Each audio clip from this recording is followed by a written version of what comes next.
Paramashivoham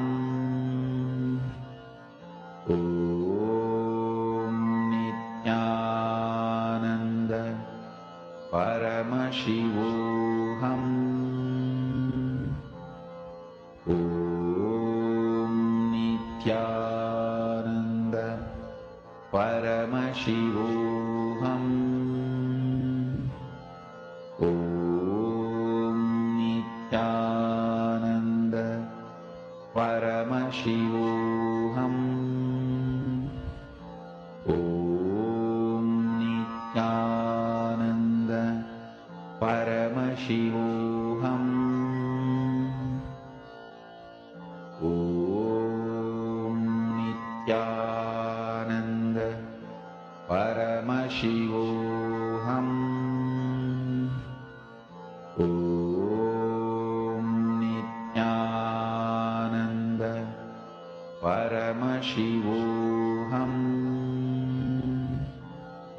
Om Nityananda Paramashivoham Om Nityananda Paramashivoham Om Nityananda Paramashivoham Om Nityananda Paramashivoham Om Nityananda Paramashivoham Om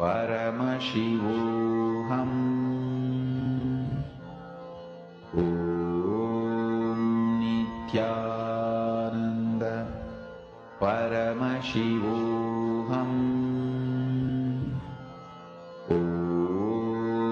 Nityananda Paramashivoham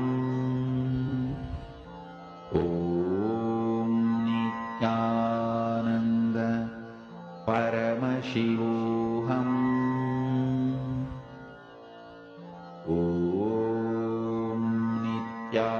Nityananda Paramashivoham Om Nityananda Paramashivoham Om Nityananda Paramashivoham Om Nityananda Paramashivoham Nityananda. To all the participants, we request all of you to please relax and remove your eye bags. Please open your eyes.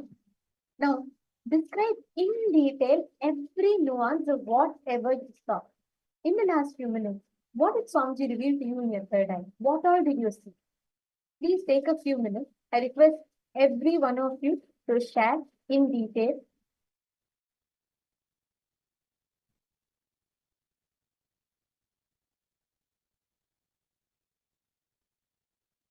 I request all the participants to please post in the chat.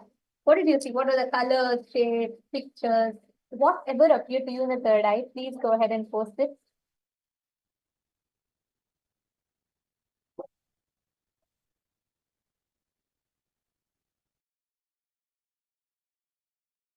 All right.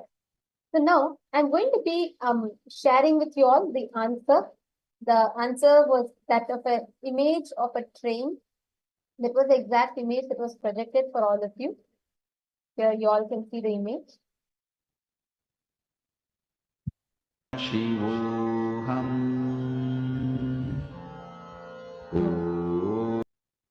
This was the exact image.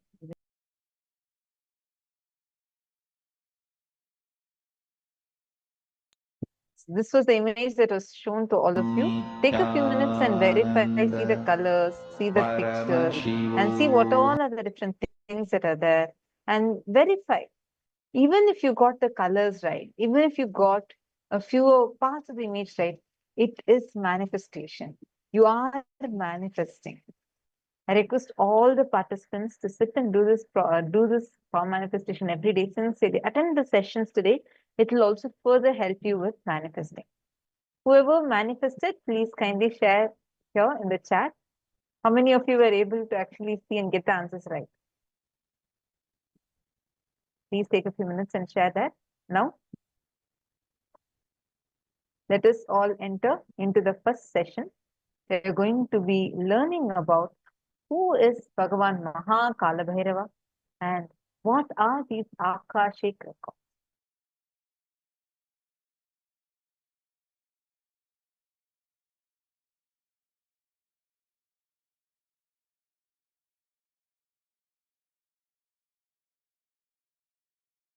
Mahadeva assumed the form of Kalabhairava and removed the false identity of Brahma and gave Shivoham experience to Brahma. Each of Mahadeva's action is considered as one incarnation. When he came out and destroyed Daksha and his Yajna, that action is Virabhadra. When he came out and destroyed the arrogance of Brahma and gave him Shivoham experience, that action is Kalabhairava. See, at one point, constantly creating, Brahma forgot he is doing it because of the blessings of Mahadeva, with the energy of Mahadeva.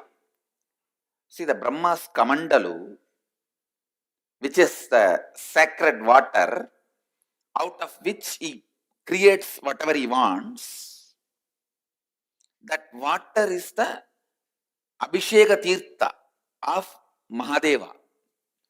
The water washed the Mahadeva's body. That is why in all Shiva temple, where the sacred water, the sacred bathing, sacred bath water, what do you call, Abhisheka Tirtham, where it flows out, there Brahma will be standing with his Kamandalu to constantly refill his Kamandalu.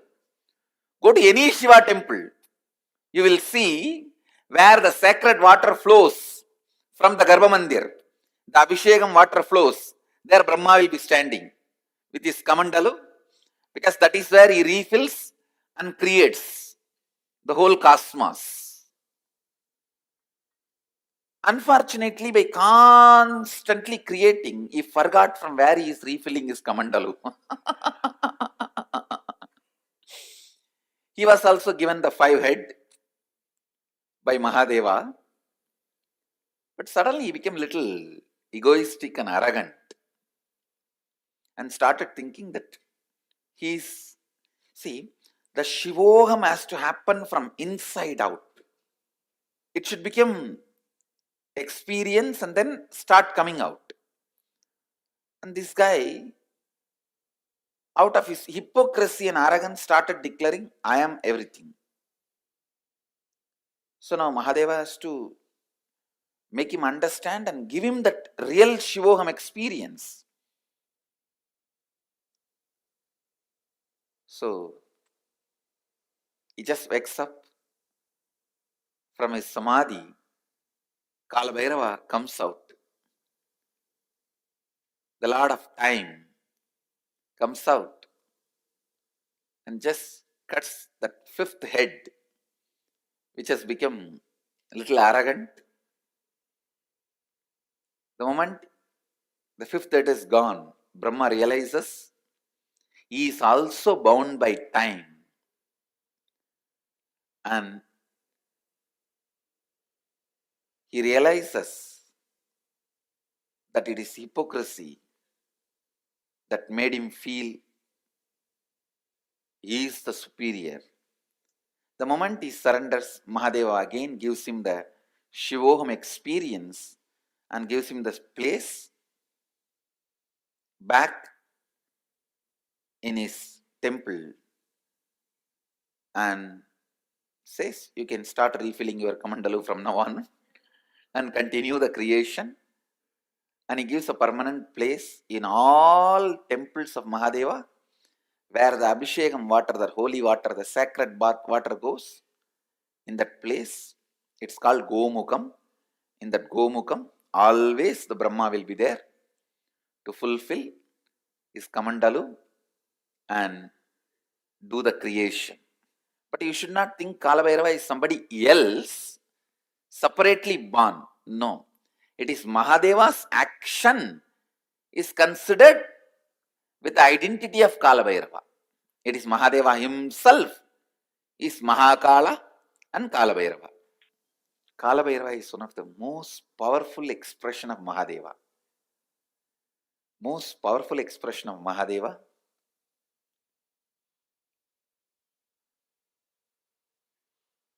He is the energy on which all the memories are stored. All the memories are stored. Space is the energy where all visualizations are stored. Time is the energy all memories are stored. Cosmic record keeper. All the word documents are kept with Kalbhairava.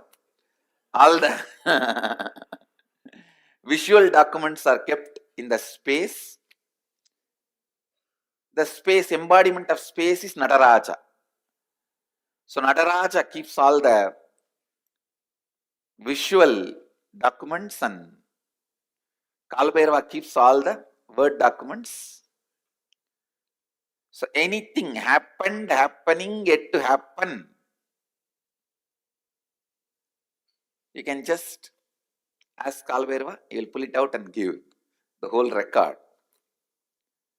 And moreover, most powerful expression, easily accessible. The moment you call, he will be there. That's the beauty of Kalbhairava.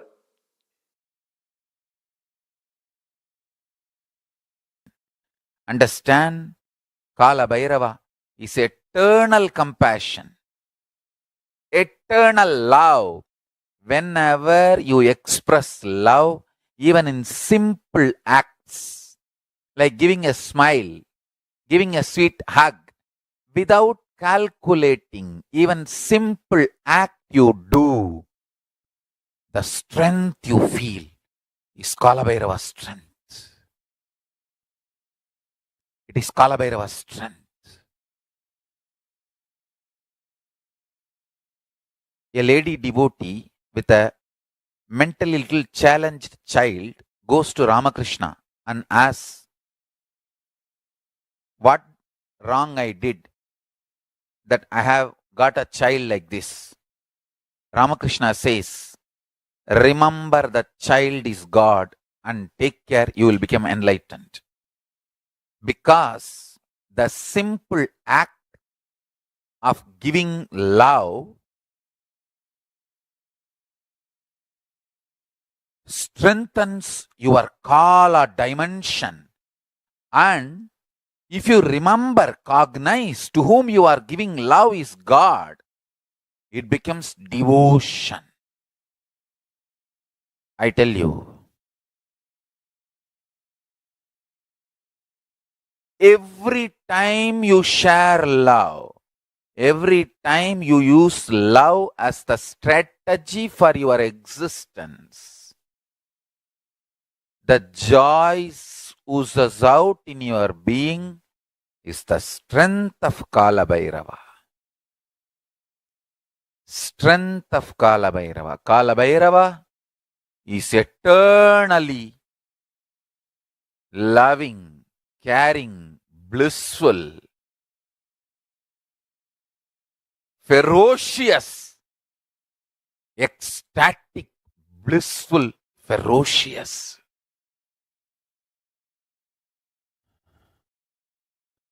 Meditate on him. Be eternally loving like him. You will be just. Understand? all justness manifests from extreme love. That is why Kalabhairava is Lord of Yama.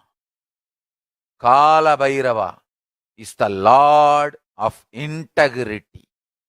Kalabhairava is Lord of justice. All justice is delivered cosmically only from the pure space of love. Maintain the intense space of love. Paramashiva will raise you to the space of being a justice, delivering justice to the world. Compassionate, eternally loving are always kept in the space of delivering justice, giving justice. Understand, I am revealing the logic with which Kala is functioning, a logic with which Kala Bhairava functions.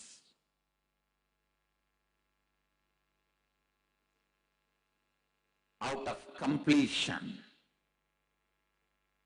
from powerfulness, every decision you make, every action you do, every thought you have is fulfilled.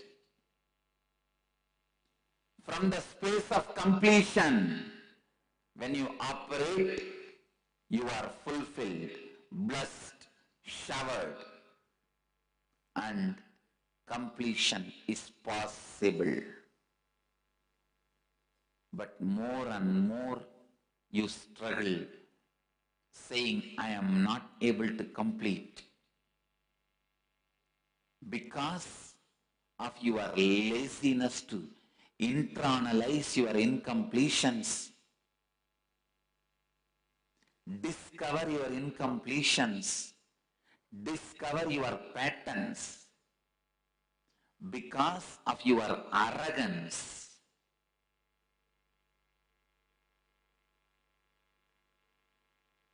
if you don't discover your patterns, if you don't do completion because of your laziness or boredom or uninspiredness or arrogance, whatever may be the reason, the more and more you indulge in the idea, completion is not possible, or I am not able to complete, I am not able to get rid, Kala destroys you. This is the logic of Kala. Go and tell Kalabhairava, all the known incompletions I commit with you, I will complete. All the unknown incompletions is your responsibility. I am surrendering to you. And I tell you, he really responds and completes. Whenever you ask him to bring completion to you, he is embodiment of compassion. Whenever you associate you with incompletions, he is the terror. Which side you are standing only decides whether he is terror or compassionate being. He is the most compassionate if you are standing on the side of the completion. He is the ultimate terror if you are standing on the side of the incompletion. He can show the extra teeth and the smile both. He can show the terror teeth and the smile both. He is the only God capable of that. To terror teeth and the wide smile. If you associate yourself with completion, he has such a sweet smile for you. If you associate yourself with the incompletion, he has such a terror teeth for you. The terror teeth will grind even universes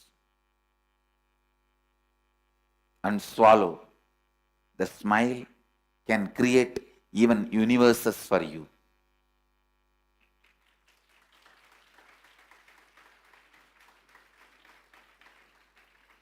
Always have this agreement with Kalabhairava.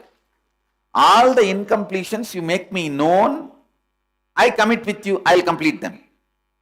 I am responsible for it. All the incompletions unknown to me, you are responsible for it. And I tell you, he always agrees for this agreement because he is teaching you this agreement.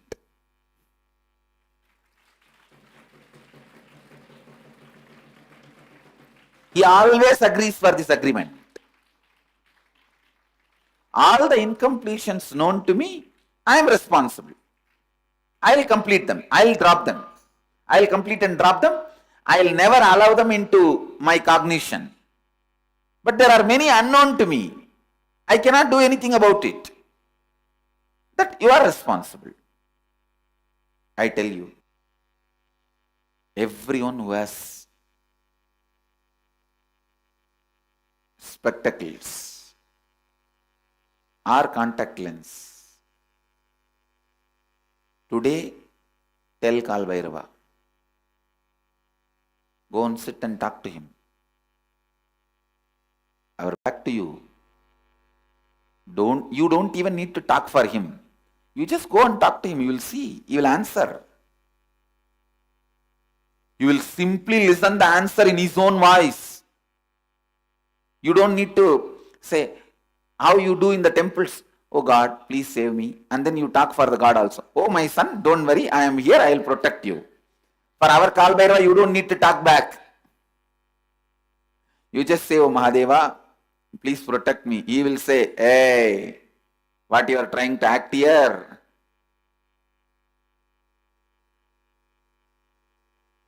Complete with all this incompletion. Others I will take care. He will talk to you in his voice. He is Swayam Prakasa. And alive.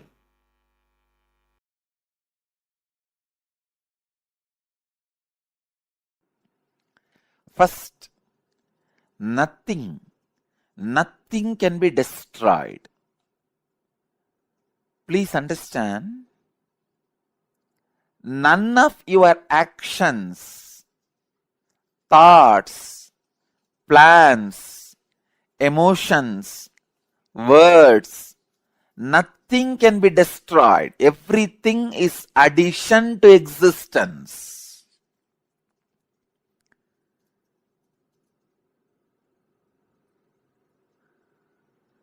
Every moment, every one of our thoughts, words, actions, everything just go on, gets added to existence. 10,000 years ago, what Rishis were doing on the banks of Saraswati is still available in the cosmic archives as if it is happening now. Please understand, 60,000 years before, what human beings were doing in the Ganges civilization is available as if it is happening now with the 4D clarity, not just 3D, 4D clarity. Nothing can be destroyed in the world. Everything is stored.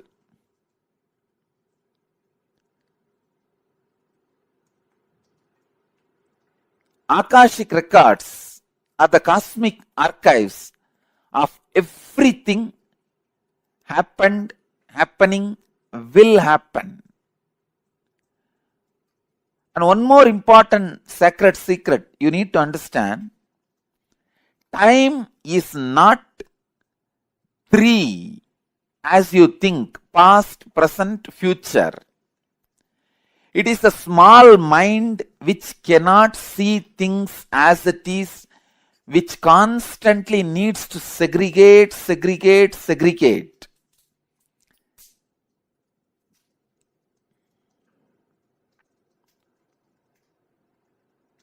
For example, if you keep a fruit basket on the table, ordinarily if you look, you will look in one moment and you know it is a fruit basket and 5 different fruits are there. But for a child, it cannot grasp the whole thing immediately. It will say first, oh, banana, then mango, pineapple, apple. It can understand only one by one. Same way, the past, present, future. In Sanskrit, we call it Kala.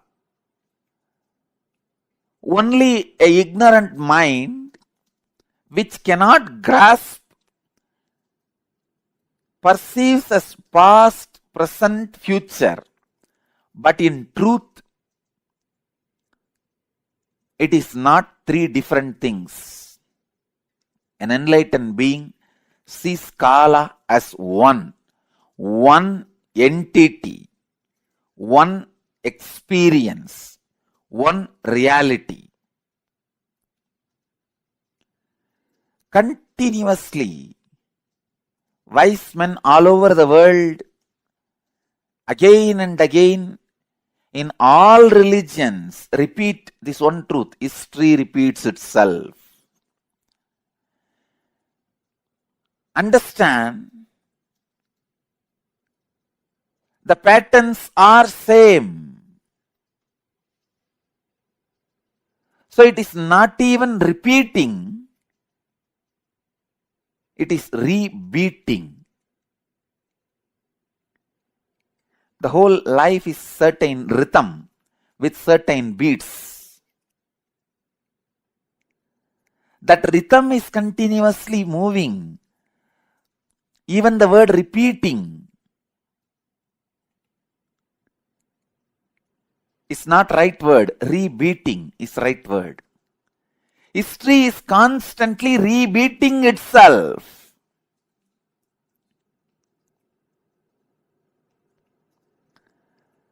Because past is not independent of future and future is not independent from the past. They are just single unit.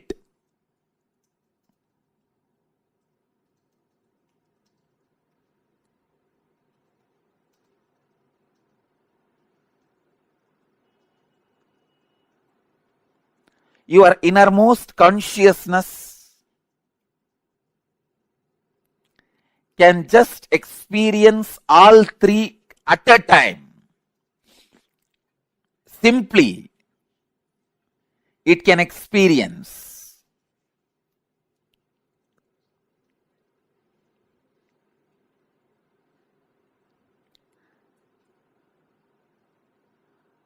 Past, present, future. All these 3 are just the very integral part of your inner space. When your consciousness leans towards past, it is caught in greed. When it leans towards the future, it is caught in fear. When it is sitting with the present, it is inspired. Please understand, when it moves towards the future, it is caught in fear. That is why it jumps to greed. Fear is a wound, greed is a medicine. When greed is a wound, fear is a medicine. Fear heals greed, greed heals fear. Fear reduces greed, greed reduces fear. Greed reduces the fear and brings you back to the reality. And greed reduces the fear and brings you back to reality.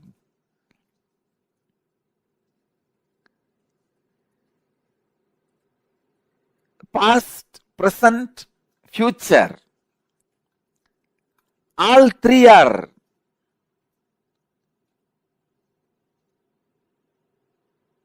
one entity, one existence, one unity.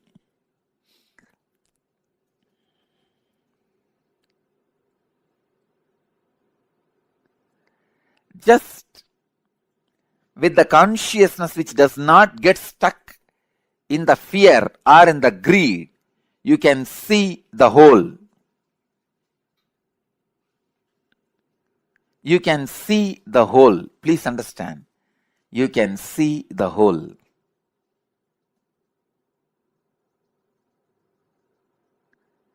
Past, present,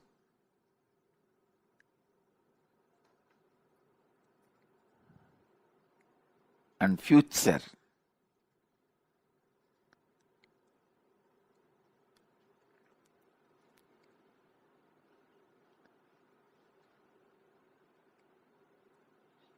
I'll give you a very simple understanding. As on now, each one of you will be having some fears about the future, some desire about the future. Constantly your inner mind will be projecting your fears are going to be reality. But your desires are saying, no, your desires should become reality. So now leave both. Leave the fight to your fears and desires. You just back out in the fight without supporting fear or desires. Please understand. If you just distance yourself from your fears or desires, even now, just distance yourself, back out, and look at the future without any of the projection. You will simply be able to see your past, your future, your present. All three of them does not have watertight compartmented separation or boundary walls. It is just one flowing into the another. Akashik records are the verbal, visual, five-dimensional document. When I say five-dimensional, I mean any incident as it is happened, including the smell that was there at that moment. The smell and the feeling of touch means the weather temperature, visual, sound, and the emotion. All five dimensions are packed and recorded in the Akashik records. Please understand, just like a film in the camera captures two dimensions of visualization and verbalization. In the video camera, visualization and verbalization both are captured. Same way, the film in the cosmos is a space. In the space, all five dimensions, sound, visuals, smell, taste, and touch, all five dimensions of whatever is happening is continuously getting recorded.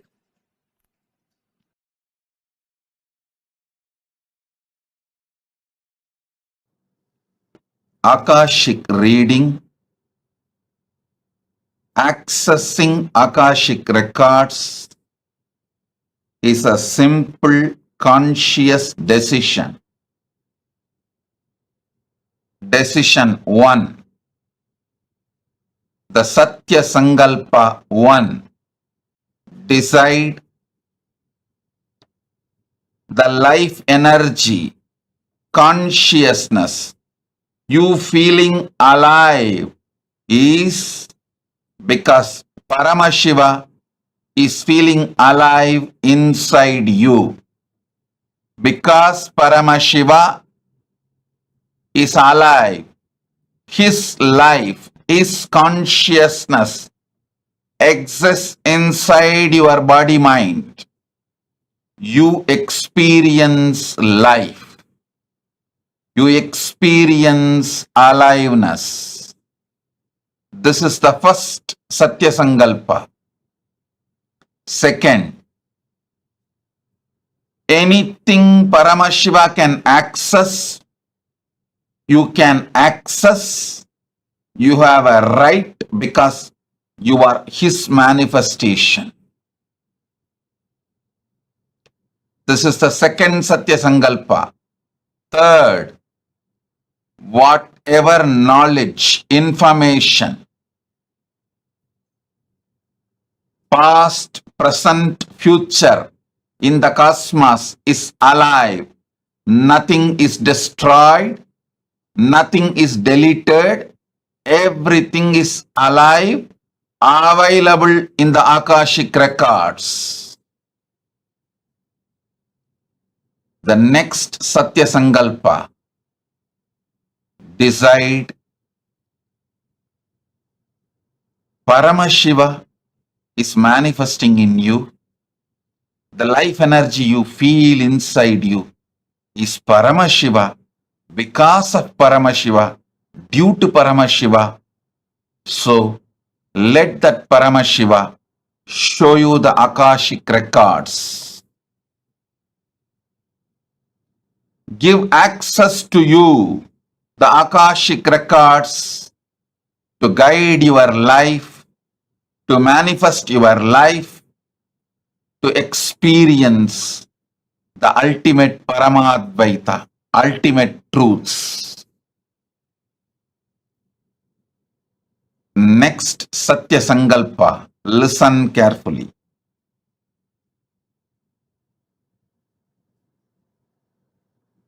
The quality of the great mind is seeing the ultimate happening to itself, expecting the ultimate happening to itself is the quality of the conscious people. Expecting always bad, negative things to happen to you is the quality of the mediocre mind. Expecting the highest, best, auspicious happening to you is always the quality of consciousness. So decide to look into the Akashic records without fear.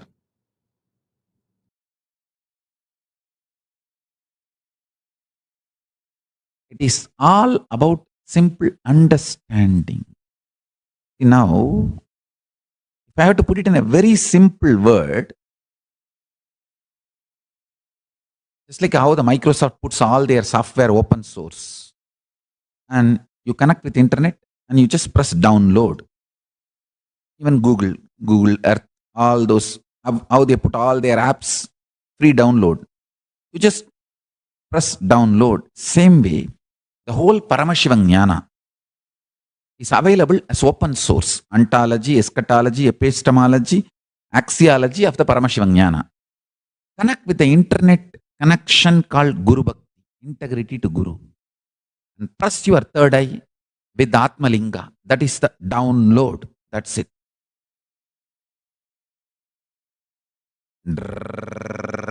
Go on, things will get downloaded. You just need to have confidence, little bit of clarity. What is downloaded and what is vomited by your own SDHD. That can be segregated within 1 or 2 days, 48 hours it may take maximum, because just pick up some incident, how it is going to happen, how it is going to end as the third eye, and naturally third eye will give one answer and your SDHD will give another one answer. Note down both. Which one works out, you will know which is SDHD, which is third eye. Understand that one of the important quality of third eye is whenever the download happens, deep sweetness will be there in your throat and whole body will feel like a nectar. It will be extremely ecstatic.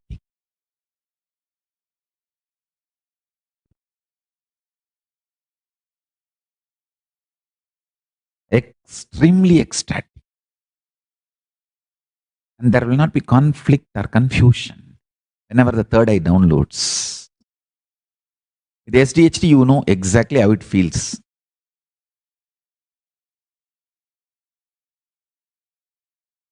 All the time tantrum throwing, calculating, beating yourself and checking, trying to play gambling with yourself. If it happens, I will accept Paramashiva. If not, I will reject. All these bulbul, jiljil, chickbook, you know it is SDHD. It is too simple as I am uttering, especially for my initiated disciples. If you are initiated and received Atmalinga and you are still integrated to your initiation, there is only one point. If you have not abused, you are integrated to you. If you have not abused Guru, Sangha and Linga, Guru, Linga, Sangha, you are still integrated. You can always declare your integrity back and come back to the integrity and start downloading. That is why I am saying integrity to Guru is not a favor done to Guru. It is a favor done to yourself, by yourself. It's not just a favor, it's a power.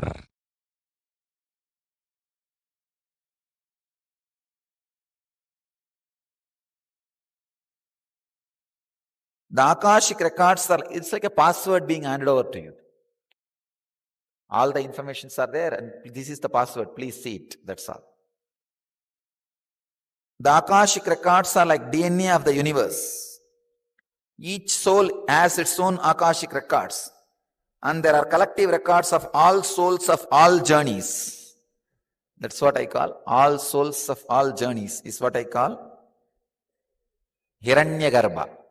So now I'll add some of my insights. First thing, understand, all the information you collected through all your births is available in your DNA. Second, you can access some of them just to understand and not to waste the time doing the same actions again and again, thinking you will have the joy end of this action. See, it's like if you have done certain action and you did not receive the joy which you wanted, and if you forget that you did that action and did not have the joy, you will be trying it again and again in various ways. But if you remember, you did this action, did not have the joy, you will not try it again. You will not waste your time on it again. So accessing DNA code, reading Akashic record will be useful in that way for you to become enlightened. Not to waste your time on the foolish things which you are trying to do again and again and again. But if you have the access to Akashic record, even once or twice, if you have access to the past once or twice through your DNA, suddenly you will be awakened. Oh God, how many times I will be doing this same foolishness? It is time. Start living, doing, and no making decision. You will learn the art of surrender. You will learn the art of surrender in your practical life. Understand the truth of my existence. As Kala Bhairava Murti, I am the Lord of time. Time, its manifestation, movement, existence, and even stopping. Everything of the time happens in me as per my Sankalpa.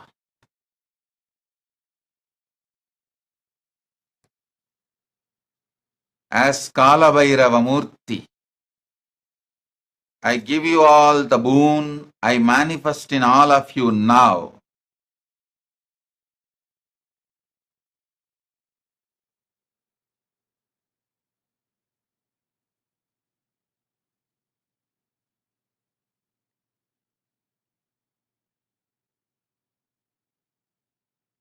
As Brahma Siraschetana Murti, I destroy even creation.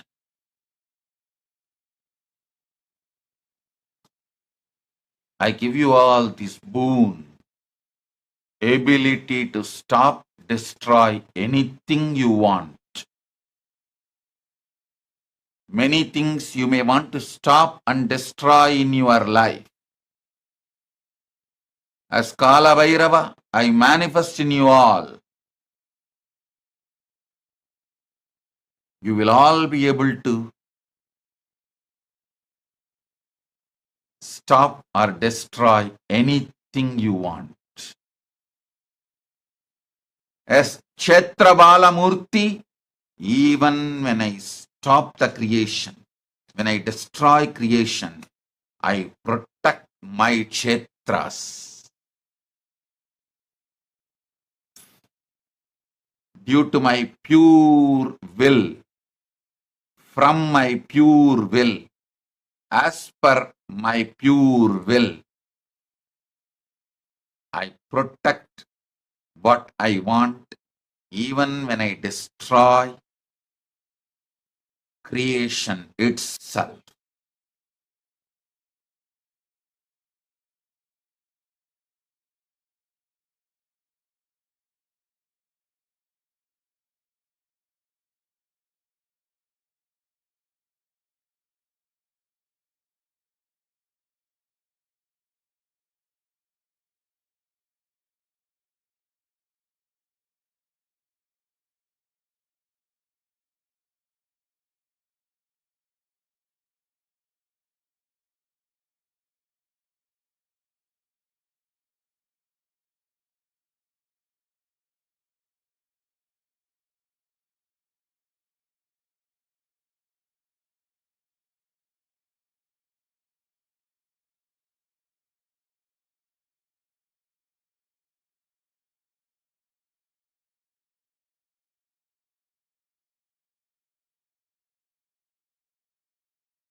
Nityanandam, such a powerful revelation Swamiji revealed about who is Bhagavan Mahakalabhairava, how Mahakalabhairava happened, and how every action of Paramashiva is one form of Paramashiva. Not just when he comes, he assumes a body. Cutting the head of Brahma, Kalabhairava, it's one form. Cutting the head of cutting the head of Daksha as Veerabhadra, that is one form of Paramashiva.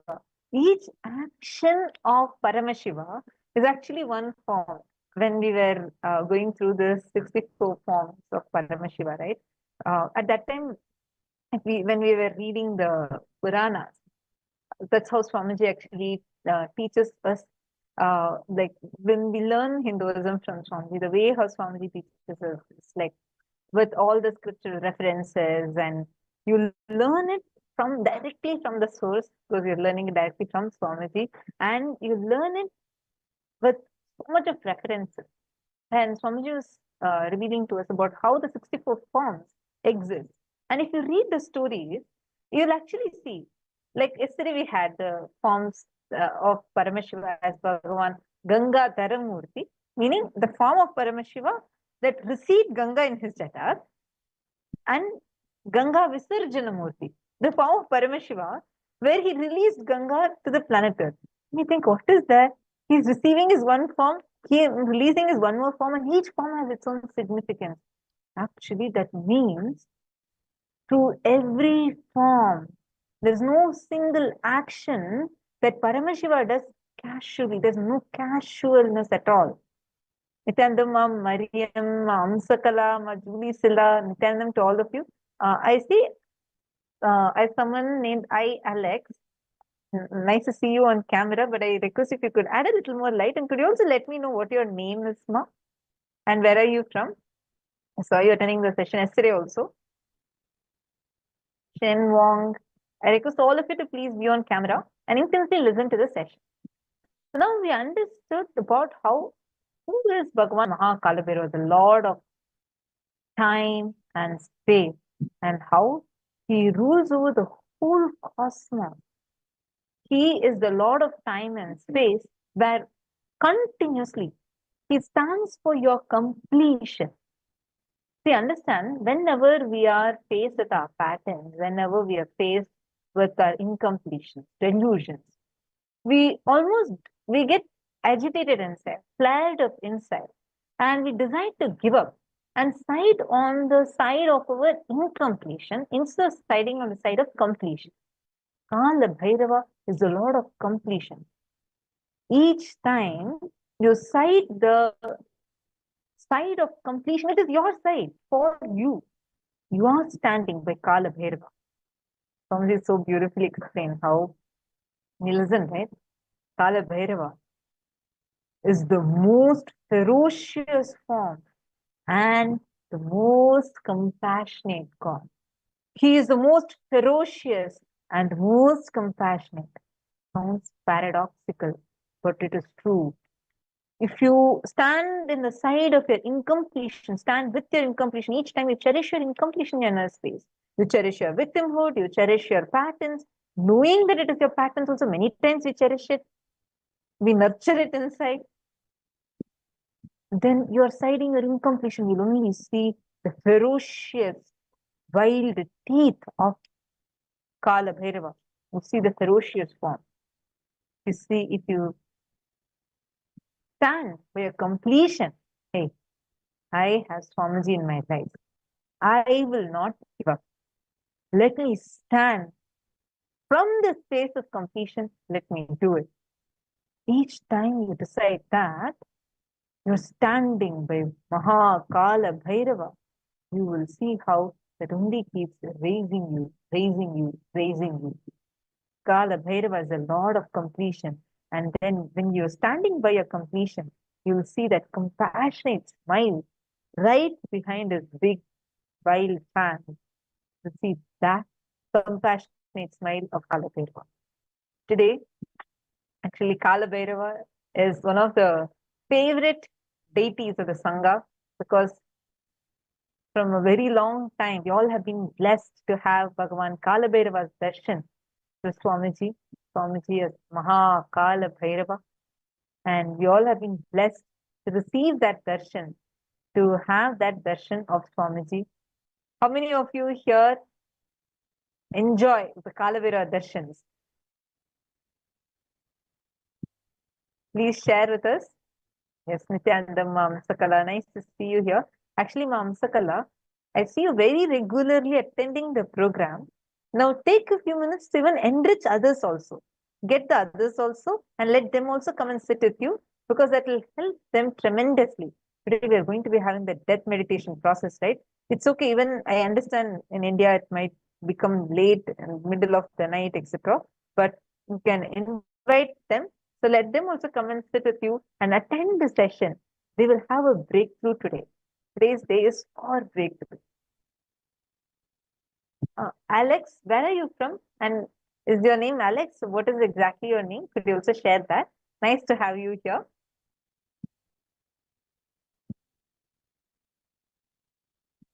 And today, any of you have any kind of a questions, you have some doubts, all these things, feel free to ask us. You can post your questions here and ask us. And Kailasa, Toronto, Nityanandam, nice to see all of you. So many of you are here. Can I also request all of you to post your names who all are sitting here with us? And I have a small request to all the people in Kailasa, Toronto. Throughout today's sessions, please make sure you're following every step. Please do the exercises. Any questions you have, please ask us, but follow through every single step. Do all of you have your notebooks and pens? I request all of you to take your notebook and pen and have it with you and follow along. Every exercise is designed to give you a breakthrough. Today's process is going to be a very, very powerful process. The death meditation process is too powerful process. So it is very, very important that all the participants attending are doing every exercise. And if you want to take a break for food, get your food and come and sit and attend. But just make sure that you're not missing out on any session. Do not talk amongst yourselves and do not get disturbed. Today's day is way too important, and every statement that Swamiji is telling is too important. In each day, through the internalization exercises and thoughts, you are working inside you in one of the most crucial aspects of your life. It is too important that you answer, you look in, and you see all these powerful cognitions, how you can practically apply in your inner space and bring the change immediately. First and foremost thing, the good news is completion is possible. The best news is if you just decide to complete right now, you can change the reality. You can influence the reality and change it right now. But unfortunately, the only thing Swami said, right, Kalabhairava will not side you when you decide completion is impossible. You decide, oh, completion is not going to work for me. I know it is not going to, it may work for others, but not for me. How much ever I am trying to complete, I'm not able to get rid of this pattern. Or many times, just because of your laziness to sit and pen down, you don't write down 5 times a big work, so you postpone completion. Look in and write down. Where all do you postpone the completion like that? Where all you postpone the completion just by your laziness and you are not able to sit and write, or whatever justification you gave to yourself. Sit and pen them down.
Nityanandam, hope all of you have finished writing.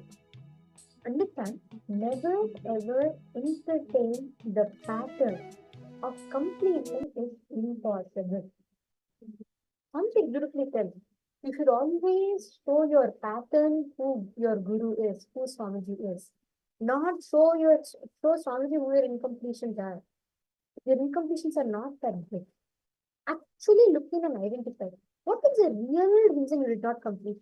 You may feel, oh, I'm too big to complete, how much ever I try to complete, it may not work. No.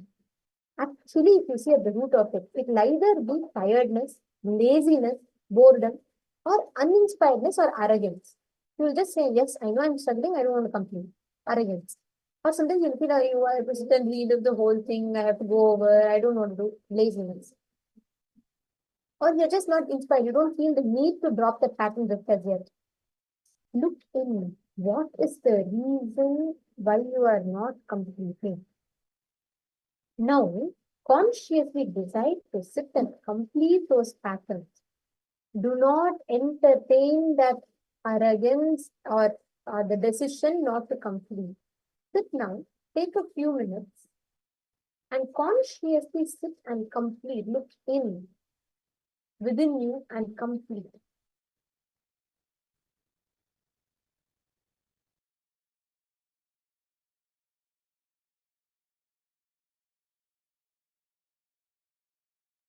Look in and write down. Complete it deeply within you.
Now, hope all of you have finished writing.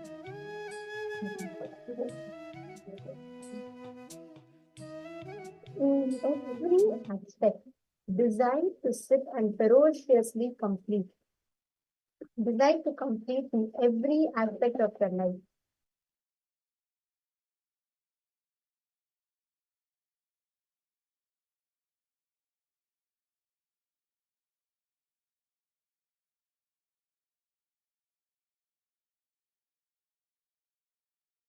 Bring that completion consciously as a decision in every aspect of your life.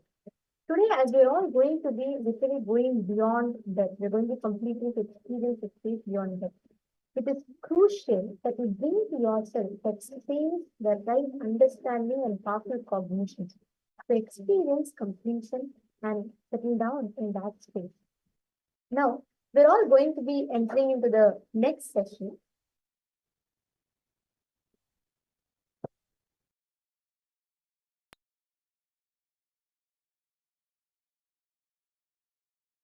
Going to be learning about what is Visesha Diksha. Today, we are going to be initiated into Visesha Diksha, a very special initiation of Shiva Diksha level 2 from Swamiji, which actually initiates you to have the right to worship Paramashiva, and you'll also be blessed with the Atmalinga as a gift for you, and you're going to be blessed with the special initiation.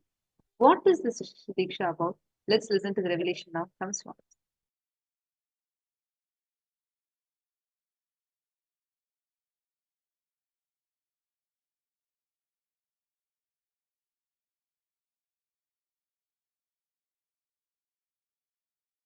Super conscious sovereignty. Listen. Super conscious sovereignty is the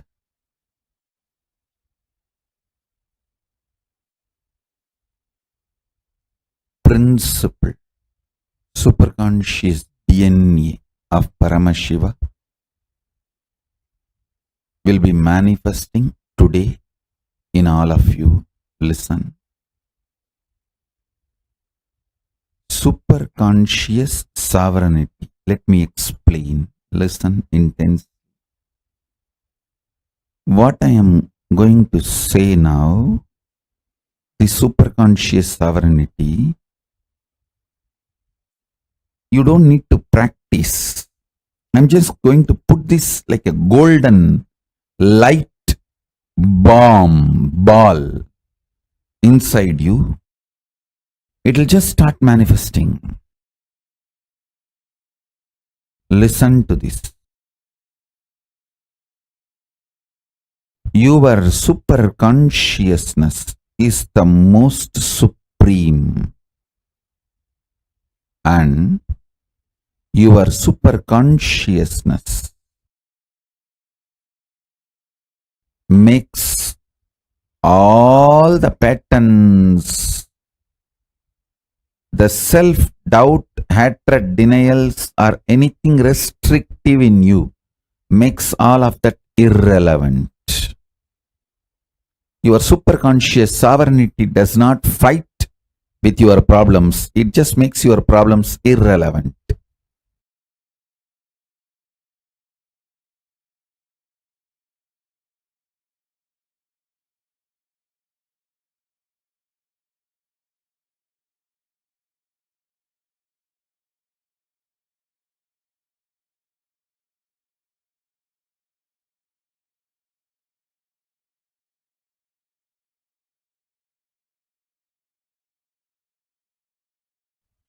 Declare your superconscious supremacy over everything. Not just what you think as problem, even what you think as your plus points, your strengths. Declare your superconscious supremacy.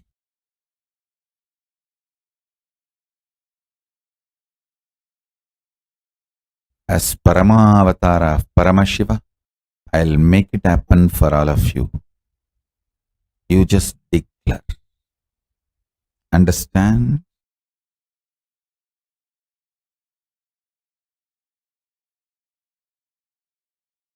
when you are declaring, because I am asking you to declare, you are just doing Paramashiva's will. You will simply manifest it. This is Visesha Diksha. This is the real Visesha Diksha. I ask you to declare your superconscious sovereignty, your superconscious supremacy over everything.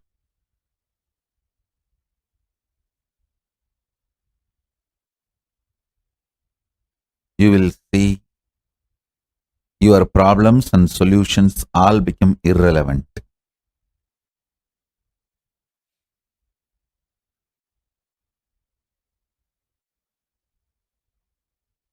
Understand? Tons of things which you did not even know,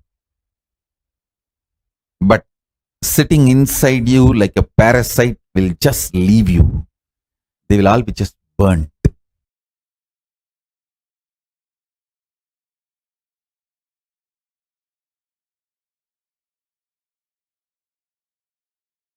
Super conscious sovereignty, I can see from the time that Pachapatni Vratam started. Last 24 hours, I am seeing the way the Samadhi is intensely manifesting. Don't think I was yawning. Actually, when my body yawns, it's like an indication from inside. Body need to be just rested because it's moving into frequency space. The body will not be visible to all of you in a normal way. It will move into frequency space. That is when what you call as yawning happens in my body.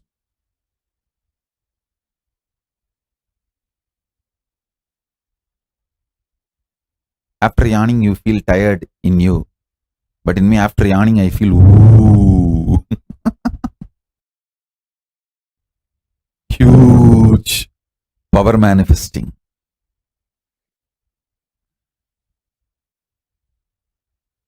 So get ready for the superconscious sovereignty. Mutation process. I'll put the superconscious sovereignty DNA of Paramashiva in you and make you manifest it. Om, listen. Instead of just sitting, if you pen down on what all you declare your superconscious sovereignty and supremacy, your whole inner space will be filled by the Paramashiva's DNA I am pouring. You will consciously start clicking and manifesting this mutation process. See, if you want, Paramashiva should see how you are declaring, you can type it as a direct message. If you don't want me to see, you just want to do it on your own, at least take a paper and pen and write. When you don't write, you don't organized way declare to yourself. You just start sleeping off dose, or you are thinking you will declare your supremacy over your wife and you start thinking, oh, she all the time beats me, fights, all that, and suddenly you will be drifted away. You will be getting ready to get beaten once more.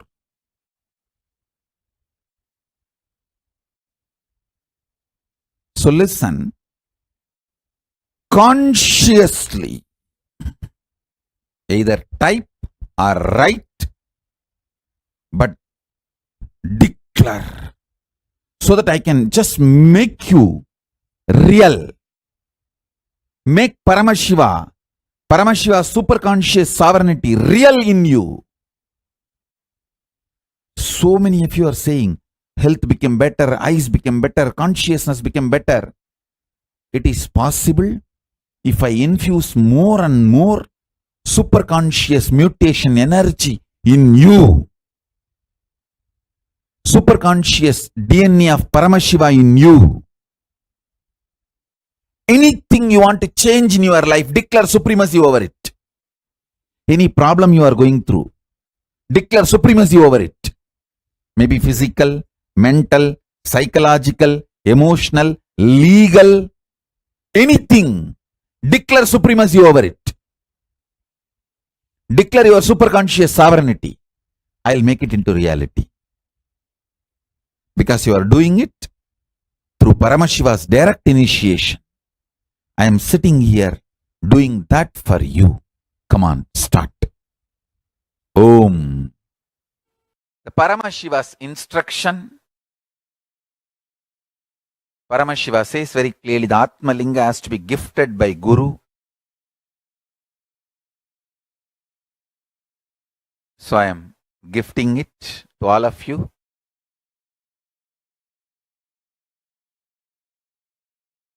Paramashiva also says, when I give Atma Linga, I am not supposed to charge any specific money for it.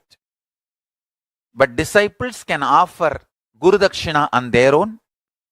Means you can offer anything you want. But I am not supposed to charge anything specifically. So I follow the Agama as it is. Understand, Visesha Diksha is giving you superconscious breakthrough. The action now I am supposed to perform. I do not know whether the Acharyas read out Somasambhu Padati to you. The action I am supposed to perform now on them is taking their old life out and dumping it and putting the Shivatma, means Shiva's consciousness from my Anandagandha and putting it in them. Read out the whole thing, then they will understand why Visesha Diksha. Unfortunately, people think Visesha Diksha means vegetarianism, that's all. No. Shaivam is not just Shaiva meal, Shaiva life. It is initiations you receive and few minutes every day you spend to bring yourself to the oneness. Puja is nothing but bringing you to oneness. For example, I give you my personal cell phone number and tell you, every day and one particular time if you call me, you can talk to me directly. Are you going to take that as a load work? Oh, every day I have to call. Or are you going to feel, wow, I have a direct access to him. Every day I can, few minutes, I have a direct access to him. What are you going to feel? Puja is giving you Sadashiva's personal cell phone number. He has committed to me, whoever I initiate. When you connect with him, he has committed to me, he will respond to you. I am authorized to give you his personal number. Puja is nothing but giving you the authorization to call him at particular time. And he has committed to me, he will respond to you. Visesha Diksha is nothing but giving you his personal number, hotline connection. So every day during the puja, that few minutes you can connect with him in oneness. And he has committed to me, he will respond to you. Understand? I am authorized exchange for him. He has given me the authority. That is the reason I am sharing. One more thing I want to tell you. Sometimes people come and try to tell me, oh, non-veg food is a human right. Being human itself is not right. What stupidity you are talking about non-veg food? Your body is not made for that. I am not talking from the sense of moral.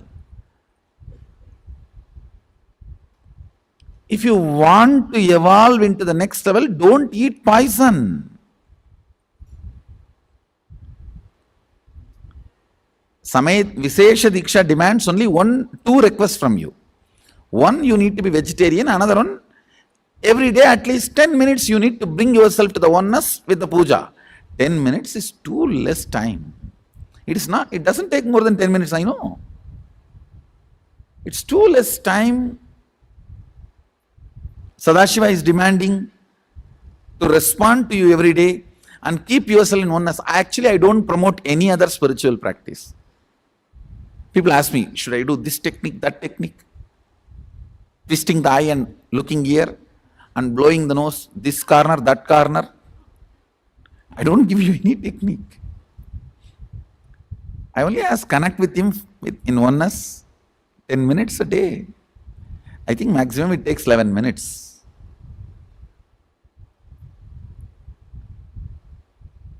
Anybody who listens to my words, I will strongly recommend you take Visesha Diksha and become vegetarian.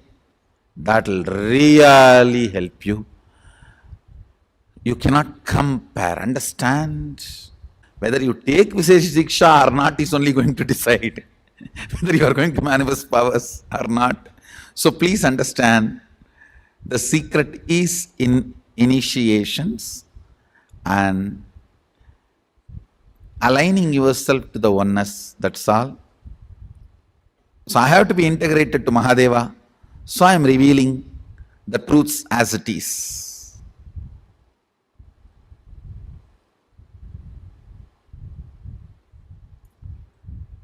Whatever is said and done, Visesha Diksha is something extraordinary. Literally the whole system gets upgraded to the super consciousness.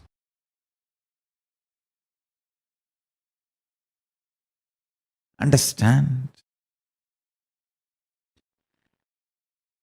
Whoever experiences that conscious decision in their very core DNA level, they are incarnations. It is possible for you. It is possible for you. Decide, continuously hold that conscious decision, you are Paramashiva. And tell Paramashiva, Prabhu, Mahadeva, I know you reside in me. I invoke you with all my being. Please open up.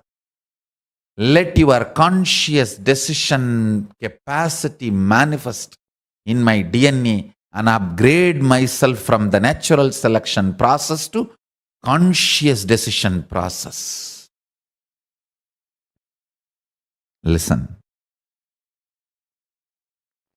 You do not need anything more than consciously deciding Paramashiva. He is waiting to manifest in you the moment you decide him. Today, make this decision. I decide consciously, let ultimate God, Paramashiva, manifest in me. I may not be educated about his qualities, his identities, but that does not keep him away from me. My ignorance is no way interfering my decision to invoke him in my being. I know something exists which is ultimate, which is source of everything. So let that manifest in me. I am consciously deciding. This is more than enough for you. Because he is not waiting for a perfect call, he is waiting for a conscious call. Understand? No 911 call can be a perfect, hello, how are you? Are you doing well? How is your wife? And how is your father-in-law, daughter-in-law, mother-in-law? No. All 911 calls are from anxiety, from distress, from suffering, asking to save. Paramashiva knows every call we make to him is a 911 call. He does not expect perfection. He expects consciousness. That's all. Listen carefully. I'll give you the essence. Your body evolves, goes through the process of mutation and natural selection. That is the way from a one cell, your supreme mechanism on the planet Earth has evolved. The body you are carrying has evolved. The consciousness from Paramashiva as a super consciousness, it descends. And you are both together. You are not just body, you are body also. Now, by invoking this conscious being, Paramashiva,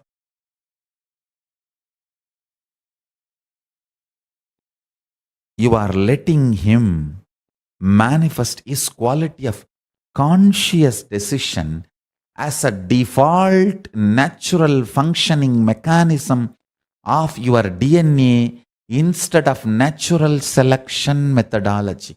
In natural selection methodology, you can only select from any available possibility and permutation combination of that. It will only lead to only growth, maximum good growth, that's all. But if you allow this conscious decision process of Paramashiva in you, by invoking him, connecting with him, declaring oneness with him, declaring your integrity and allegiance to Mahadeva, Paramashiva, just the very declaration is enough because he is waiting. With that declaration, he rushes into you, gushes into you. He just opens the floodgates and explodes into you and changes your DNA's natural selection methodology to conscious decision methodology. Understand, when your DNA decides to shift from natural selection to conscious decision, you manifest powers. Because power manifestation is a breakthrough, not growth. Now what I am talking is real initiation into Hinduism. Only when you understand what I am talking now, you are initiated into Hinduism. This is the real introduction to living Hinduism. No words minced. I'm a ferocious guy. Ferocious people doesn't know to mincing the words. I'm Shivagana. I don't know how to mince words. Understand?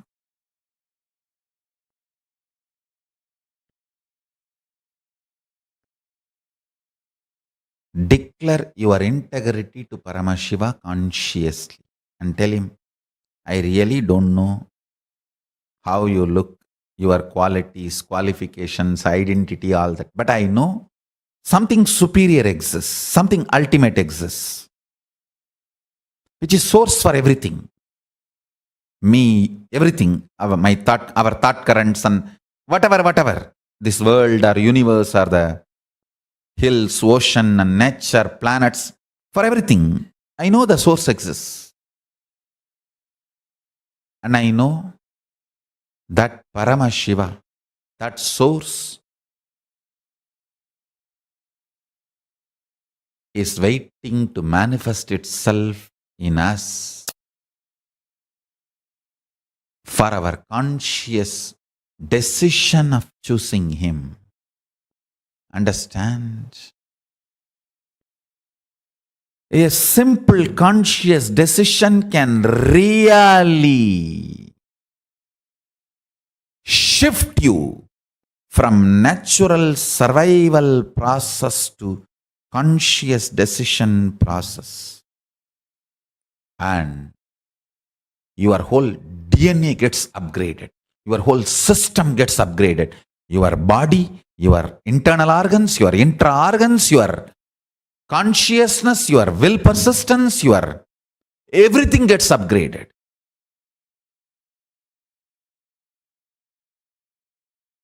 It is like Paramashiva starts breathing through you. He starts beating your heart. He starts moving your blood. He starts functioning in your Jataragni intestine. He starts filling prana in your lungs. He starts moving your muscles with energy. He creates thought currents in your brain. He creates, he operates, he manifests. From the methodology of conscious decision, not natural selection. This breakthrough is what is initiation. If you experience this breakthrough, you are called Dvija, initiated into Hinduism. People ask me, when thousands worship you, why do you bow down so much in front of the deities? And understand, this is the secret. When you sit in oneness, you should know very clearly, even when I pray, I am you. When you are operating relative existence, you should know, even when I am one with you, I am praying. I am devoted to you. In relative existence, always be devoted. In reality, always be one. Understand, duality is not ultimate. I am repeating again. Oneness is the ultimate truth. That does not mean in relative existence you will be arrogant. No. You will be humble. In relative existence, you will be humble. That is why I say, the Advaita I am teaching is Sutta Shivadvaita. In oneness, even when we pray, we are one with you. In relative existence, even when we are one with you, we are devoted to you. Be humble, be devoted even to your own oneness. Sometimes when I go to devotees' houses, I directly go to puja room and do the puja. Some of the devotees will keep my photo also. When I do the arti, I have to show to all. I cannot move the hand. I have to show all only. They ask, what is this, Swamiji? You are showing arti to your own photograph. What can I do? It is the symbol of my oneness. I am devoted to that.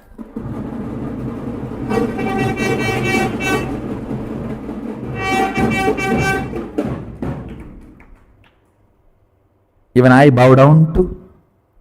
See, you have both component. Your oneness, Shuddhadvaita, and your relative existence, to which you are going to be devoted, that is going to manifest in you more and more.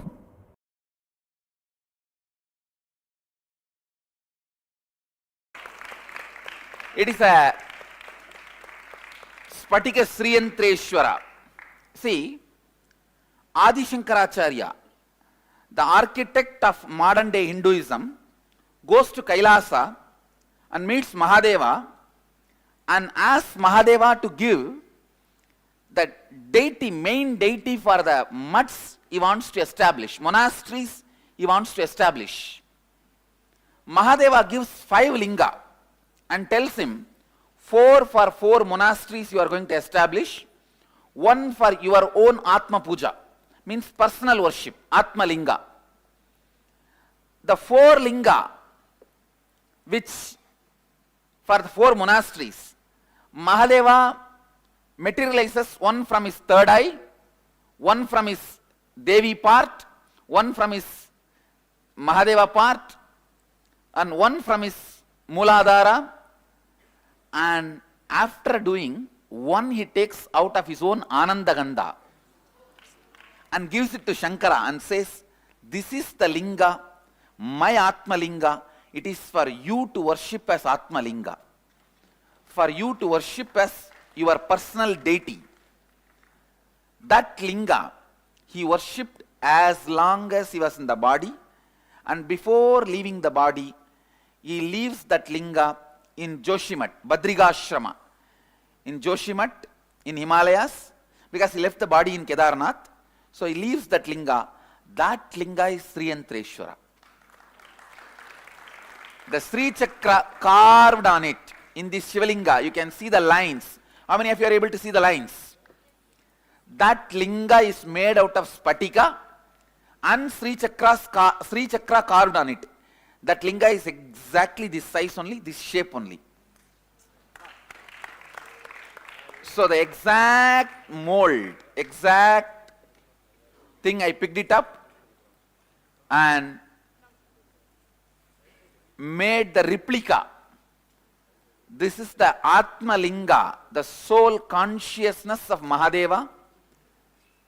And the Kathopanishad speaks about this linga, Angushta Matra Purusha, means just the size of the thumb, the soul consciousness which resides in the Ananda Gandha.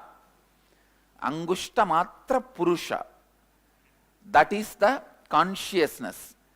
This represents the pure consciousness of Mahadeva, and the Sri Chakra drawn on it represents Devi, and the Bindu, the top, there will be one point. That point represents Guru. That point represents Guru. All the three, Nityanandeshwara, Nityanandeshwari, Nityananda, all the three are in one form.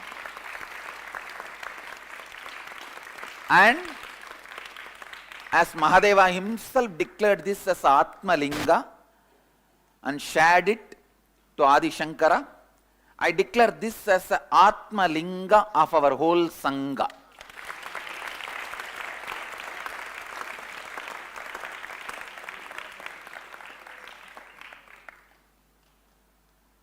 This will be the Atma Linga of our whole Sangha. Means all the temples we establish, the linga will be like this, with the Sri Yantra carved on it. Even the temples which we already established, we are going to be replacing the lingas one by one everywhere with the Sri Yantra on it. Even the Houston linga which is coming, already the Sri Yantra is getting carved. All the Shivalingas in our temples will be the Sri Yantreshwara, like this, the Sri Yantra carved on it. And now, not only it is energized, I am going to make this as a Atma Linga for all you guys. For each one of you, I will be personally handing this out to you. If you are in the male body, I will be initiating you with this linga on Ananda Gandha. If you are in female body, I will be initiating you on the third eye, the Anya Chakra, and handing out this to you. Means this becomes your pure consciousness. And I have already energized this also for both purpose. If you want, you can just keep it as a souvenir. It will radiate energy. There is no need that you need to worship it or you need to do any rituals to it. But if you want to do rituals, great, enjoy doing it, do it. It is the Prana Pratishtha is done for this, for both purpose. If you want to do ritual, you can do everyday puja, ritual, celebrate, and it will radiate its presence and grace. If you just want to keep it also, it will be just like me, non-demanding and happily living. It's literally carrying Mahadeva and Devi and Guru with you. If you ask me personally, what should you do with this? I'll recommend always keep it in your purse. Let it be in your purse, and It is just Mahadeva being with you always. Keep it in the puja room. You can even wear it. You can even wear it as a kandi. See, inside the kandi of all the Sannidhanams, this Atma Linga and the Gauri Shankar both only will be there. That's why the kandi is so big.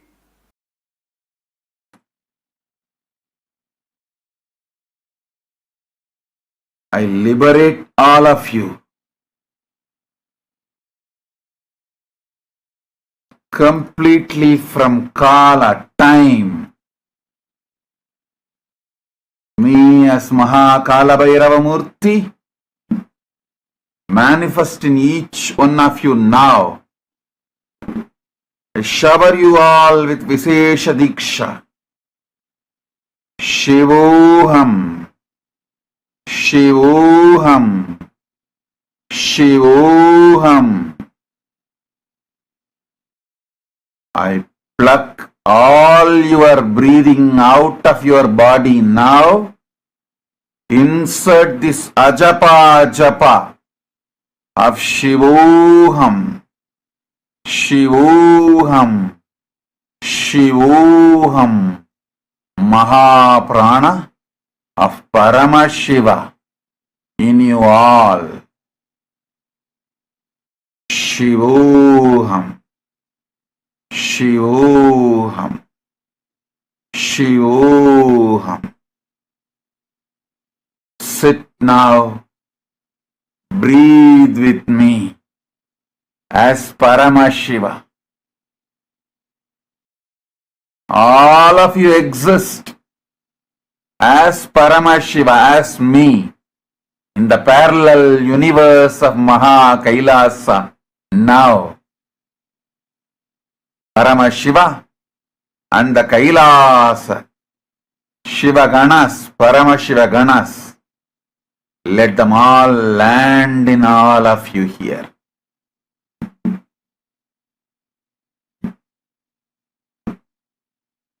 Om, Om, Om.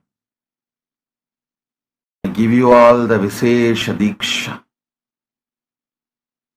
I remove your very breathing pattern and the root of your breathing and replace it with the Maha Prana of Paramashiva.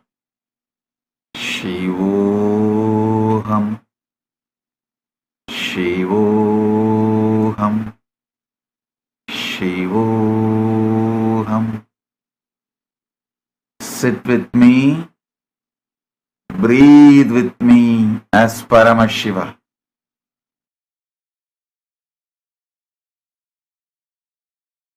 So during the Visesha Diksha, there will be Visesha Diksha, Shiva Diksha second level.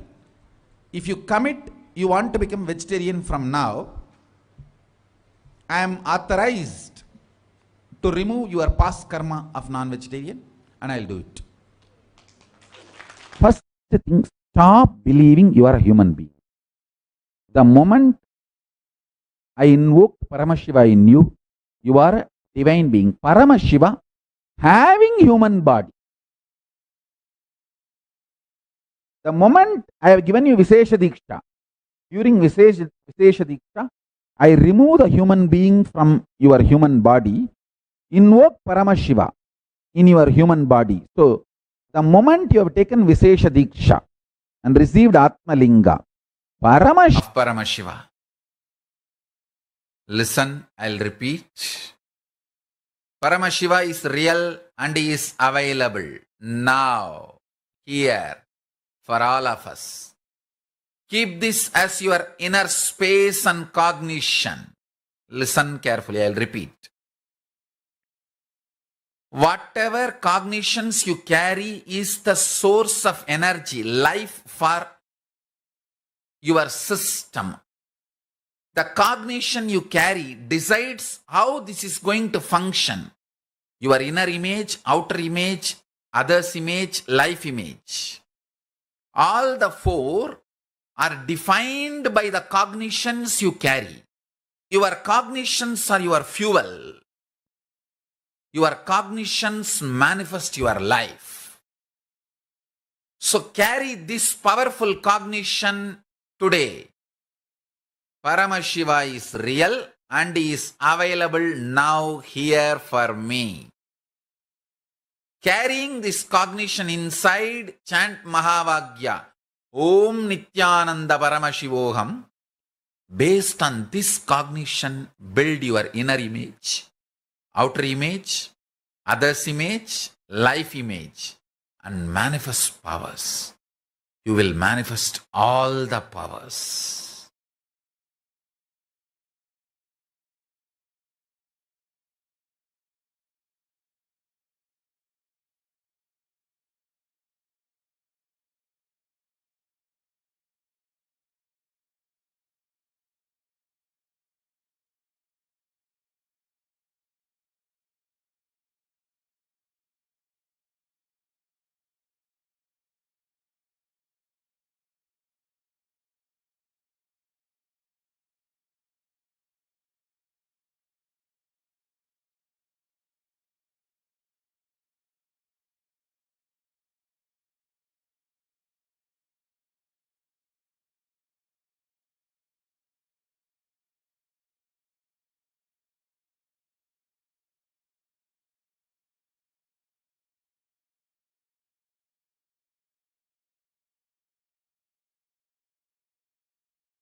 ताण्डव शैलगिरिशा नित्यपुरि नित्या नटन शङ्कर ज्योति विश्वा नित्यपुरि नित्या दामोदर प्रभु नित्यपुरिषा ओङ्कार प्रभुवे दामोदर प्रभु नित्यपुरिषा ओङ्कार प्रभुवे शिव शङ्कर गङ्गाधर हर हर हर नित्येश्वरा शिव शङ्कर गङ्गाधर हर हर हर नित्येश्वरा राज राज ध्यानपीठ नित्यपुरि भगवान् राज राज ध्यानपीठ नित्यपुरि भगवान् नीलगन्धा प्रणवमर्म परमहंस नित्या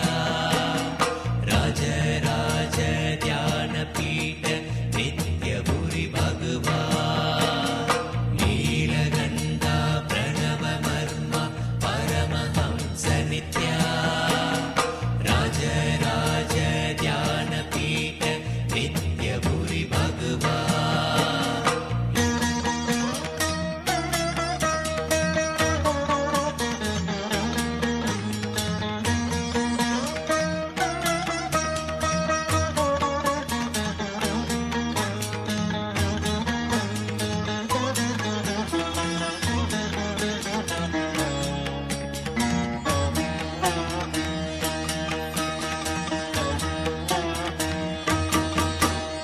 अम्बा परमेश्वरि अखिलाण्डेश्वरि नित्यपराशक्ति साम्बवि शङ्करि नित्य सर्वेश्वरि शान्तस्वरूपिणी दया करो मा कृपा करो मा माता नित्येश्वरी दया करो मा कृपा करो मा माता नित्येश्वरी नित्य शङ्करि कृपा करो मा अभय प्रदायिनी नित्य शङ्करि कृपा करो मा अभय प्रदायिनी जगतोदारिणि माता दुर्गा नित्यपुरि नित्येश्वरी जगतोदारिणि माता दुर्गा नित्यपुरि नित्येश्वरी नीलगन्धा प्रणवमर्म परमहंस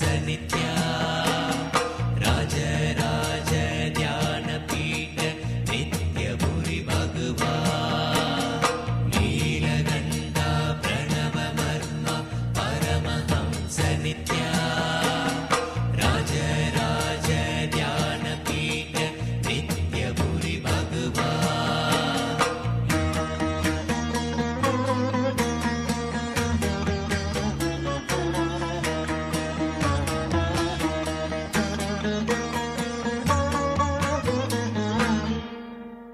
श्री गुरुनाथ नित्य गुरुनाथ सद्गुरु नित्या जय गुरुदेवा सद्गुरु देवा नित्य गुरुदेवा माता नित्येश्वरी पिता नित्येश्वरा नित्यपुरि नित्या माता नित्येश्वरी पिता नित्येश्वरा नित्यपुरि नित्या जय गुरुनाथ सद्गुरुनाथ हर हर नित्य गुरुदेवा जय गुरुनाथ सद्गुरुनाथ हर हर नित्य गुरुदेवा शरणं शरणं नित्य सद्गुरु शरणं शरणं शरणं नित्य सद्गुरु शरणं नीलगन्धा प्रणवमर्म Paramhans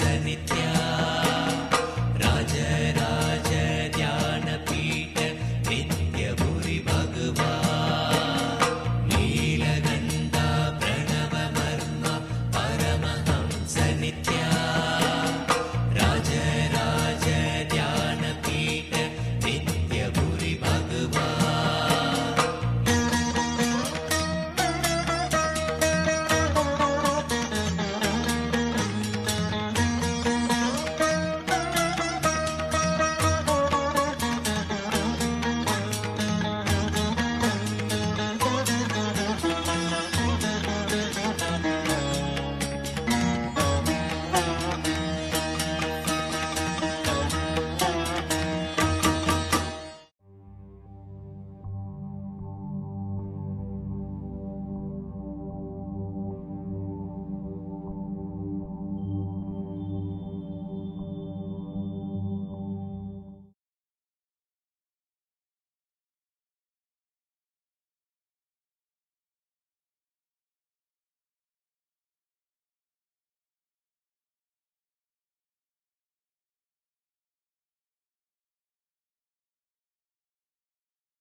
Nityanandam, Swamiji just revealed to all of us about the Visesha Diksha.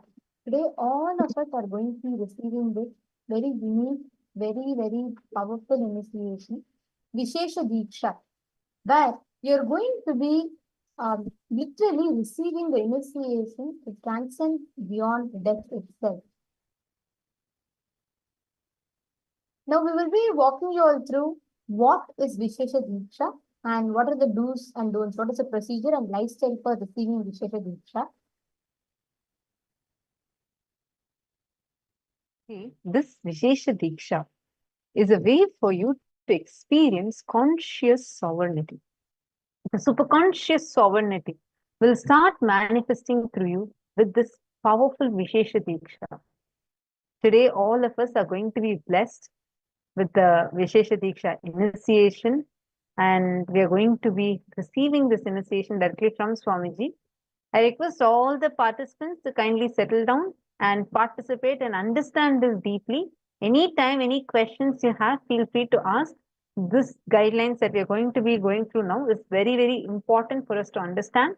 And this is the guidelines that's going to be like part of our life. So we're going to be following this as soon as we take the Visesha Diksha. So I request all of you to intensely listen. The Visesha Diksha, the initiation into superconscious sovereignty. This is the level 2 of the Shiva Diksha initiation. The day 1, we all had Shiva Diksha from Swamiji. Now all of us are going to be receiving the level 2.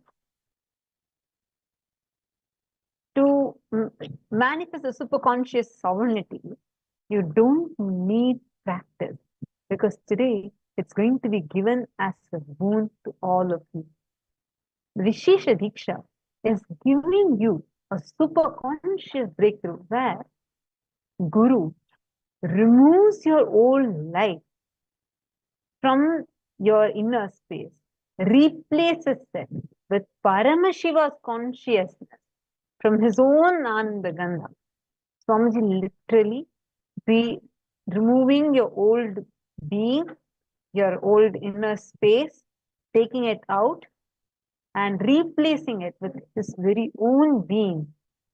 You will actually experience this today directly from Swamiji's Ananda Gandha. Swamiji is going to be doing this. It's a very powerful initiation. There are multiple references for this. One such reference, you will be seeing it in the Visesha Diksha Vidhi Patalam in the Somashambhu Paddhati. The Somashambhu Paddhati is what has the steps for how to give Visesha Diksha.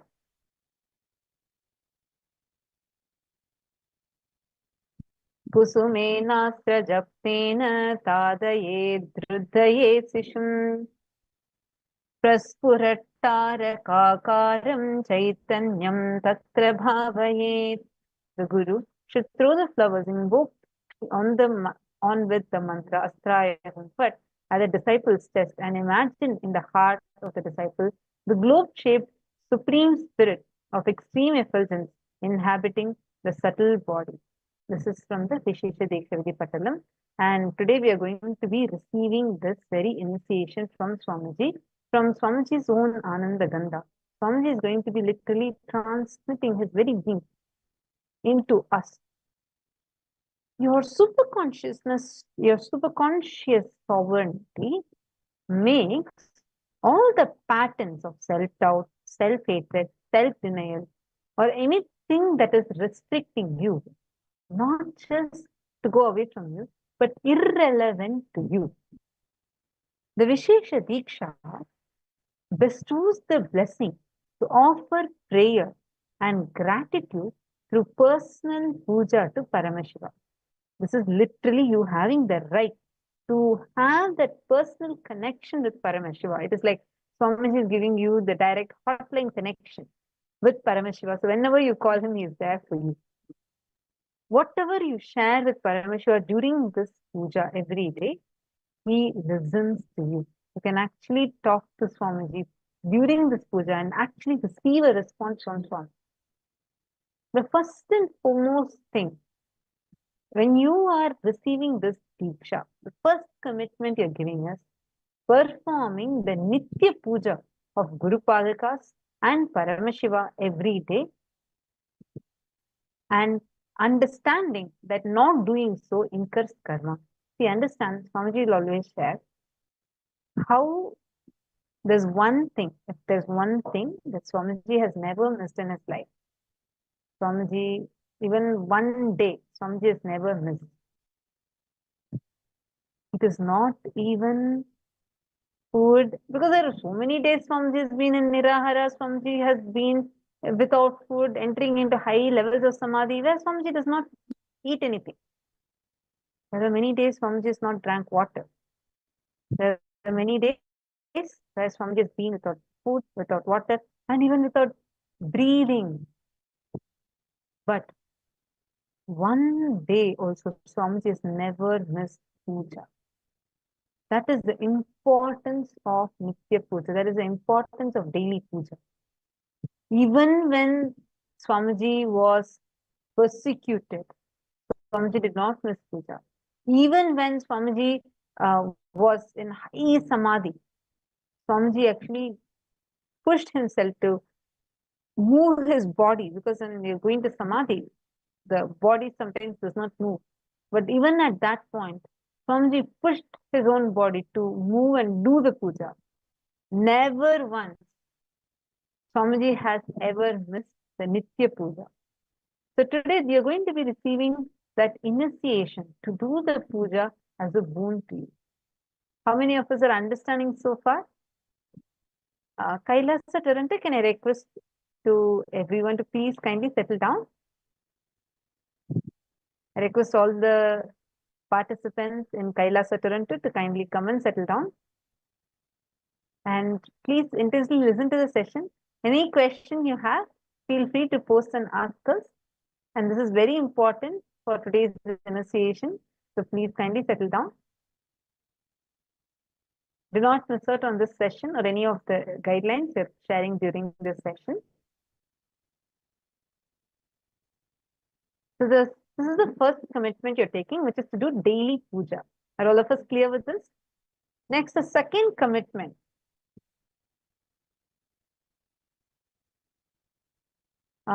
Alex, you're asking a question. I am completion means not right.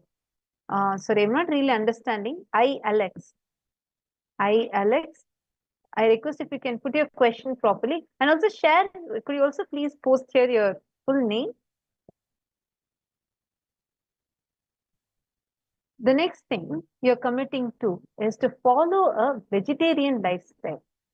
Do not eat any kind of meat, no non-veg food, no meat, no fish, no eggs, and not even non-violent milk as food. Meaning you can't consume anything that is having violence. You're not going to consume violent milk. Means nowadays, many of the countries, the animals are being subjected to a lot of cruelty. And this cruelty is gone to extreme levels. Like literally, you're not actually drinking milk anymore. It's equivalent to consuming meat because the animals are being subject to a lot of himsa, violence.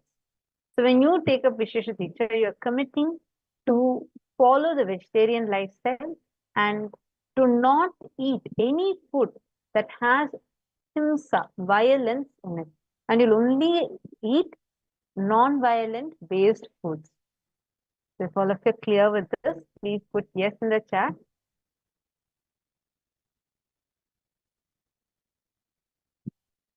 Next, do not engage in any activities of violence, himsa, of any jivas, including self. So that means when you receive Vishesh Diksha, you're actually committing to saying, I will not even do anything to myself. You're committing to this one commitment that you will follow absolute non-violence, not just non-violence with others, but non-violence even with yourself. No self-beating patterns, no cherishing self-victimization inside of you, no to victimhood, no to anything that is caused with violence. You are committing for ahimsa as your lifestyle. This is a very important thing. This is also a part of the commitment that you're taking for Visesha Diksha. Next, never abuse Paramashiva, the source of the cosmos, or the Shastras revealed by him, or the Guru. So at any point, never ever, even for casually, do not abuse the scriptures, do not abuse Paramashiva, and do not abuse Guru. So this is very important to understand. Every guideline is a commitment that you're committing to when you are receiving the Vishesha Diksha. And the next one, remember to not cross the shadow of any of the Shiva Linga. Sometimes when you go to the temple, you're going near a Shiva Linga, and let's say there's a light and there's a shadow being cast, please make sure you do not you do not walk over the shadow or even cross over it. You won't go around it and pass through, but do not cross over it. Same way, do not eat the food offered to Paramashiva Linga or Chandikeshwara. Chandikeshwara is the accountant of Kailasa. You can share this food to the plants in your garden, to your pets as prasadam, but you should not consume it. You can consume the food you're offering to Paramashiva, but not to Chandikeshwara. If any of you are going to any of the Shiva temples, you will actually see Chandikeshwara being there. Usually they don't give the prasadam, but even if they give the prasadam, please make sure you are not consuming. Next, please do not abuse anyone who has received the Shiva Diksha till your last breath. Remember to continue worship to Paramashiva and to Guru. Now, if you are understanding this, cognizing this, and committing to these commitments, take a few minutes and please provide your consent via ecitizen.info/SV Diksha. Please take a few minutes. I request all the participants to fill it up. Whoever is filling this up, you will be receiving the Shiva Diksha level 2, Vishesha Diksha today.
Hope all of you have finished signing up. Who all have finished signing up? Because now what we are going to be entering into is going to be a very, very, very important session. Starting from now, each of these sessions are like a preparation that you are doing for today's conscious death process. This conscious death process will actually make you face your own fears. You're going to come face to face with all your fears, and the root of all your fears is the fear of death. Understand, with today's process, you're going to experience a very powerful breakthrough, a breakthrough that can give you tremendous powerfulness, healing, and a new life itself. So let us all now enter into the session where we are going to be learning about fear and types of fear.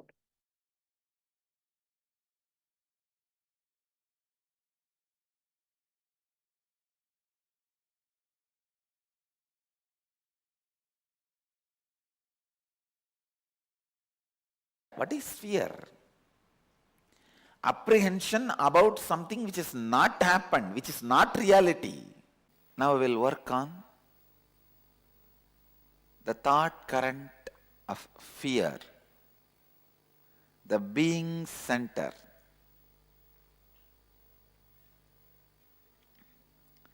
It really feels so nice. Now you know, Kalaba is alive, living. Time is Kalaba.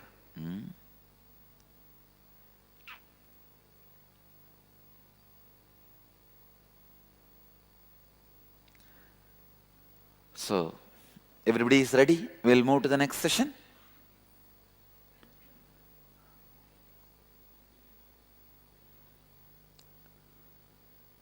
We will work on the being center, the thought current of fear.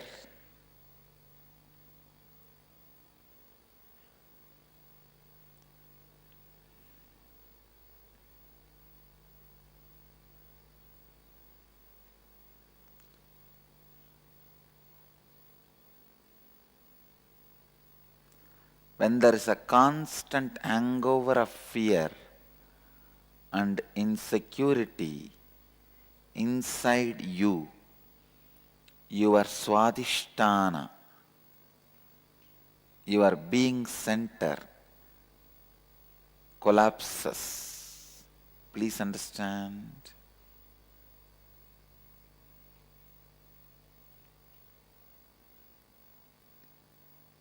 Inauthenticity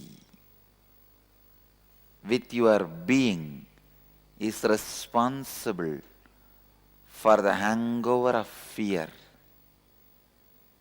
Please understand this word. Inauthenticity with your being means if your being is not integrated authentically, hangover of fear remains in you. What is fear, you know? Whenever you utter a word to yourself, the incomplete part of you which is sitting inside you, making fun of you, mockery of you, is fear. There's a big chunk of you, incomplete you, which does not have a confidence over any word you utter to you, because many times you failed, you were out of integrity with you. All of you understand? Listen. Because many times you were out of integrity with you, one chunk of you does not believe you, does not trust you. So whenever you make any word, any plan, that part makes fun of you, mocks at you. That mockery is fear. That mockery is hangover of fear.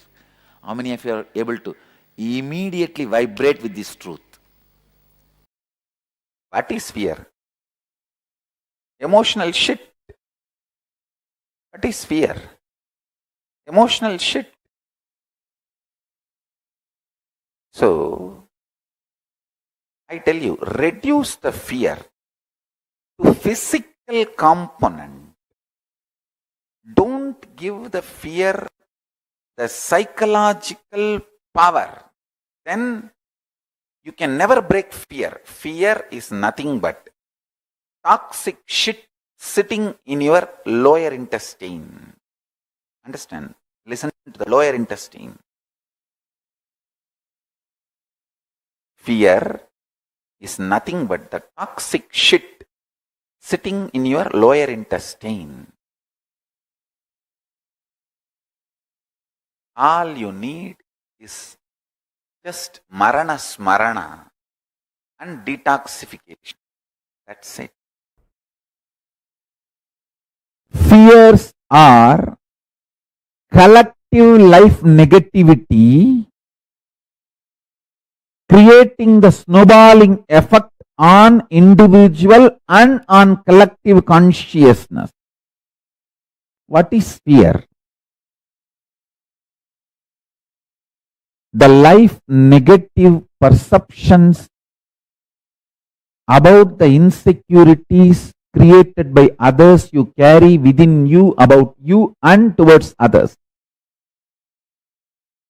You are afraid of people who are afraid of you. You are bothered about others' opinion who is bothered about your opinion about them. Listen to this carefully. You are afraid of person who is afraid of you. You are bothered about the other's opinion who are bothered about your opinion about them. Collective fear-centric laws are created in such a way that it creates snowballing effect of deluding the consciousness more and more into life negative and giving you the feeling this is the way life is.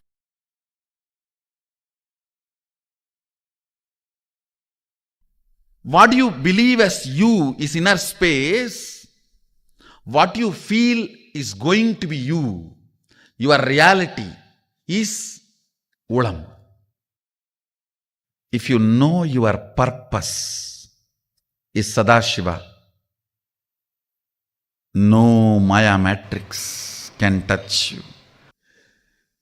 A vivid description of all the possible problems without even having one iota of the fear.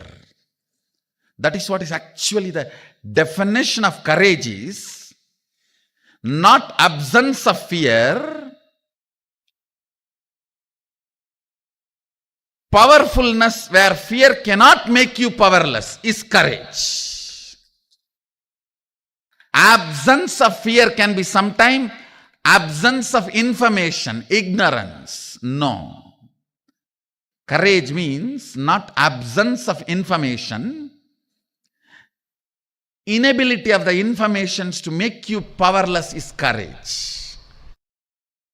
If you sit and consciously involve intensely in all your fears and the root cause of fears and insecurities, you will be completely free from all fears and the kind of the boldness, courage you will manifest. See, at one point you will reach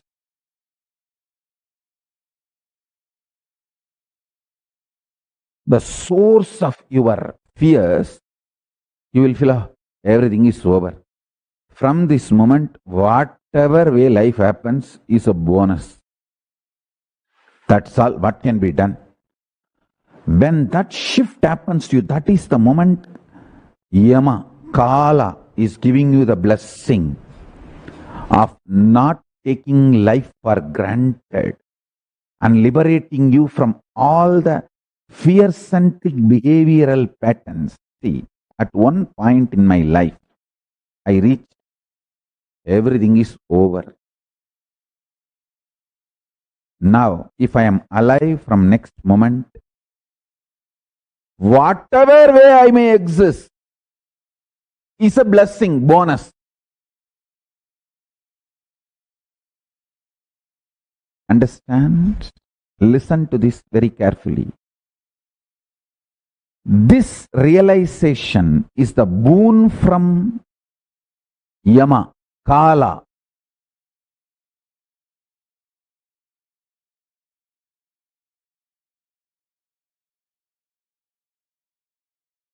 Decision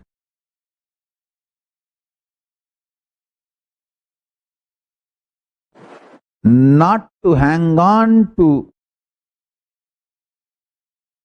our fantasies about life and our fears about our fantasies. Understand? Whenever your mind involves, your fears become fantasies and fantasies become fears. These are the statements you need to meditate very deeply. When there is an obsessive compulsive behavior, your fantasies become fears and fears become fantasies. Romance become perversion, perversions become romance. War becomes love, love becomes war. Listen carefully.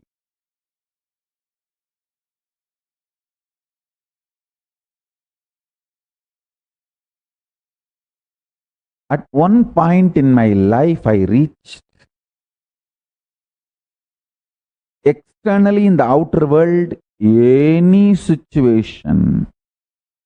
If I am going to be alive, remembering I exist, it's a blessing.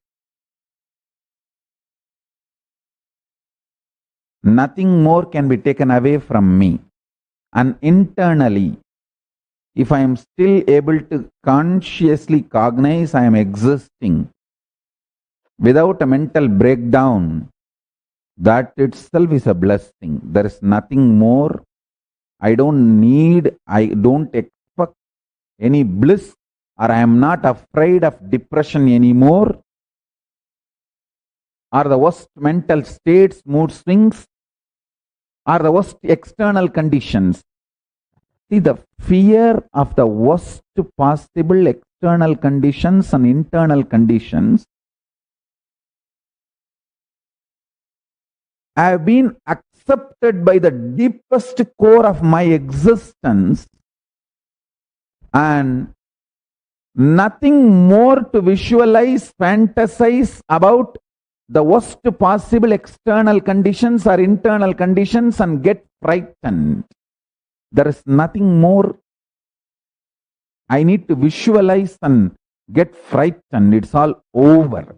That moment, something broke in me.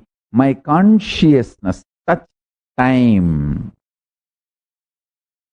And Yama gave way, Kala gave way, and I reached Kala Bhairava.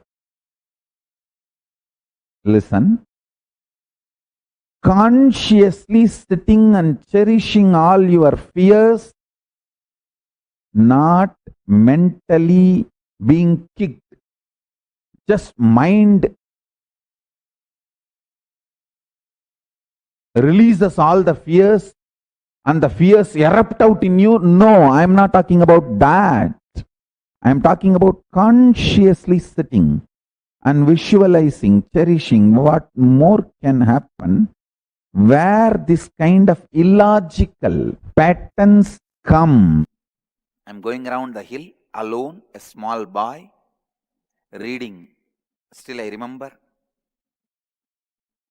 the Arunagiri Andadi, the 100 songs on Arunachala, written by Guhenamachivayar, a great saint. Still I can repeat the whole 100 verse by heart. With that book I am walking.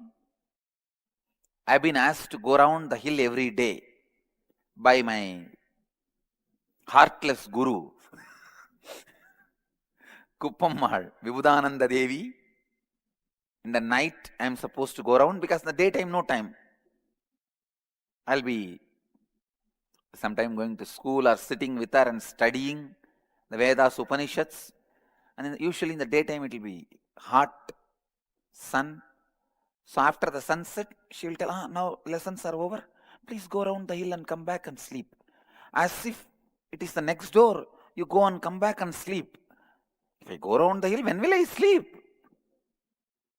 Because by the time I come back, I have to take bath in the tank and go to the temple for Suprabhadam. Shiva's Lord is waking up. Arunachaleshwara is waking up. You should go and see him early morning when he wakes up. So I let run. Anyhow, I went round every day. One day night, some 10 hyenas. Hyena is a animal, will be very shy as alone, but will attack and kill any human being if they are group. Children means simply they will kill. Simply they will kill. Children are the best dinner for them. They will kill. I was walking alone. It was Amavasya, or just near Amavasya. No light, dark. In those days, the path for going around Arunachala hill was very dark, a narrow road, not even a road, like a forest road. Some 10 hyenas are standing in front of me suddenly. In the midnight, I am all alone with just that one book of songs of Arunachala. From the lower abdomen, Swadhisthana, I gave the voice, Arunachala.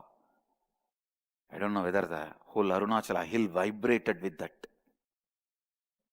There appeared an old man with a stick, drove the hyenas away. They all ran away. Somehow I got saved. Otherwise, I would not be here. I will not be sitting here. I would have been sitting in their stomach within next few hours. And anyhow, I came back and I narrated the whole story to my Guru Vibhudananda Puri with the deep feeling. From tomorrow, I don't need to go to the hill rounding, walking around the hill.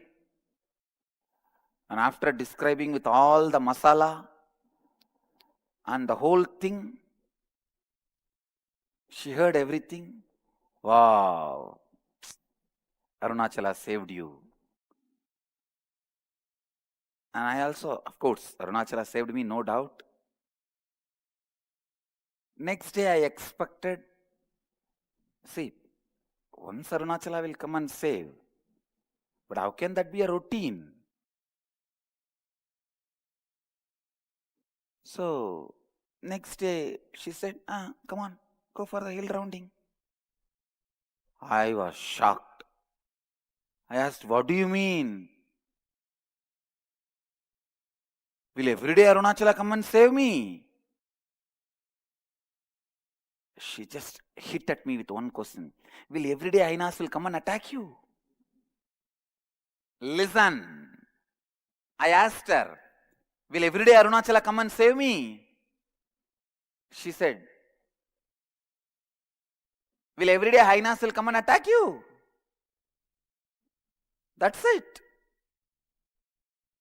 My mother, who is always overprotective of me, I'm going and telling her. She heard the whole thing. Then end of the day she asked me, end of the whole story, what did Pati tell? Pati means my Guru, Vibhudananda Puri. What did she tell? I said what she said. Then she just walked into the room, into the house and said, all right, you go for the walking around the hill. She just walked into the house and said, you go now. Really, I'm telling you, it was a hit on me. Yes, will every day hyenas come and attack me? Then she said, if every day Arunachala also will come, go. I tell you, Even now I am seeing it in my life. Whenever Hainas come, Arunachala comes and protects me.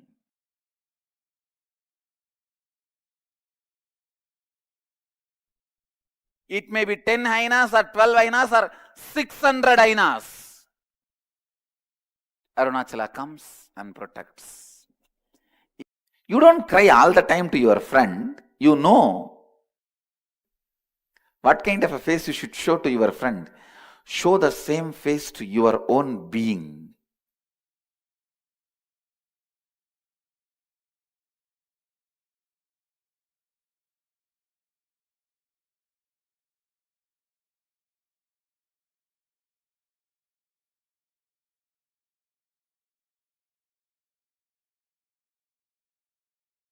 Even to yourself.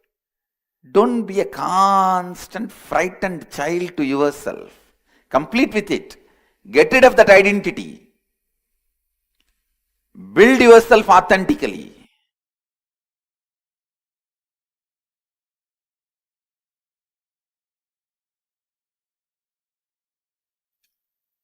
Don't constantly be a frightened baby.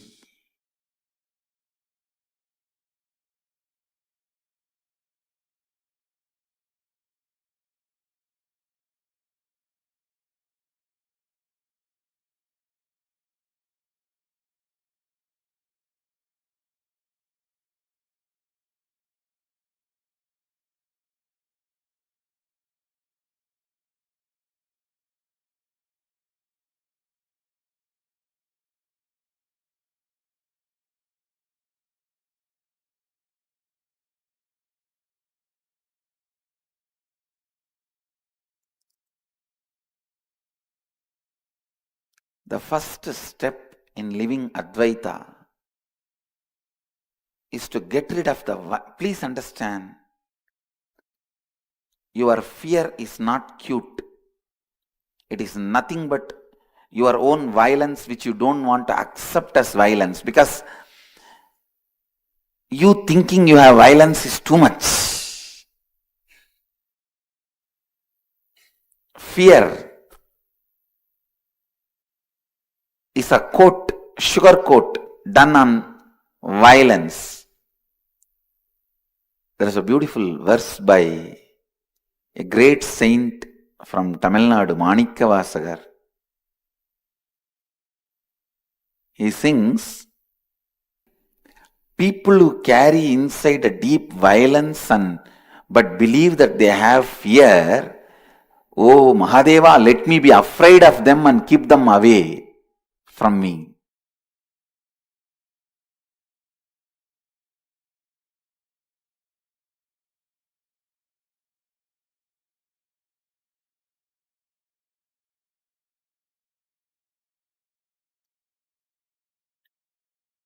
First, complete with that frightened child inside.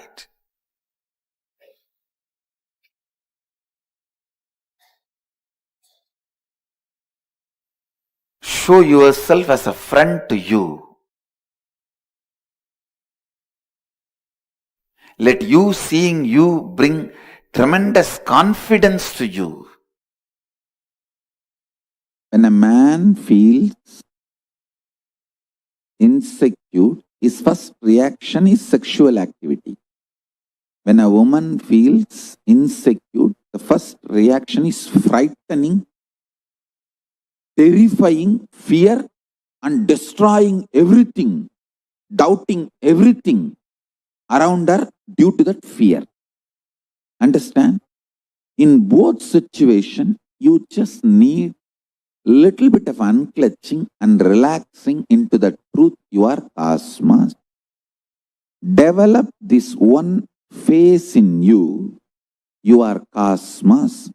You will see tons of your reactionary assumption based destructions will reduce.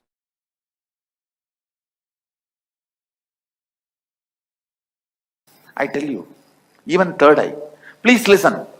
The biggest reason why you don't awaken your intuition and third eye, you are always afraid. You will get the bad news and your life will be suffering.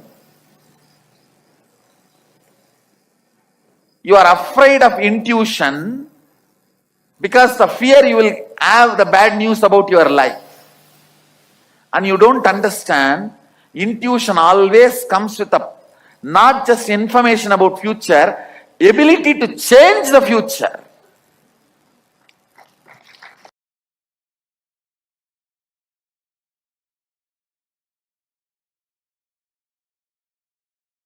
It is your own pains and hurting. The self-hurting need to be stopped. You don't need any enemy from outside. No, really, I'm telling you.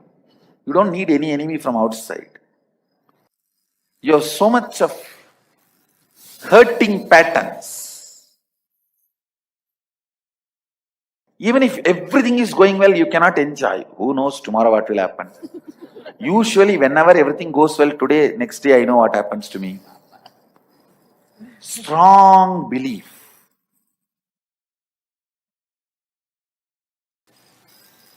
When things go bad, you are very comfortable. When things go good, you feel, this cannot be my life. Looks like somebody else's life. Fear need to be used like a pickle wherever required. Not more than that. If you know how to use fear as pickle, you know the realistic threats and unrealistic lies. And the life can never cheat you, life will never cheat you. You will never be cheated. Phobia means, see, fear itself is a illusion. Illusion square is phobia. Illusion about the illusion is phobia. Listen. For example, if you are seeing a snake and shaken, become powerless, it's a fear of snake. And you imagine there is going to be a snake and get into the same mood of powerlessness and frightened, then it is phobia. Means square of the fear is phobia. All phobia is compulsive attitudes, compulsive mental thought currents, compulsive mental attitudes. Fear itself is a powerlessness, but at least we can work on it. Tribes experience only fear. Only civilized people experience phobias. Understand? The tribal people, people who live in forests,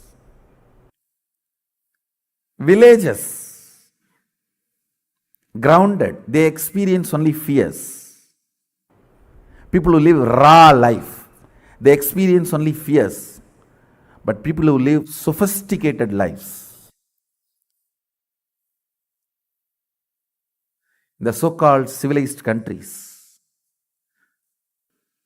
so-called developed countries, they experience phobias. You will never see a phobia in a tribal village. Among the tribes, you will never see phobias. Actually, a person who has never seen snake closely only will have snake phobia. If you see snake phobia will disappear. Snake fear may be there. Fear is 1,000 times more healable than phobia. Understand? Fear is healable. Phobia is only treatable, not curable or healable. Everything which can't be treatable, everything which can't be treated or cured is phobia based. Whether it is your blood pressure, diabetes, whatever Western medicine claims can't be cured or healed permanently. is phobia pattern based. Listen carefully. I am connecting whatever statements I uttered together. Fear breaks your integrity, phobias break your completion. Listen carefully. If you look in, what breaks your completion? Completion is a state, integrity is the way you function. What breaks the state of completion? It is always phobias, not fears. Because you already come to terms with fears. With fears you come to terms. It is law of life.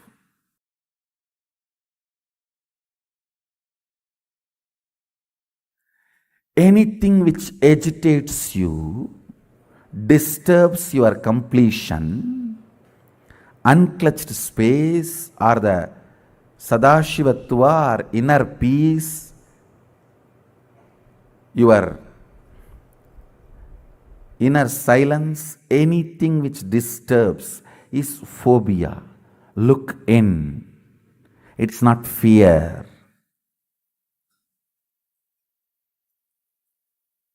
Listen. In actuality, you may not come to terms with reality, but in the inner space, you always come to terms with reality. And make it into virtuous circle. Understand? In Kailasa, first thing, I am utterly feeling secured and safe. So I declare Abhayam Sarvabhudebhyo to my first circle.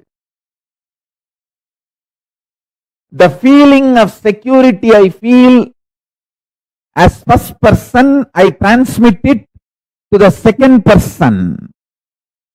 And through the second person, I transmit that same feeling of security, Abhayam Sarvabhudebhyo, to third person.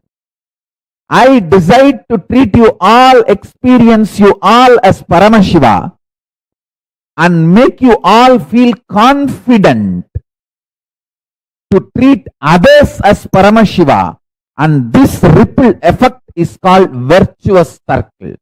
I am responsible to start this virtuous circle, Dharma Chakra, Jnana Chakra, and make every one of you experience it and radiate this joy, life, positivity towards others.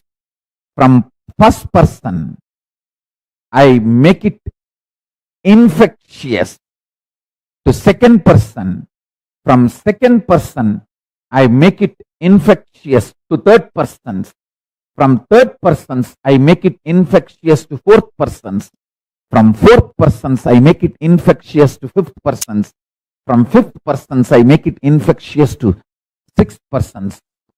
This is what is virtuous circle. Law of Kailasa is life positivity. The intense feeling, secure, protected, nourished, enriched, loved, I experience from Paramashiva, my Antaratma, Paramatma. I radiate it through my first person to my second person, you. Kailasa, government. From my second person, you, to third person, they, the whole world, the whole humanity. From the third person to fourth persons, all the animals, below the ocean, above the earth, below the earth. From fourth persons to fifth persons, plants, trees, rivers, hills, ultimately to the whole universe. Reversing of the fear-based law into love-based existence is the purpose of Kailasa. This is what is all about life. This is what is all about Kailasa. This is what is all about superconscious breakthrough.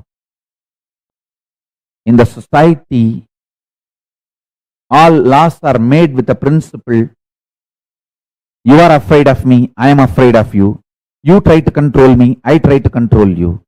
But in Kailasa, all the laws are life pro. I love you, you love me. Let both of us love whole world.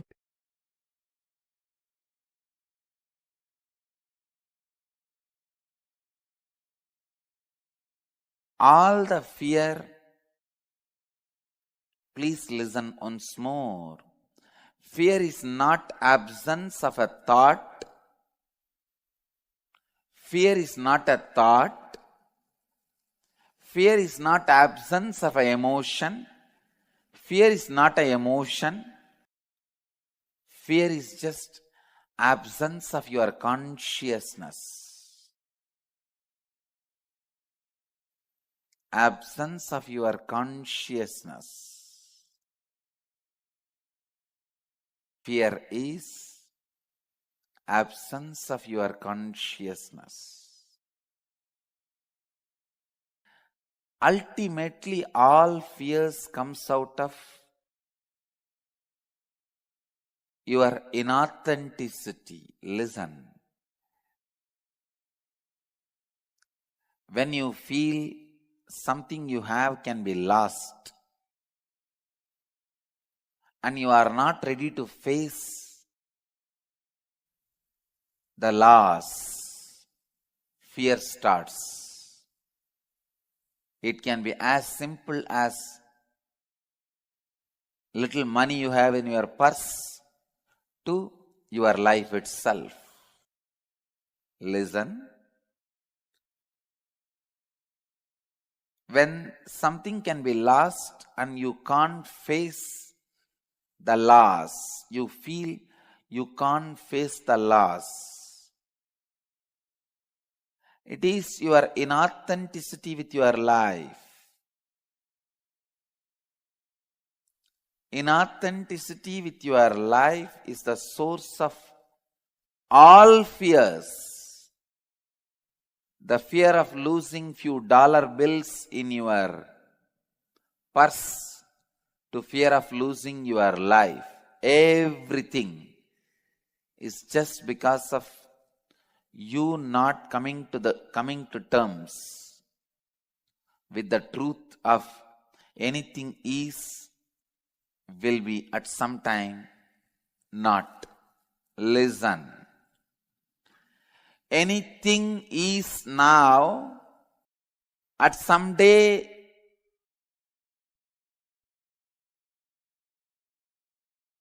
will become non-existence,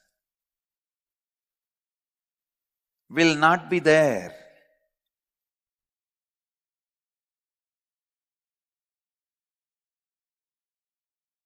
When you are not ready to face the reality, when you are not authentic enough to face the life, happens inauthenticity.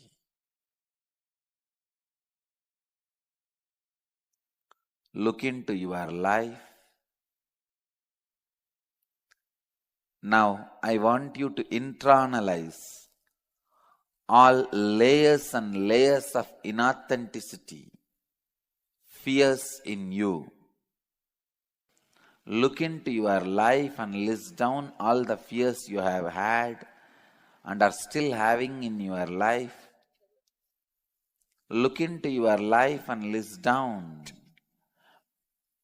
Internalizing means analyzing for the purpose of internalizing.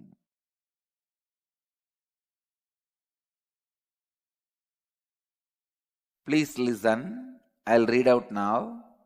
Look into your life and list down all the fears you have had and are still having in your life. For example, fear of loss of health, loss of wealth, loss of name and fame, loss of love of people around you, fear of ghost, fear of God. Please note that this includes both your own direct experience of these fears and your experience when you observed others going through these fears in their life. Identify the out of integrity and inauthentic thoughts, words, actions that exist in each of these aspects. Write the earliest concepts, all your childhood memories and beliefs you received about death in your life. You may have received these ideas from your parents, teachers, relatives, church, temple, etc. Describe your experience when for the first time in your life you face the death of someone close to you. Make a list of the top 3 people who are currently alive in your life and whom you never want to die. Describe the impact their death will have on you. Examine and identify the various out of integrity and inauthentic thoughts, words, and actions that exist in your relationship with each one of them. Please answer these questions. Then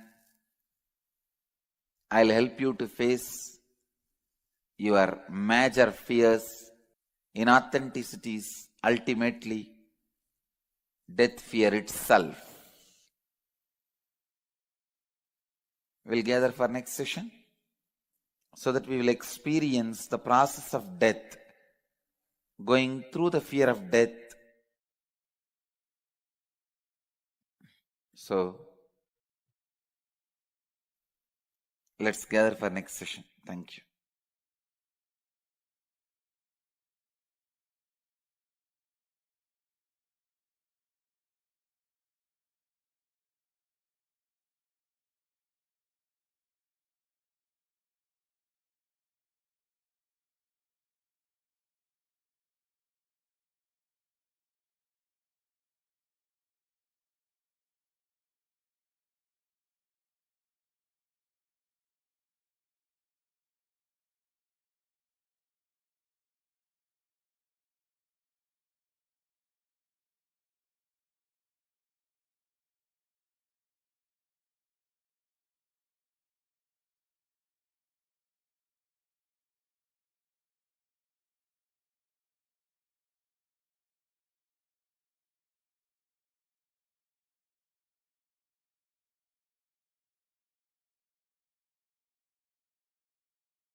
ताण्डव शैलगिरिशा नित्यपुरि नित्या नटन शङ्कर ज्योति विश्वा नित्यपुरि नित्या दामोदर प्रभु नित्यपुरिषा ओङ्कार प्रभुवे दामोदर प्रभु नित्यपुरिषा ओङ्कार प्रभुवे शिव शङ्कर गङ्गाधर हर हर हर नित्येश्वरा शिव शङ्कर गङ्गाधर हर हर हर नित्येश्वरा राज राज ध्यानपीठ नित्यपुरि भगवान् राज राज ध्यानपीठ नित्यपुरि भगवान् नीलगन्धा प्रणवमर्म परमहंस नित्या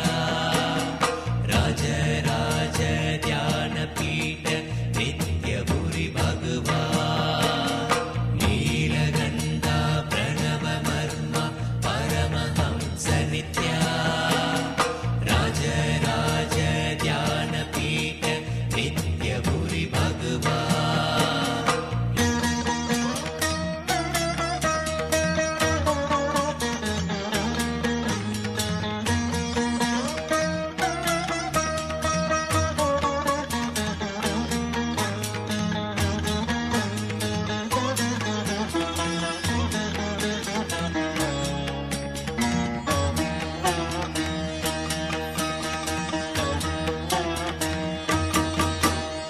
अम्बा परमेश्वरि अखिलाण्डेश्वरि नित्यपराशक्ति साम्भवि शङ्करि नित्य सर्वेश्वरि शान्तस्वरूपिणी दया करो मा कृपा करो मा माता नित्येश्वरी दया करो मा कृपा करो मा माता नित्येश्वरी नित्य शङ्करि कृपा करो मा अभय प्रदायिनी नित्य शङ्करि कृपा करो मा अभय प्रदायिनी जगतोदारिणि माता दुर्गा नित्यपुरि नित्येश्वरी जगतोदारिणि माता दुर्गा नित्यपुरि नित्येश्वरी नीलगन्धा प्रणवमर्म परमहंस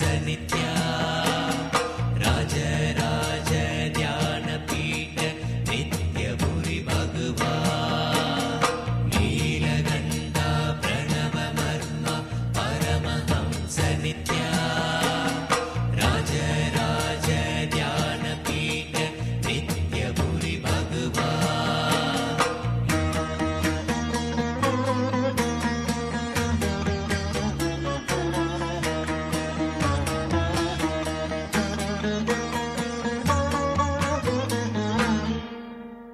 श्री गुरुनाथ नित्य गुरुनाथ सद्गुरु नित्या जय गुरुदेवा सद्गुरु देवा नित्य गुरुदेवा माता नित्येश्वरी पिता नित्येश्वरा नित्यपुरि नित्या माता नित्येश्वरी पिता नित्येश्वरा नित्यपुरि नित्या जय गुरुनाथ सद्गुरुनाथ हर हर नित्य गुरुदेवा जय गुरुनाथ सद्गुरुनाथ हर हर नित्य गुरुदेवा शरणं शरणं नित्य सद्गुरु शरणं शरणं शरणं नित्य सद्गुरु शरणं नीलगन्धा प्रणवमर्म Paramhans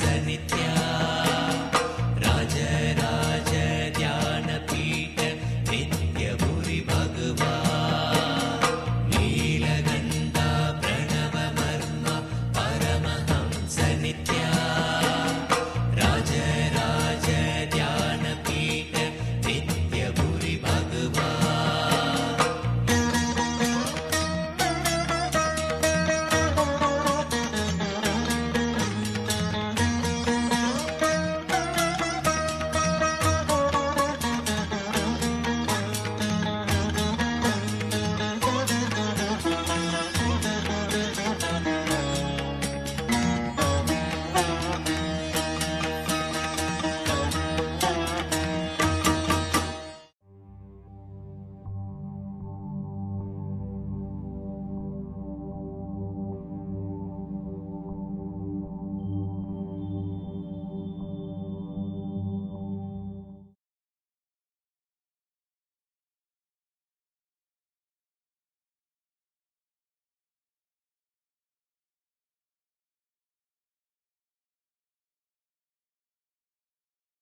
Such a powerful way Swamiji revealed to us how fears exist, what are fears, and how the various types of fears that we have in our life, that we come face to face with. There are different types of fears, but the root of all fears is one fear. What fear did Swamiji say? Root of all fears is just one fear. What did Swamiji say? What is that one fear? It is fear of death. It is fear of death. That is that one fear that Swamiji said as a root of all the fears that we have. Right? Now, can I request all the participants to please share here?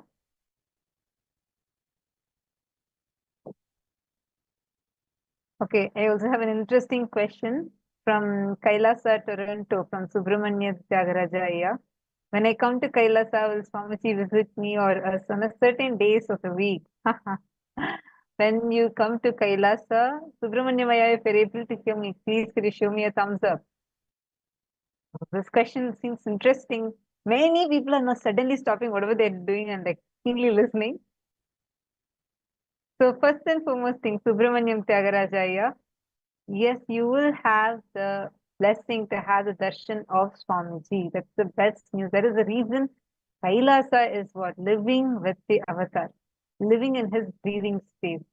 Now you're going to be receiving the darshan of Swamiji, and you'll be receiving the training, and then you will also be sent, you'll get a blessing to be in Mahakailasa also and receive Swamiji's blessing. So it is a big yes to what you're saying. That is the reason, sole reason for Kailasa, or why every one of us want to be in Kailasa, is to have the darshan of Swamiji. So yes. All right. Now we all just listen to Swamiji revealing about fears, right? Now let us work on this. We're going to work. Every exercise we're going to do is so important. So I request all of you to make sure you're continuously listening and participating. Any questions, feel free to ask, but it's too important that you don't miss out on anything. First step, recollect the earliest memories of your life and write down the incidents and the conversations you had about fear of losing your name, fear of losing your fame, your identity. Like, for example, and go back to the earliest years. Don't take from the recent most. Go back to the first time that you remember, the earliest memory. Go back to that. Like, for example, your teacher scolded you in front of everybody, or you saw that your friend was getting a good name instead of you, and that made you feel bad. Like anywhere, wherever it's related to fear of losing your fame, fear of losing your name, fear of losing your identity. Sit and start writing down all those incidents. I request everyone to do it. This is a preparation process for the death meditation process too. Please start.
Hope all of you have finished this step. Now let us all move to the step number 2. See, understand, each step you're doing is very, very, very important. I request all of you to make sure you're following every single step. Now you wrote down the memories of wherever, the conversations, the incidents that happened, the fear of losing your name. Now, fear of losing your mental health, the physical health, the fear of accidents. Don't start now. Go back to the earliest memories and write down all the incidents, conversations. Like, for example, you probably saw your uncle meet with some accident, and then you were really afraid of accidents. Or you saw some movie and you got some idea about mental health, and you're really afraid what will happen if you lose your mental health. Take a few minutes and please write it down. Actually, I remember when I was very young, I saw a movie, like very, very young I was, before joining Gurukul. And there was this movie somewhere, like they showed how a person becomes mentally unstable. So now that was a fear. It may not be relevant right now, but I had that at one point. So even without my awareness right now, it is still running inside of me as long as I don't complete with that. Are you understanding? So you need to complete, you need to identify that and complete with that. Please write it down. Request all of you to please sit and write this down. We have a lot of exercises today. It's very, very, very important day. So please sit and do this exercise each step intensely.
Hope all of you have finished this step.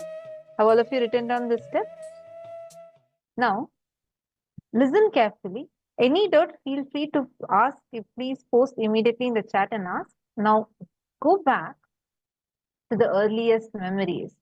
Recollect the earliest memories of your life and write down the incidents and conversations you had about fear of losing your wealth or all your possessions. For example, your you've heard from your mother how poor they were and how much they struggled. So at that time, you started having that fear. Oh my God, what will happen if I lose all my wealth? What will happen if I lose all my possessions? I request all of you to sit and please write this down. Sit and elaborately write it down. Every step is. Oh, I'm so sorry, Mama. Forum, are you able to hear now? I just saw your message.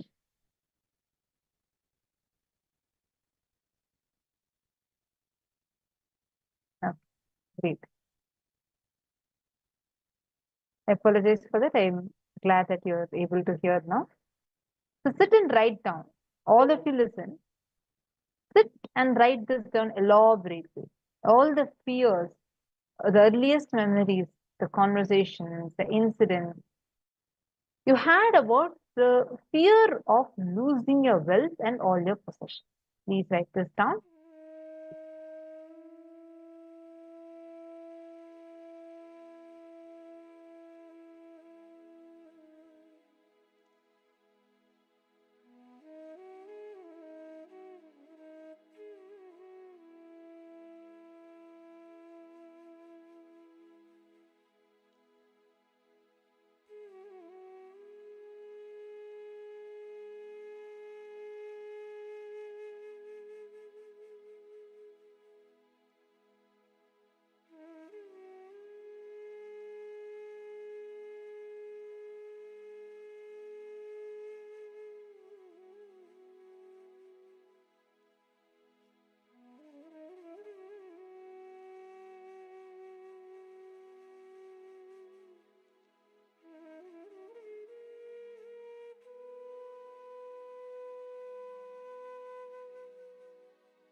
hope all of you have finished this step. Now let us all move to the next step.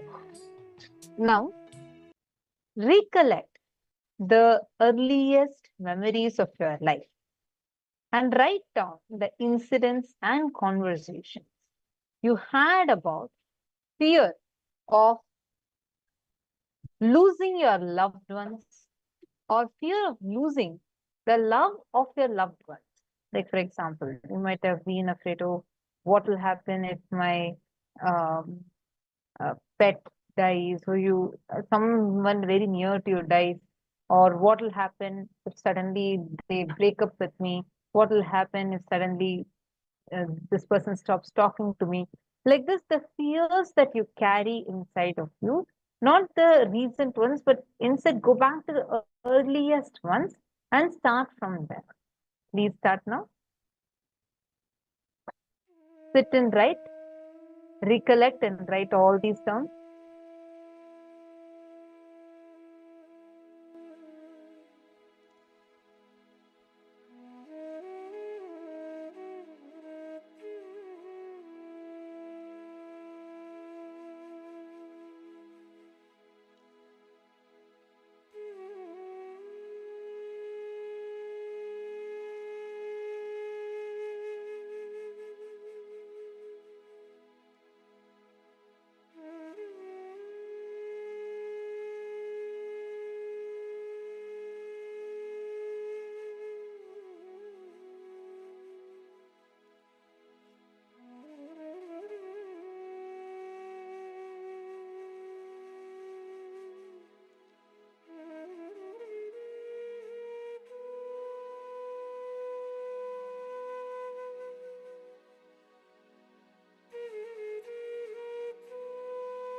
Hope all of you have finished writing this step. Now, in the next step of the process, please listen very carefully. In the next step of the process, I request all of you to look in and pen down. Now you've finished all the 4 main aspects of your life, right? In the next aspect, look in and analyze all the fear of unknown that you have. For example, when you are young, whenever you used to not eat food, your grandmother used to say, okay, if you don't eat food, the ghost will come and take you. Or if you do something wrong, people used to say that, God will punish you. God will give you a punishment if you do something wrong. All the fear that you had, earliest conversations that you had about ghosts, darkness, God, etc. Like many times when you're young, you used to watch some horror movies and you used to have your own concepts of ghosts or even God. Write all of them down. The earliest conversations you remember about ghosts and God. Please pen them down.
Listen. From the right context and understanding, there is no such thing as death. When there is a wrong context, every moment you will be dying. Please understand. When there is a right context, even what you think as the so-called death is not death. With a wrong understanding and wrong context, every moment, even a small ant. Sometimes you don't even need to see the ant, just the thought, will this roof fall on my head, is enough to put you into a panic attack. Just a small jolt in the flight is enough. Sometimes it is not even required, just your thought, a jolt in your thinking is enough to put you in the fear of death and make you go through death. First thing you need to know about it, first thing you need to know about death is the actual happening has no significance at all. Imagination about the happening plays all the chaos, havoc in your life. Please listen. Actual happening has no significance at all. When I make this statement, I am responsible for it. Please listen. With all my integrity and authenticity to Mahakala, Kala Bhairava, I am making this statement. Actual incident, what you think as death, at one day, you will suddenly disappear. Your body will be taken and burnt or cremated or buried, disposed. After that, you won't exist in the form you are existing now. That is what is actual incident. You call it as death. It has no significance. Please understand. It is nothing but a job change, profession change, or career change. It has no significance. Just like you change your jobs, change your career, change your profession, sometimes change the city you are living in, sometimes change your spouse, sometimes change your house, you just change your body. I know. Immediately you say, no, that means too much. Listen. Please listen. The incident really has no significance at all. Changing your body happens so regularly in your life, it has no significance. Just today morning when we were walking towards satsang, I was with one of my Gurukul kid who was in the Gurukul. None of my Mahants and Sri Mahants are able to recognize him because he has grown so tall. They were trying to identify who he is. And when I explained, they understood. Understand, body changing has no significance. It is regular phenomena. Then what is that? That makes death so frightening, fearful. Listen. It is cleaning of all the memory. Please listen. There is only one thing in the death actually happening which you are not seeing during the life. That is you forgetting the whole memory. Cleaning of all memories. But I tell you, that is the beauty of death. Never try to demystify that. Because just like once in a while you need stomach cleansing, stomach washing, once in a while you need all the memories getting cleansed. You get the fresh slate, you get the fresh life, you get the fresh energy, you get the fresh space. I can say this is the Hindu way of approaching the death. Please understand. This verse gives so many unsaid, deeper level of understandings. Vayuranilam amritam adedam basmandagum sariram kratosmara kritagum smara kratosmara kritagum smara. Let the vital life energy wind present in the body now merge into the all-pervading eternal cosmic life energy. And now let this grass body along with subtle body disintegrate into its basic elements and be reduced to the sacred ashes. Please understand, each of these verses are very important. The way Sanatana Dharma approaches death, it's very clear. The body has nothing useful. It has no use after death. That is why they say, let it disintegrate. Basmandaggo sariram. This verse declares about the need of cremation for Hindus. Why cremation in Hinduism? It is this verse shows the way. Why cremation in Hindu tradition? Because Vayuranilam amritamadedam. Let the prana merge with the cosmic prana. Basmandaggo sariram. Let the body go back to its basic elements. No use. After you leave the body, it has no use. You don't need this after that. If you want, you will have one more body.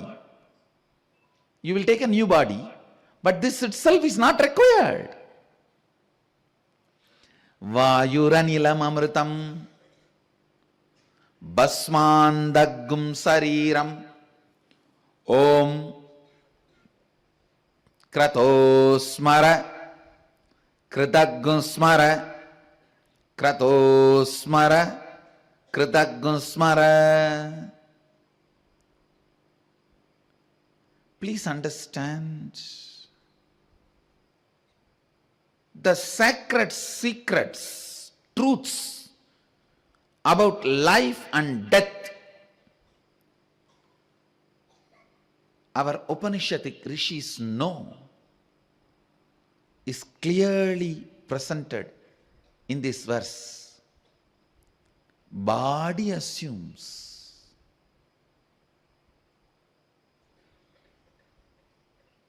its shape and it can go back to the basic elements. See, the whole talk here, it says very clearly, let the prana, vayu, relax, merge into the cosmic life, anilam, and let the body retire to the basic elements, become ashes. But you remember what all you did to become one with the cosmos. Oh cosmos, please remember what all I did to reach you. It means what? There is something beyond your life force prana and body, which is inside you, whatever that did during the life, only that matters. Understand? There is something beyond your breath and your body. Whatever that did during its existence, stay inside the body, only that matters.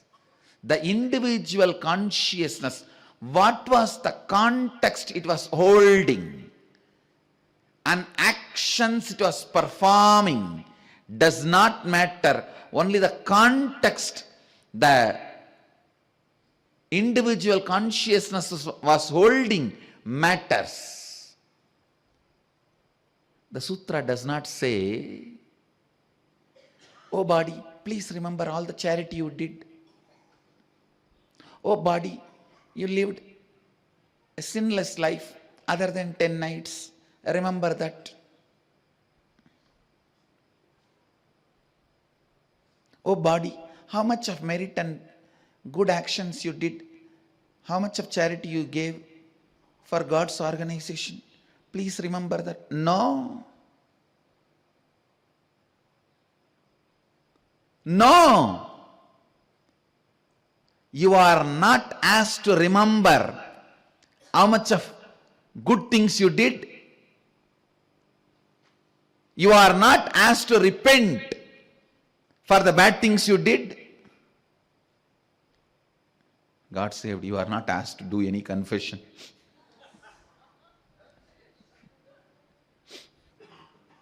You are only asked to remember what all you did to achieve the oneness. And God has been requested to remember what all you did to achieve oneness. Om Grato Smara Kritagam Smara. O Lord, please remember what all I did to achieve oneness with you. O my being, remember what all you did to achieve oneness with him. That's all is worthy of being remembered in the last moment. Do not ever do, oh, whatever sins you did, please repent for it. This is the last moment. And based on the sin, put charity. No. No. We are not interested in the money of the fellow who is about to die. We are interested in liberation of the fellow who is leaving the body. A real Hindu priest will not stand next to the dead body and plan for harvesting his property.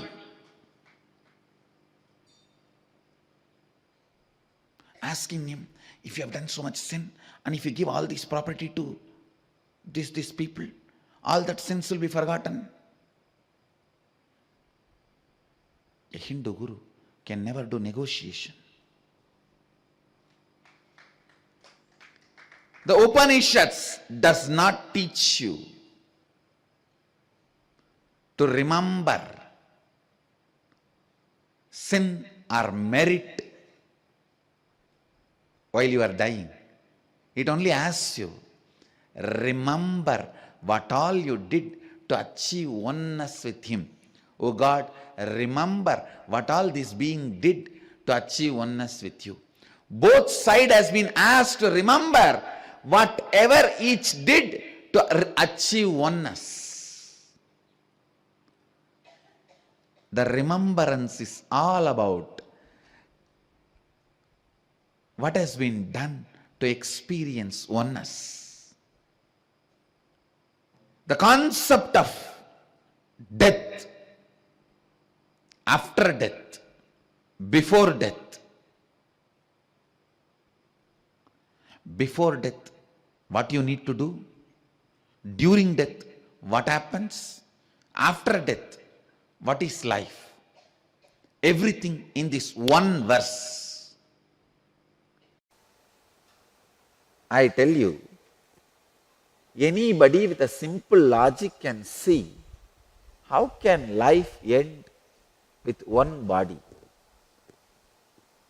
Just to do this drama of 100 years, I don't think you need so many tools and weapons and instruments like a mind, intelligence, consciousness. No. The fear of discontinuity is only for those short-sighted fools. Please understand. Krishna is not promoting any religious concept or philosophy. He is not teaching any theology. He is talking to his close friend who is in a big crisis.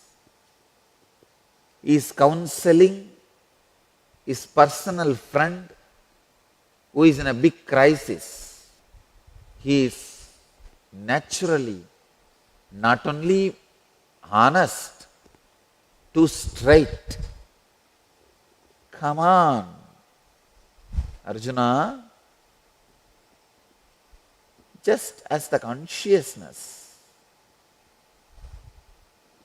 goes through the tenderness of the boyhood and bloom of the youthfulness and infirmity of old age in this body,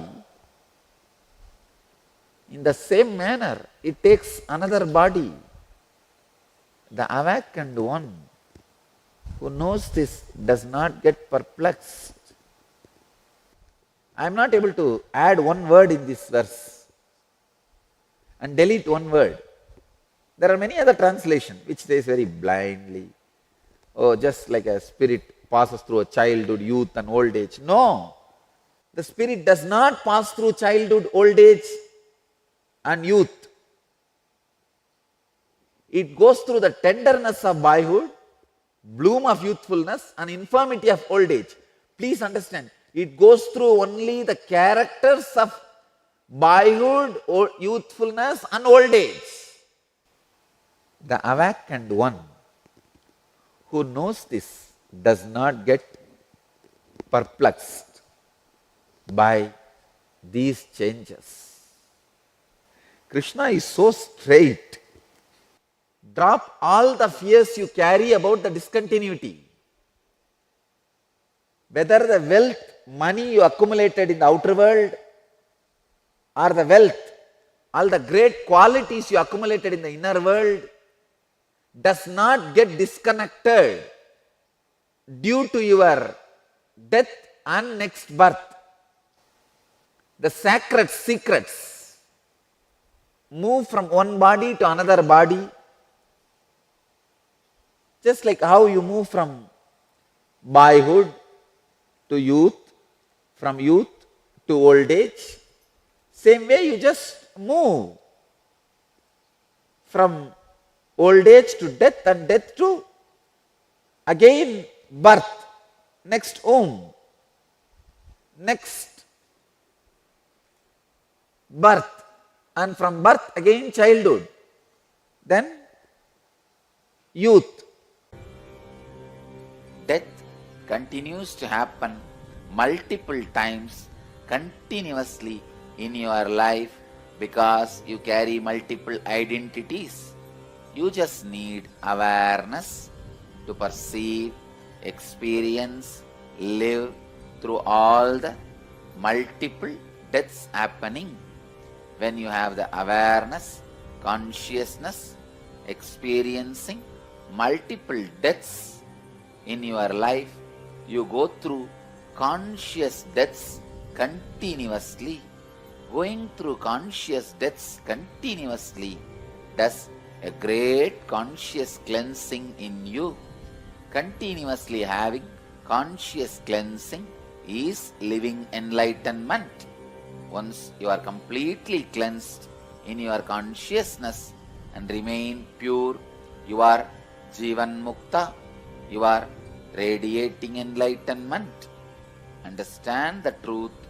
Death continuously happening in you consciously is just to remind you about your original purity and help you to remain in purity. In South India, there is a place called Valangaiman. The deity name is called Padagatti Mariyamman. Means, if you are in deathbed, you offer your prayers to her, that Mariyamman, my family deity. You pray to her that if you give me life, they will bring my dead body, like a dead body, they will bring me, and we will go around your temple. It's a very unique offering. You will see on the day of festival, not just few hundred, few thousand, tens of thousands of people lying like a dead body. And how in India we carry, see, we have a unique tradition of carrying these dead bodies with a huge flower decoration, with all that special vadyam, dance and everything. How we carry the dead body from home to the cremation ground for burying or cremating. Exactly the same way they will decorate you. You have to lie down like a dead body and they will carry you around the temple. And I tell you, I was laughing at that ritual till I went and personally watched once. Only after I went and watched, I understood, oh God, this is what I am doing as a death meditation. What we are doing as a death meditation process here, traditionally practiced. I tell you, I spoke to few people. They all literally go through that death meditation and the rebooting by the grace of that Mariyamman, Padagatti Mariyamman. She is actually a Adishakti herself, came and walked on planet Earth and blessed that whole area with her breathing space. Anybody does this ritual. I'll show you a small video clip.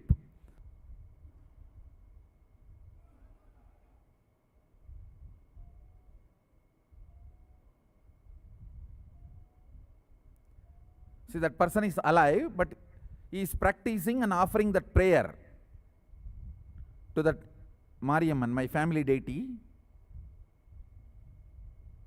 The place is called Valangaiman. Literally, this is the way in Hindu tradition, a dead body will be carried to cremation ground. They will put that coin, and she is the wife. Wife is giving the Vakarisi, means she is declaring him as a dead by giving that rice and giving farewell to him. All the relatives have come and they are giving farewell to him. And his dead body is now being carried. He is actually alive. He is alive. You can see now. He will come back and he will get up. Now around the temple, they will carry his body. Not one or two or few hundreds. Understand? Tens of thousands of people. See, all of them are alive. Nobody is dead. It is not one is dead body. This deity, my family deity, she is Adi Shakti.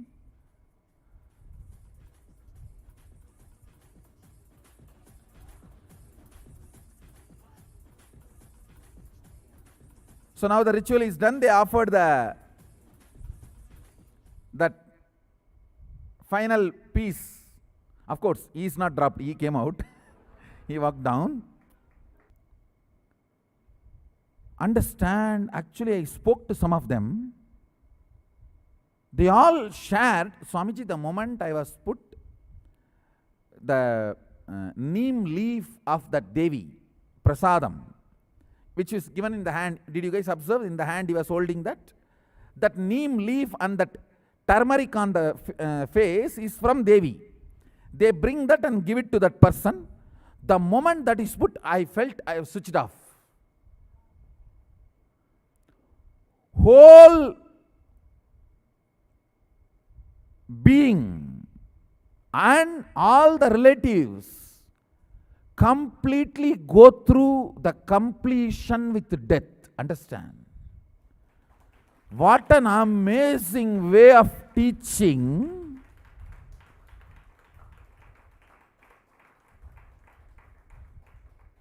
and making a person powerful and family powerful. Now I am declaring, we will have a Mariamman temple here and we will have this ritual.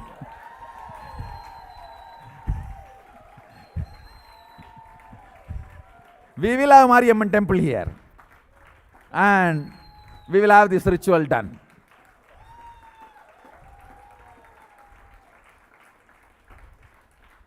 What harm is there in that ritual? There is no physical harm done to that person. But psychologically, you go through so much completion with death. And you are complete. That turmeric put on the forehead is the Aushada. See, she herself, Adishakti, became a form. She declares, any turmeric put on me is Aushada, apply that on that fellow's forehead and make him lie down. I'll reboot his consciousness and give him completion with the death.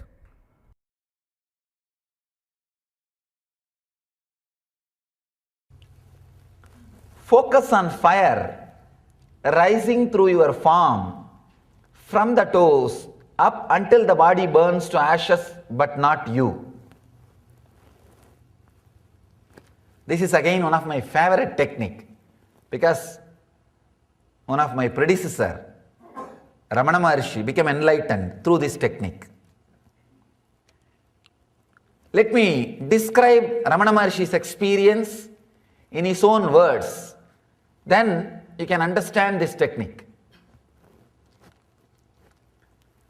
He says, around the age of 16, suddenly one day, very strong feeling or the fear of death started happening in him. A 16-year-old boy, fear of death means, first thing what we would have done, hey, call doctor, we would have shouted 911, this, that, everything. Of course, fortunately in India, no 911. And nothing can be called. And he was not even bothered or perturbed. He did not even bother about calling or telling the family or even the relatives who were there in the same house. He was in Madurai at that time. Just he stretched his body straight and decided to go through the experience. He just lie down like a dead body and started seeing what is going on inside. Understand? A very courageous decision. Very courageous decision.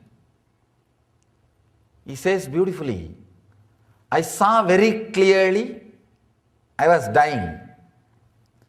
Step by step, slowly the body died. Suddenly I remembered, yes, only body is dead. I am alive. I exist still. I am there. And he says in the experience he saw very clearly as if his body being carried, burnt, reduced to ashes. Everything happened. In few chana, few seconds, everything happened. But suddenly he says something opened, clicked. Yes, body has disappeared. I died. It is burnt. Everything is over. But I exist. I exist. I am not dead. This was such a strong experience. Bhagavan says, once for all, the death fear left me. The fear of death has left me. And that experience, I exist, stayed forever. Once for all. Understand? In half an hour, you can become enlightened. That is what Bhagavan is saying by expressing this. All it takes is half an hour. Logical mind, an ordinary mind, very difficult for the mind to understand. How can just one simple experience give so much of clarity and courage, an experience, transform the whole life? He says within that after that experience happened, within few days he left the house all alone and traveled and came and settled in Arunachala and never left the Arunachala after that. Maybe Ramana Maharshi would have practiced this technique for many janmas before that birth. Whatever he practiced, that experience only just automatically opened up and pulled him inside and gave the truth. Let me repeat the sutra and we will try to understand. Focus on fire rising through your form from the toes up until the body burns to ashes, but not you. Of course, in Vedanta, this is one of the, I can say that most used technique in Vedanta for enlightenment is this death meditation. Kathopanishad describes this technique wonderfully. Most used technique in Vedanta. Everybody before taking sannyas has to go through this technique. And in Buddhism, anybody who is initiated into sannyas, first thing he has to do is he has to go and sit in the graveyard for 3 months and see continuously dead bodies being burnt and visualize that he is also being burnt.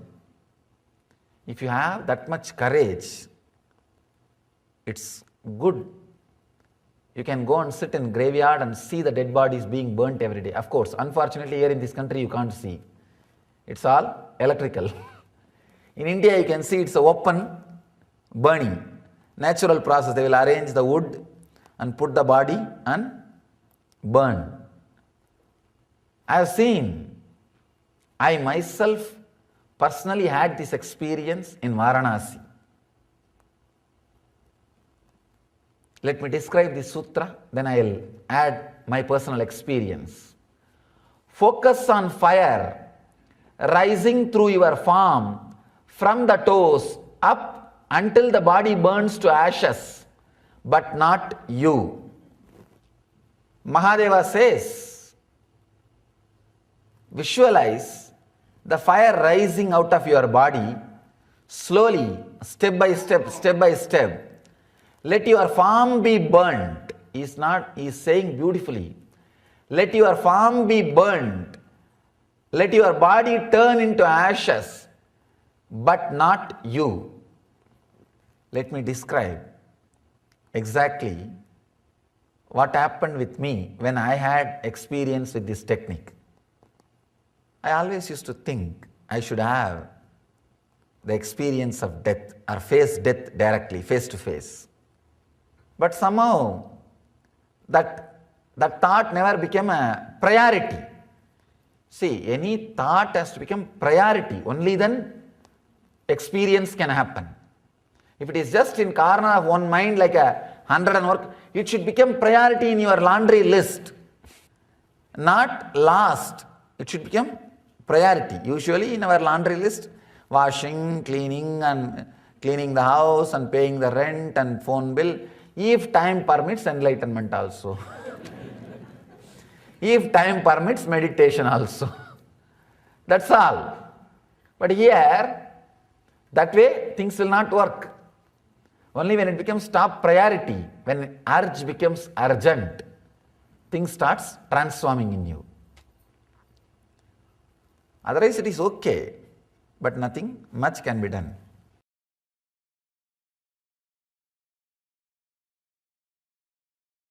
If you feel your death is going to take away lot of things from you and you are terrorized, afraid, frightened, don't know what to do about death, the same thing will exactly you will feel about your past. If you are feeling very threatened, frightened, overwhelmed by your birth, I don't know where I am going to be born, I don't know what will happen to me, I don't know how I am going to grow up, I don't know what kind of body I will get, I don't know what kind of parents I will get. I don't know what kind of people I will be surrounded by. If you have all this about your birth, you will have exactly same thing about your future. Listen. If you feel very calm, cool, comfortable, matured about your death, I know whatever I am integrated to, that cannot be taken away from me. If I am integrated to Paramashiva, that cannot be taken away from me. Understand your SDHD, self-doubt, self-hatred, self-denial, does not have power over to steal your conscious treasures from you. For example, every day you have done sincerely Shiva Puja and lived very joyful, sattvic, vegetarian lifestyle. Suddenly your self-doubt or self-hatred, self-denial cannot take away that whole spiritual understandings and powerful cognitions you had.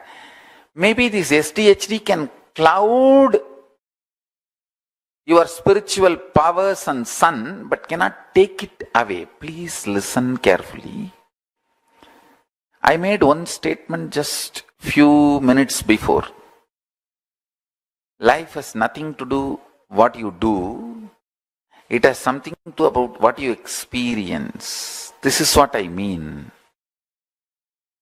Your powerful, conscious understanding. For example, when you are cool, calm, meditating, connecting with me, listening to satsang, you feel like, what death? I know Swamiji will simply come. It's like a department change. And I'll hold his hand and I'll have a private time with him. Now, all the time people are around him. I can't talk to him what I want. I can't spend time with him. I think at least after I leave the body, I'll be just alone with him. If you feel that way, there is no fear instigated in you by the remembrance of the death. Marana smarana, listen to this word. Marana smarana, what it kindles in you is your natural organic existence. Listen. Marana smarana, what it kindles in you is your natural organic existence.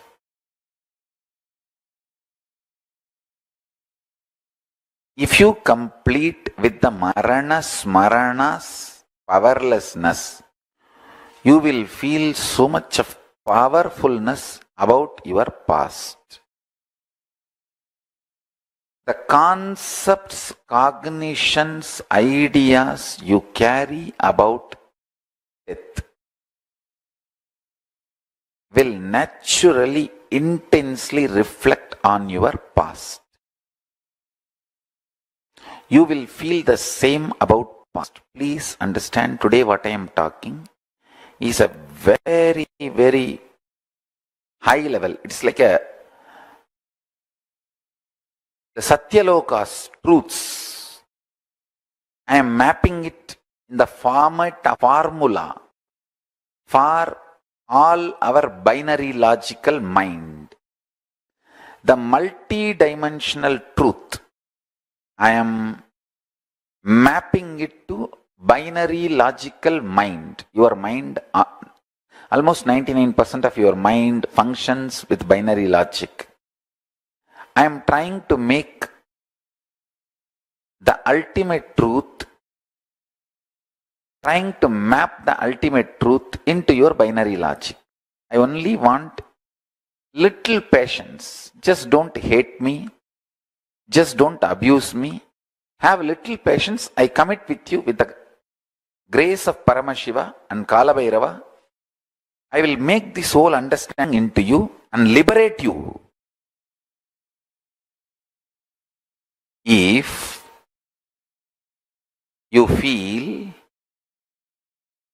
your death is going to take away lot of things from you and you are terrorized, afraid, frightened, don't know what to do about death, the same thing will exactly you will feel about your past.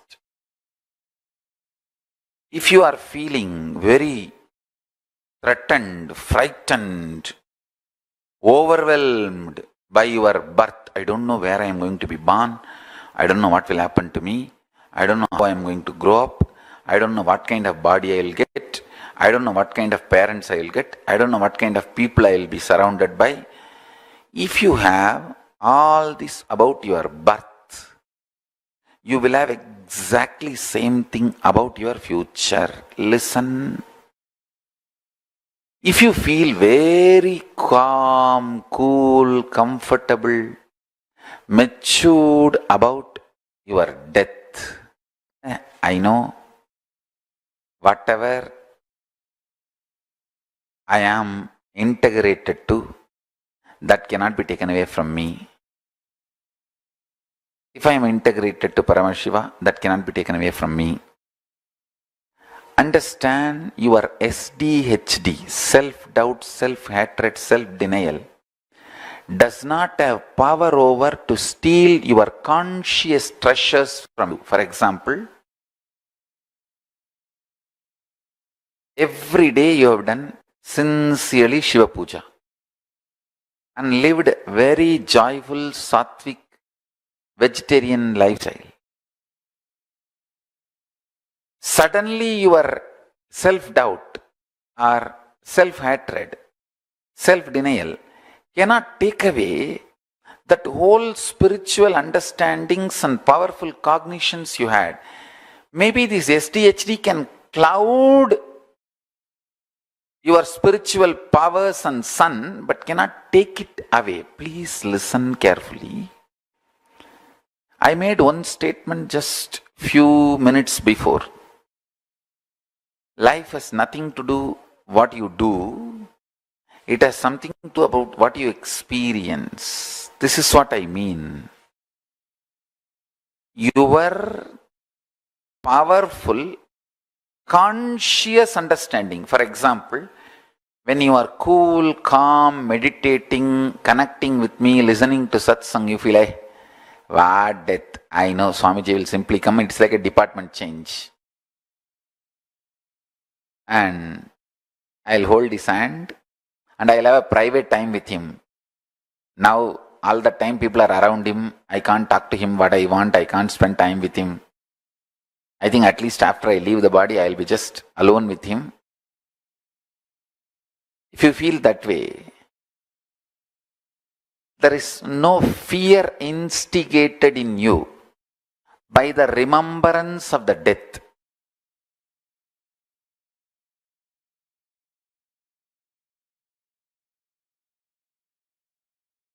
I tell you, if you feel these three statements, I think Swamiji loves me. And I know for sure Swamiji knows the ultimate truth. And I think Swamiji tells the ultimate truth to me. If you believe these three statements, or even any one of these three statements, just stand up and do a pradakshina. Namaskar means circumambulation of yourself. Atma pradakshina, just love yourself. Celebrate yourself for being yourself. You are worthy of namaskara, pradakshina namaskara. That's a powerful blessing, I tell you. If you cognize even any one of these three statements, now what I am telling you will straight go into your system. I'll just nail it straight on your brain. Hey, decide, be arrogant, I am disciple of Nithyananda. எங்க சாமி எவனையும் care பண்ணாது. அத மாதிரிதான் நாங்களும். With this clarity, deny the existence of all kinds, types, dimensions of pain and suffering. Even if your brain tells, even if your mind tells, you are sinking in the ocean, the lava is surrounding you, burning your skin. Just tell, pain doesn't exist, suffering doesn't exist. I'll throw my jata and just lift you. Don't worry. Just lift you to Kailasa. And I tell you, death is not end. Mental breakdown is the greatest loss in the life. Not death. Be very clear. Death is not end of the life. It's not full stop. It's just a comma. The greatest loss in life is collapsing from powerful cognition, not death. Fools are those who teach death is the loss. Collapsing from powerful cognition is the greatest loss. Hold on to this powerful truth. Be very clear inside you. Powerfully deny the existence of suffering and pain. This is the truth. This is the truth. This is the truth. When you decide with this clarity and truth, the brain which gets rebuilt, newly built, gets rejuvenated, will just expand and reflect the pure cosmos. It will just open up to superconsciousness and vibrate Shiva, Shiva, Shiva, Shiva, Shiva. I tell you, if you feel these three statements, I think Swamiji loves me. And I know for sure Swamiji knows the ultimate truth. And I think Swamiji tells the ultimate truth to me. If you believe these three statements, or even any one of these three statements, just stand up and do a pradakshina. Namaskar means circumambulation of yourself. Atma pradakshina. Just love yourself. Celebrate yourself for being yourself. You are worthy of namaskara, pradakshina namaskara. That's a powerful blessing, I tell you. If you cognize even any one of these three statements, now what I am telling you will straight go into your system. I'll just nail it straight on your brain. Hey, decide, be arrogant. I am disciple of Nityananda. எங்க சாமி எவனையும் care பண்ணாது. அத மாதிரிதான் நாங்களும். With this clarity, deny the existence of all kinds, types, dimensions of pain and suffering. Even if your brain tells, even if your mind tells, you are sinking in the ocean, the lava is surrounding you, burning your skin. Just tell, pain doesn't exist, suffering doesn't exist. I'll throw my jata and just lift you. Don't worry. Just lift you to Kailasa. And I tell you, death is not end. mental breakdown is the greatest loss in the life, not death. Be very clear. Death is not end of the life. It's not full stop. It's just a comma. The greatest loss in life is collapsing from powerful cognition, not death. Fools are those who teach death is the loss. Collapsing from powerful cognition is the greatest loss. Hold on to this powerful truth. Be very clear inside you. Powerfully deny the existence of suffering and pain. This is the truth. This is the truth. This is the truth. When you decide with this clarity and truth, the brain which gets rebuilt, newly built, gets rejuvenated, will just expand and reflect the pure cosmos.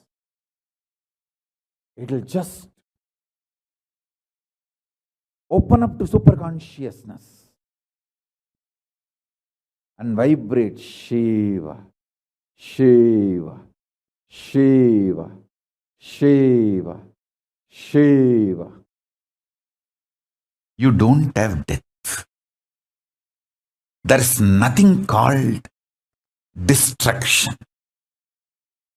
I am only saying, die after realizing there is no death. Don't die before that. Because if you die before realizing there is no death, you may have death, but not the real undying experience. Listen carefully.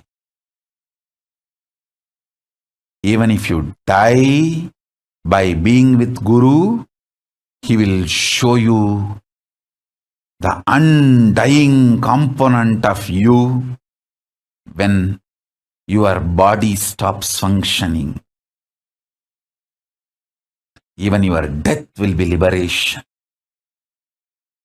If you die without Guru, you may have death, but not the liberation or realization of undying during the death. You will be just born again and again. What? Dying? Even if you live without Guru, it's worse than death. Even if you die with Guru, it's much beyond than life and death. With Guru, everything is okay.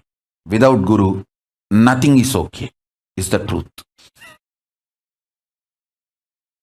Brahma Kapala, Brahma's head, even if it is cut by Kalabhairava and decides to be with Kalabhairava, it doesn't die. Because after the Brahma's head was removed, Brahma realized his arrogance and surrendered to Mahadeva.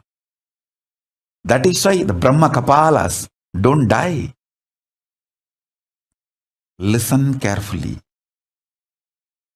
With Guru, life, death, everything is great.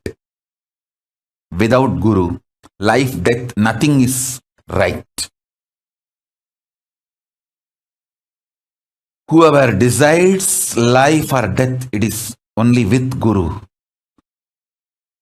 lives enlightened and lives to the vertical zone to be immortal forever. There is no death. Without Guru, even when you have your so-called life, It's extreme torture and destruction, suffering. Neither life nor death is worth going through without Guru. With Guru, both are worth going through.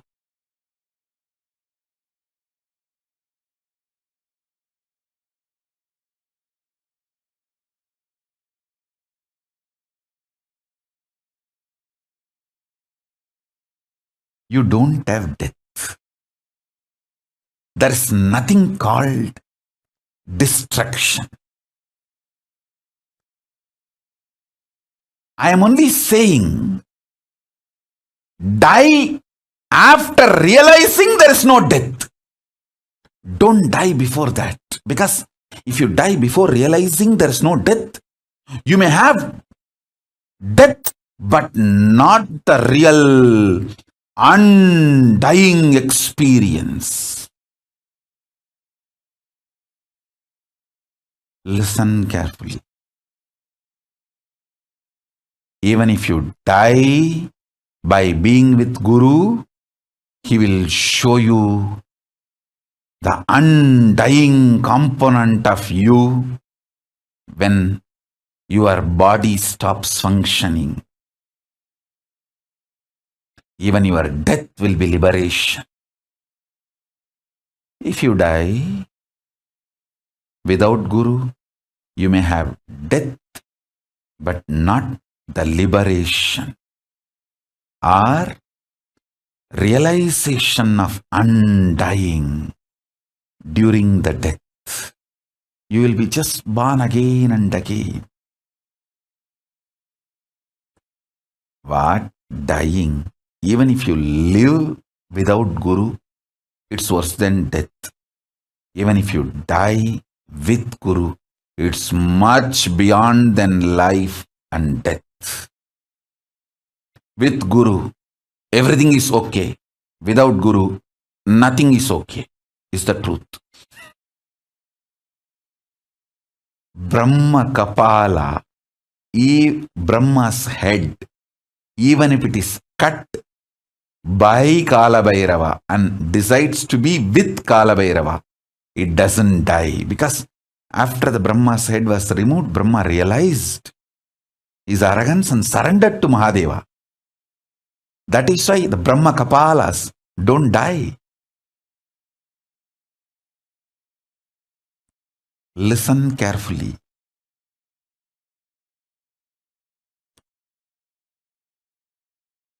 With Guru, life, death, everything is great. Without Guru, life, death, nothing is right. Whoever decides life or death, it is only with Guru, lives enlightened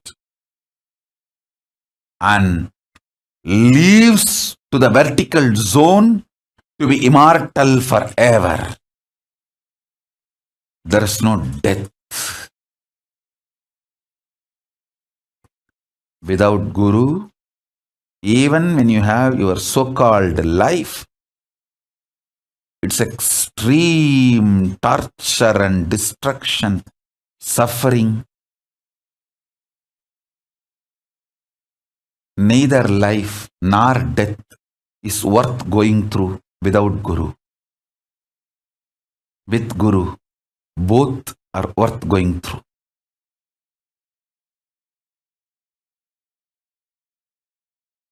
There was intense revelations in me to be shared with you all. I will share these 5 statements. Ask all questions about these 5 statements and have Vakyartha Sadas for next 48 hours. Literally, you will get enlightened. You will manifest powers just by doing Vakyartha Sadas on these 5 statements. I will now express that 5 statements. First statement, listen. If there can be second, there is infinity. If there is a second fish, the possibility for infinite fishes is there. If there is a second cow, the possibility for infinite number of cows are there. If there is a second human being, the possibility for infinite number of human beings are there. If there is a second for anything, it is infinity. The possibility for infinity exists. This is the first statement. Second, please listen carefully.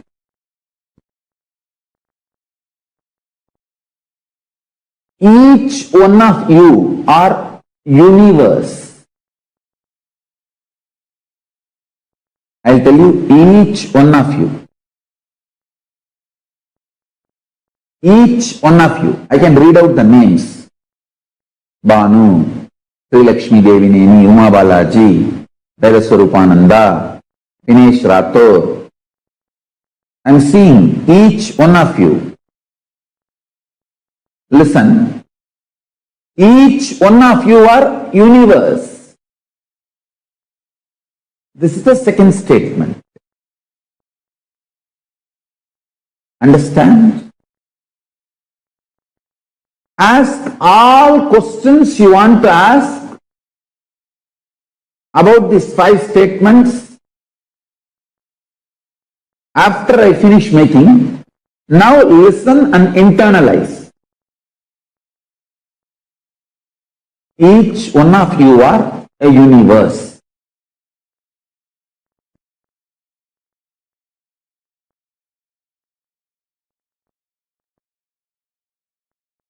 Third statement. All of you have the seeking for something unique only you have. All of you, deep in your heart, believe there is something unique only you have. And seek that. Search for that. Try to discover that. Try to find that. This is the third statement. Listen, all of you, by your nature, by your simple existence, you are searching for what is unique in you. What makes you the ultimate, unique, which nobody else has, only you have. All of you have confidence that there is something only you have, others don't have. And all of you are seeking what is that. This is the third statement. Listen. The fourth statement. What is in you that is seeking your uniqueness, that is unique, means your consciousness is unique only for yourself. Fourth statement. Your consciousness is unique only for yourself. Now, listen to the second statement. Each one of you are universe. Listen to the fourth statement. Your consciousness is unique to yourself, which no one has it. Now listen to the fifth statement. Listen to the fifth statement. This can make you enlightened just like that. Just by doing Vakyarthasadas, listen to this fifth statement.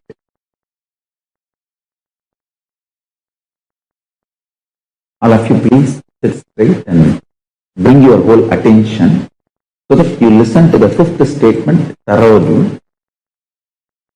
Each one of you are universes. You have your consciousness which is unique, which no one else has, only you have. The unique consciousness you have is only one, and universe you have is infinite. This infinite and this one is one and the same. The multiple multiverses, only one consciousness you have, are both one and the same. Listen to the fifth statement. Multiple universes, I should say multiverses, and the unique consciousness you alone have is one the same. Understand? Listen intensely. This fifth statement, understand?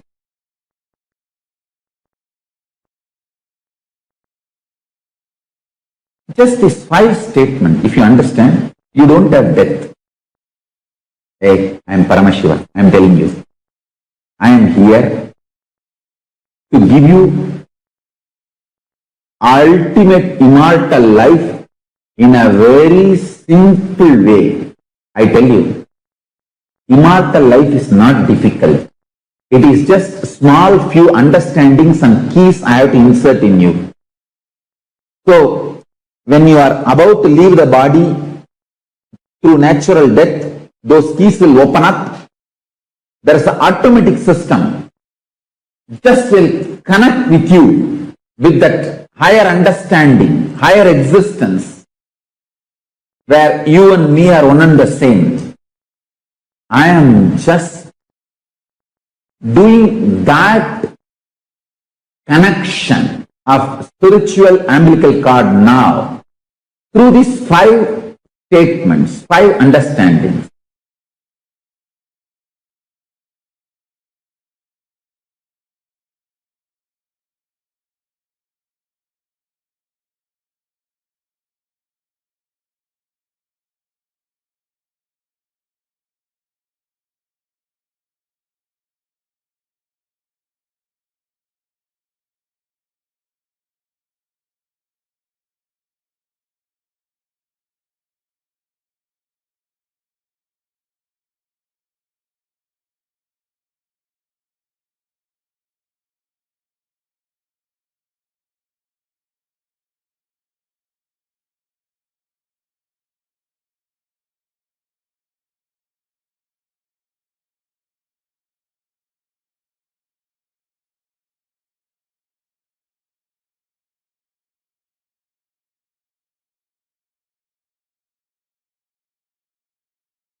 The first death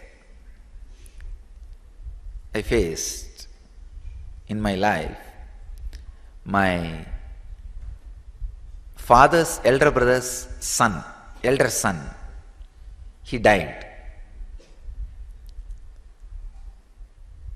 He fell into the village well. He went for a vacation to one of his relatives' house. You all know in Indian villages, if the school holiday, immediately we'll pack and go to some aunt's house, uncle's house, 2-3 days run around there and come back. It's the only way of vacation. He went to a vacation nearby village. My family is a tight-knit family. They don't marry outside not even outside community, not even outside the family. They'll marry inside. If you pick up one person, he will have 10 way of relationship with other persons. So, this boy used to be dumb and deaf little. So, he can't speak fluently. He went for vacation and the villages will have a wall, the well without wall. So this guy was running around and fell into that well and died, unfortunately. So when his body was brought, first time, it's reality for me, somebody whom you saw till few days before will not be there with you anymore. I can say in a way he was my first devotee. He used to have a great devotion for me. He is the one who will bring water, flowers, everything for my puja. He had a tremendous love and respect for me. Even though I am younger, to him, he will bring all the things necessary for my puja, help me in puja, assist me. Very religious person. And I used to give him a lot of attention. I am the only person who can play with him or who can entertain him. You see, in all other play, you need to talk, you need to interact, you need to be equal. But my play is sitting with the deities and playing, doing puja. There you don't need to talk much. And only I will be able to accommodate him in my play. Nobody can accommodate. So he used to have a tremendous love for me and my first assistant, maybe I can say. And a great devotee. Suddenly, he is not there. Apart from my practical problems of who will assist me in my puja and all that, who will fetch me water, who will get me flowers, who will get me sandal paste, then with that only you can do puja. I was thinking, who will do all this work? Such a big shock. The basic understanding that death is inevitable got drilled in me. Actually, I can say, this awakened the sense that I have to be dependent only on me, only on my body and mind for anything I want to do. Society will not be a permanent help. That reality was completely experienced by me. I can say, surely it has awakened a very deep next level strands of DNA in my body. So independence. I can say, this was one strong shift in my body. My body has started becoming yogic body. See, my whole idea of depending on somebody was lost. I have to be completely dependent only on the 6 feet frame for anything I have to do. And he was one more close disciple of Raghupati Yogi. Raghupati Yogi was actually working on him to make him speak. I have seen Raghupati Yogi actually made him speak at least on 3 occasions very fluently. But that boy finally asked Raghupati Yogi, no, I think I'll be better if I just live the same way I came, so that I will not have much responsibility in the world. Again, the conscious decision. I have seen Raghupati Yogi made him speak at least on 3 occasions, very fluently. He gave some herbs and asked him to keep on the last part of the teeth and hold. And he started speaking fluently. That funny thing is, holding his teeth, he was speaking fluently. That's the most funny thing. Still I remember, the jaws are completely holding the herb, but he is speaking. He is able to create the sounds very properly, very clearly. That was the most funny part. Still I am not able to understand how Raghupati Yogi made it. Anyhow, the first death, that is responsible for my body becoming yogic body. So God, because He used to bring me the Nagalinga flowers, which will grow, the flowers will happen in the tree, at least some 6-7 feet high. He is little taller than me, he will climb that tree and get that flower. The flower will be like a 1,000 hooded snake, and inside there will be Shivalinga. It's called Nagalinga flower. So he used to climb the tree and bring the flower. First time I realized, oh God, now I have to climb by myself. Even though Raghupati Yogi has trained me, climbing pillars and all that, the necessity to become an independent yogic body has happened in me with that first death. The second death was my grandmother's, my grandfather's elder brother's wife. She lived the ripe age of more than 103. And till the end, very healthy. The funny part in this is, please understand, the most funny part in this is, all these deaths I am describing happened like a process, one by one by one. Now if I look back, it was such a great preparation.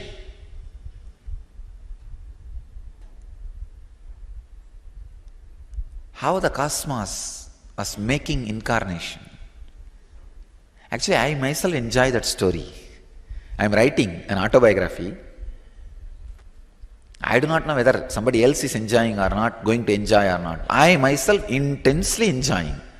Oh God, what a play! What a leela happening. It's such powerful truth, such powerful incidents played so beautifully, such a coordinated way. The next death, my grandmother's death, that has given me the lesson of society cannot be trusted, and it is not a structure as it is believed by you. Father is not a father, mother is not a mother, uncle is not uncle, aunt is not aunt.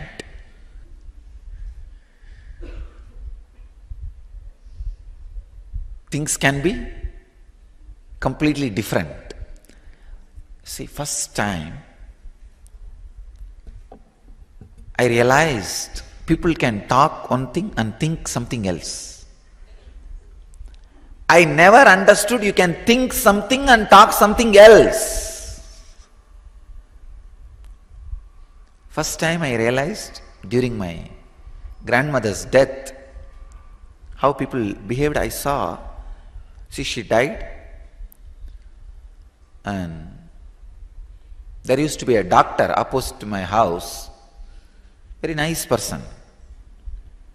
This old lady, our house had a big well in the center. In villages, you know, the common wells will be there in center of the houses. So in my whole street, this is the only well which can give water during summer. During summer, all other wells will dry up. So this poor doctor, during summer, he has to come only to this well for water. And in villages, it's like they will water and food and all is practically any house you can go and eat. I have seen, at least when we were born and brought up, that we all kids will go to any house and eat in that 30, 40 houses. It will be aunt, uncle, father, father's brother, brothers, in-laws, sisters, husband. Some way it will be related. And so this doctor also has to come here for the water. This old lady who died, my grandmother, she had a strong belief that after the sunset, the needle, water, fire, all these three should not be given. So, for some urgent thing, after sunset, if they come for the water, this lady will shout and she will take away that vessel with which they fetch water from the well and hide it. Once the doctor came for a very important, urgent reason,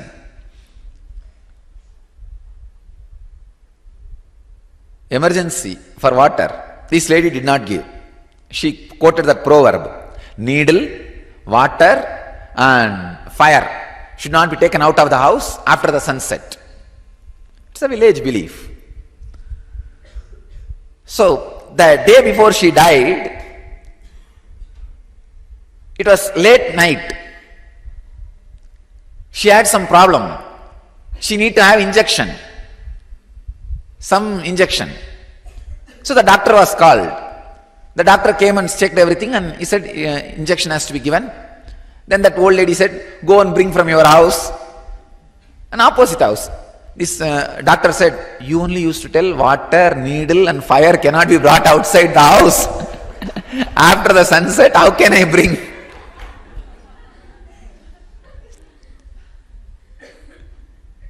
That old lady could say neither say yes nor say no. She said, no, somehow save me, save me. Then finally the doctor is a good person. He went and brought and did whatever he can, but he couldn't save naturally because she's too old. And next day she passed away. I just remembered, oh God, this lady to whom she's not giving, but that guy is giving so much. That's one understanding. Second, when the death was declared, I saw my family people, they were all sitting and they were all very normal, happy, actually waiting for her to die because she had a lot of money, jewelries. Those days, that silver coin, in India we had a habit of silver coin, pre-independence, silver coins. Lot of those coins she had under her bed in a trunk box. So now all these fellows will get a share. But she herself did not have any kids, but her brothers and their kids, many, and finally each one will get one, maybe little. But they are all waiting for their share. They are waiting for her death. The moment she died, I saw these fellows were very cool. They did not cry immediately. They went to their rooms.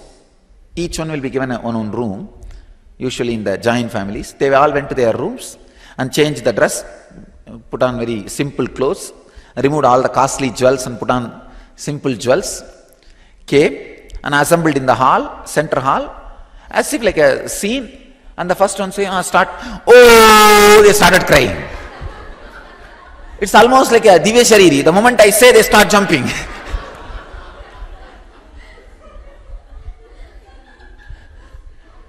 And oh, they start. I thought, oh God. I thought the pain or the suffering will come immediately. The moment you say, she has died, but these guys all went and did removed their makeup and they all opened their hair, almost preparation for the whole scene. And I remember some of the ladies, they wiped all the powder and eyeliner, whatever they had. They came and sat in round circle and, oh, Pati, you left us and went away. Oh, Granny, you left us and went away. They started, I couldn't understand. Oh, God. Just 1 minute before, they were all right. And the doctor declared at least 20 minutes before she is dead. How come 20 minutes, no pain, no suffering, no crying came out? Till all of them went to their rooms and changed their clothes and came back. And they were even waiting for somebody to arrive. So they all waited. When the last one arrived, then they started, "Oh, Granny, you left us and went away." There is a typical song. I thought, oh God. Anyhow, I was not able to cry. I was feeling sad because I missed my candy every day. Every day she will give me one job. She will tell me to go and bring tobacco from the corner shop in the street. Every corner in the street, she will ask me to go and bring tobacco for chewing. She will not give money. She will tell, take from your father. My father is a spendthrift. That is the right word I have to say. And he and money can't go hand in hand. Anybody asks anything, he will give away. You don't need to ask second time. Only once you need to tell him, you are in suffering, and he will give it away. And he will give me the money, and I will get tobacco for her and candy for me. And from today, no candy, because she is gone. And I was only feeling bad for that, but I was not crying. I know all these fellows are trying to fake that crying. I slowly started laughing. Oh God. I'm a small boy, 10-year-old boy maybe. I went and leaned on my mother's back. Still I remember very clearly. They were all sitting like around and they were putting their hand on each other and bending and going up and down. That is the way they cry.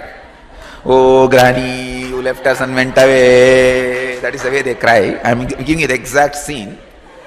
And then after 2-3 times you shout that clean the nose and wipe on the back, somebody's backside sari, somebody's pallu.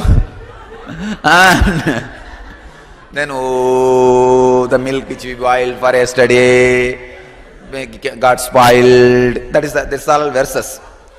And the buttermilk which we kept for you is drank by the cat. Then we realized you are not going to be here to drink that milk, to drink that buttermilk. These are all, I am giving the exact translation of the village verses. When somebody dies, how they sing, it's called Oppari in Tamil. And then after a few minutes, when it becomes tired, you see how many times you will bend and up and down, up and down. And after a few minutes they will sit and they will wipe their face and they will talk. What happened to your mother-in-law? She did not come. Hey, this saree I never saw. Where did you buy? And they will be talking all very relaxed way. If some new relative comes, then, oh mama, our granny went away, leaving us. And that guy also will take the kerchief very seriously. We don't know whether he is hiding his laughter or crying. No, really, see, really, how many of you felt when you went to a death house feeling like a laughing? Raise your hand. See? But you can't laugh there. What to do? Take the kerchief and hide the face. No, I saw the whole fun happening. And I was actually leaning on my mother's back. She was doing that same exercise of up and down. Now I remember leaning on her back and holding her head. Ma, you were not crying earlier. I asked, hey, she said, hey, keep quiet. Now cry. Then I peeped my head between the heads and looked into my aunt's face. She also, when she comes up, she is showing the face. When she goes down, she is okay. When she was going down, she is okay. She is just wiping the face and she is not showing any face. When she comes up, when others are able to see, she starts crying. I thought, oh God, how can this be? And still I remember very clearly all the scenes, very vividly. And these guys were not crying earlier, now they are crying. How can this sudden? And not only that, after a few minutes they settle down, and only when the new relative comes, again the burst. And that guy also will sit in that circle and he will say, okay, what to do? After all, she lived her life completely. And then after 2 minutes, he will wipe the face and then ask, so everything, what else is going on? What is growing in the land, in that farmland? Is all the properties in our name or shifted to somebody else's name? They'll start inquiring. And after dropping that body, after 1 hour I saw all these fellows got into our room and locked themselves. And I also somehow sneaked into the room. I saw they are sharing the wealth under our bed. Now the fight started among the family. Who will get that? She had a Pavala mala, the pearl mala. Who will get that mala? Who will get this coin? Who will get that jewelry? Who will get this jewelry? And they are cutting all that mala and jewels into pieces and weighing. And dead body is lying down in the hall, but already the sharing has started. When I looked at all that, I thought, oh God, this lady had so much under her cot and she will never give a penny for the tobacco.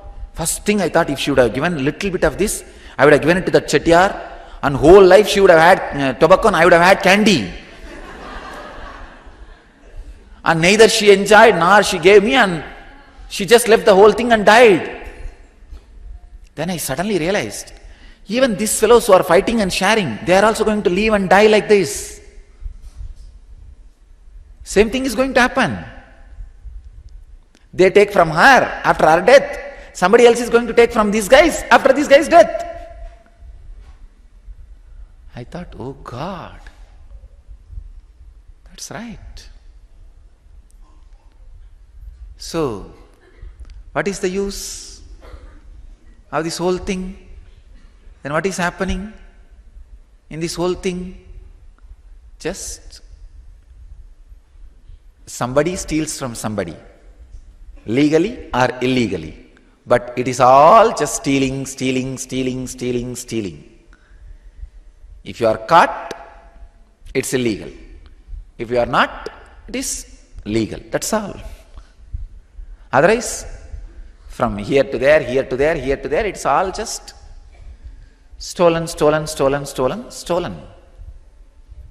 Nothing else. First time, my idea about society crumbled down. Because one of my uncle was forcing me. I cry. I said, no, I don't feel like crying. He said, no, everybody is coming, cry. I said, no, I won't. Then he slapped me. I just held his hand and said, if you touch me once more, I'll tell everybody what all you guys did in the room. Fighting for our jewels. Then my father intervened and said, this fellow will really tell. Why are you playing with him? Why are you beating him at this moment? He will really sit outside and tell everybody before they come inside. Then they understood the danger. They put me in a room and locked me. They locked that room. I was inside that room.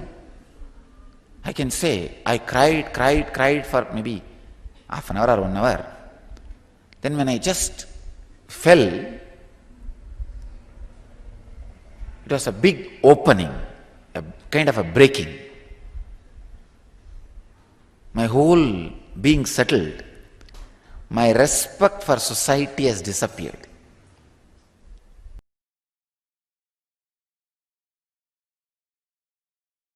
I was living near a place called Varanasi, one of the sacred pilgrimage center of Hinduism, place called Ghazipur.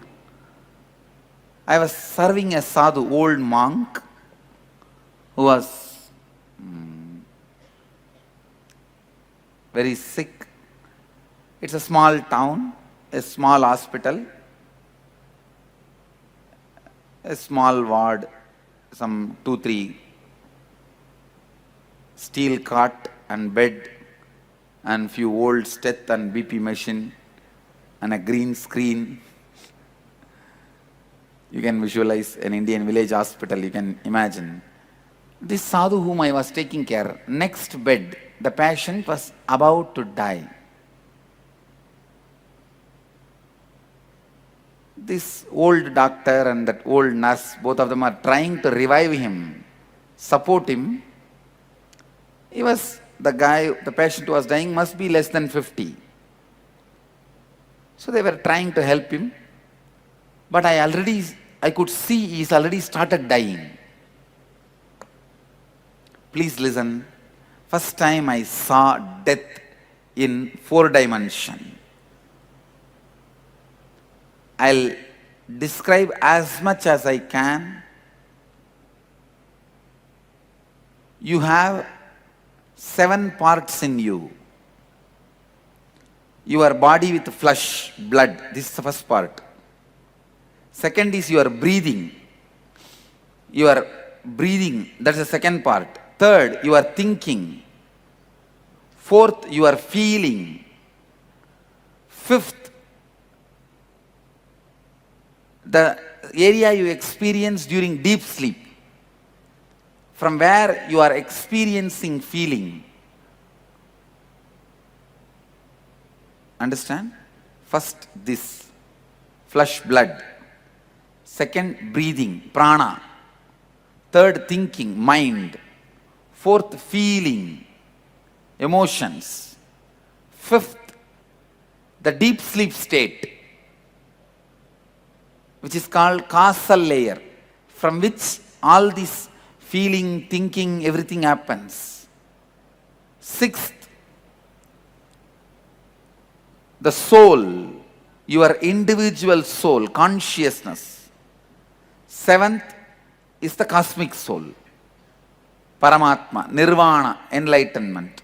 All these 7 put together is you. Please listen. If the cosmic soul is an ocean, your private beach is individual soul. Clear? If cosmic soul is ocean, your private beach is individual soul. So you can't say individual soul does not belong to cosmic soul. Your private beach is also ocean. You can't say you are having ocean. It's your private beach. How many of you understand? So all these 7 put together is you. I could see this guy moving from one to another. First, in his body, the heavy pain chemicals are released. How many of you experienced scorpion bite in your life? Scorpion bite. Scorpion bite. Any? Usually, if the scorpion bites in that area, for you not to feel the pain, your body will release the painkillers, anti-pain chemicals. That will only make that whole area swell.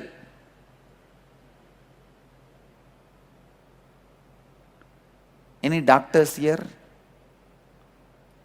Your body has a natural anesthetic methods. Do you know that? If the pain goes beyond certain limit, your body itself will release automatically painkiller inside, the anesthesia, and you will fall into unconscious state, coma. First, exactly that is what has happened to that guy. There was so much of pain in the body, as if his skin is being peeled. So much painkiller was released inside the system, he fell into coma. Automatically. The moment he fell into coma, all his patterns become alive and vital. It is like 25 kids are in the house and parents are not there. What will happen to that house? 25 violent, wild kids, and parents are not there in the house. That is the way, if your consciousness is missing, and that is the way your patterns behave. Even while the kids behave, your consciousness is like a father. Your patterns are all kids. When your consciousness is not there, when you become unconscious, coma stage, patterns just make ruckus. I could see his unconscious soul was kicked like a football. Imagine in this house, in this room, one football is there and 25 football players are there. If all of them kick at that ball, what happens? So all his desire patterns are kicking at him. The ball is flying from one corner to another corner. His soul, unconscious soul, which is in coma. All your patterns have a deep vengeance on your soul, your consciousness. Please listen. Please listen.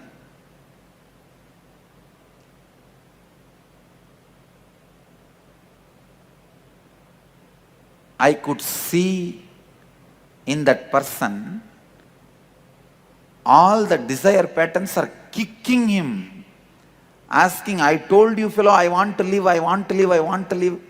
You did not fulfill me, complete me. Desire is nothing but the commitments you gave it to you. Understand? The commitments you gave it to you, all stands there and questions you. Why you did not fulfill me?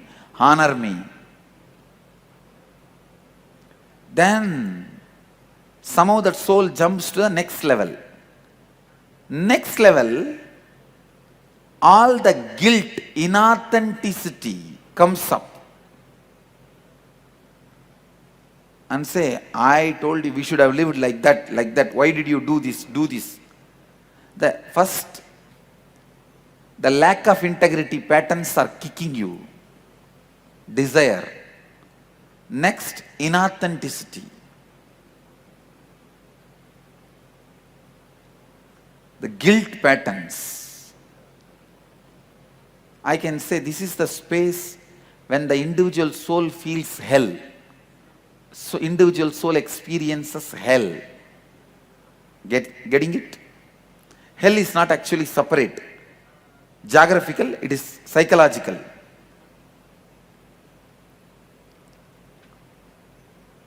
And then soul moves to next.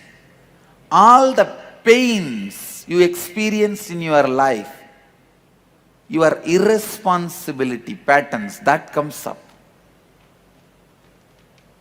and shatters, beats the soul which is already unconscious. Then it finally goes and falls into that deep sleep layer. From there, it doesn't move further.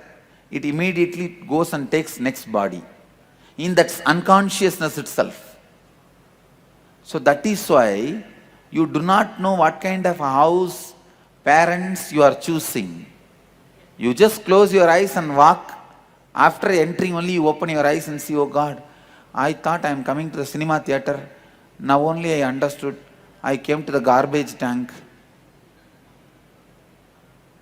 Oh, you are a garbage can. I thought you are a Pizza Hut. After you enter into the garbage tank, garbage lorry, you say, I thought I am in the Pizza Hut. But now you cannot change. You have taken already one more body. Exactly this is what happens while you die. Please understand, I am giving you the visual description of what happens.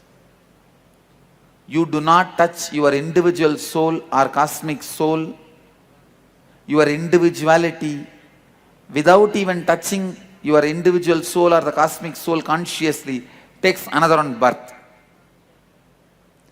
It is like you are dreaming, without even waking up, you fall asleep and again dream. Again fall asleep, again dream. You never come to waking state. How many of you understand? That's the way body is assumed. This is the third death I saw in my life.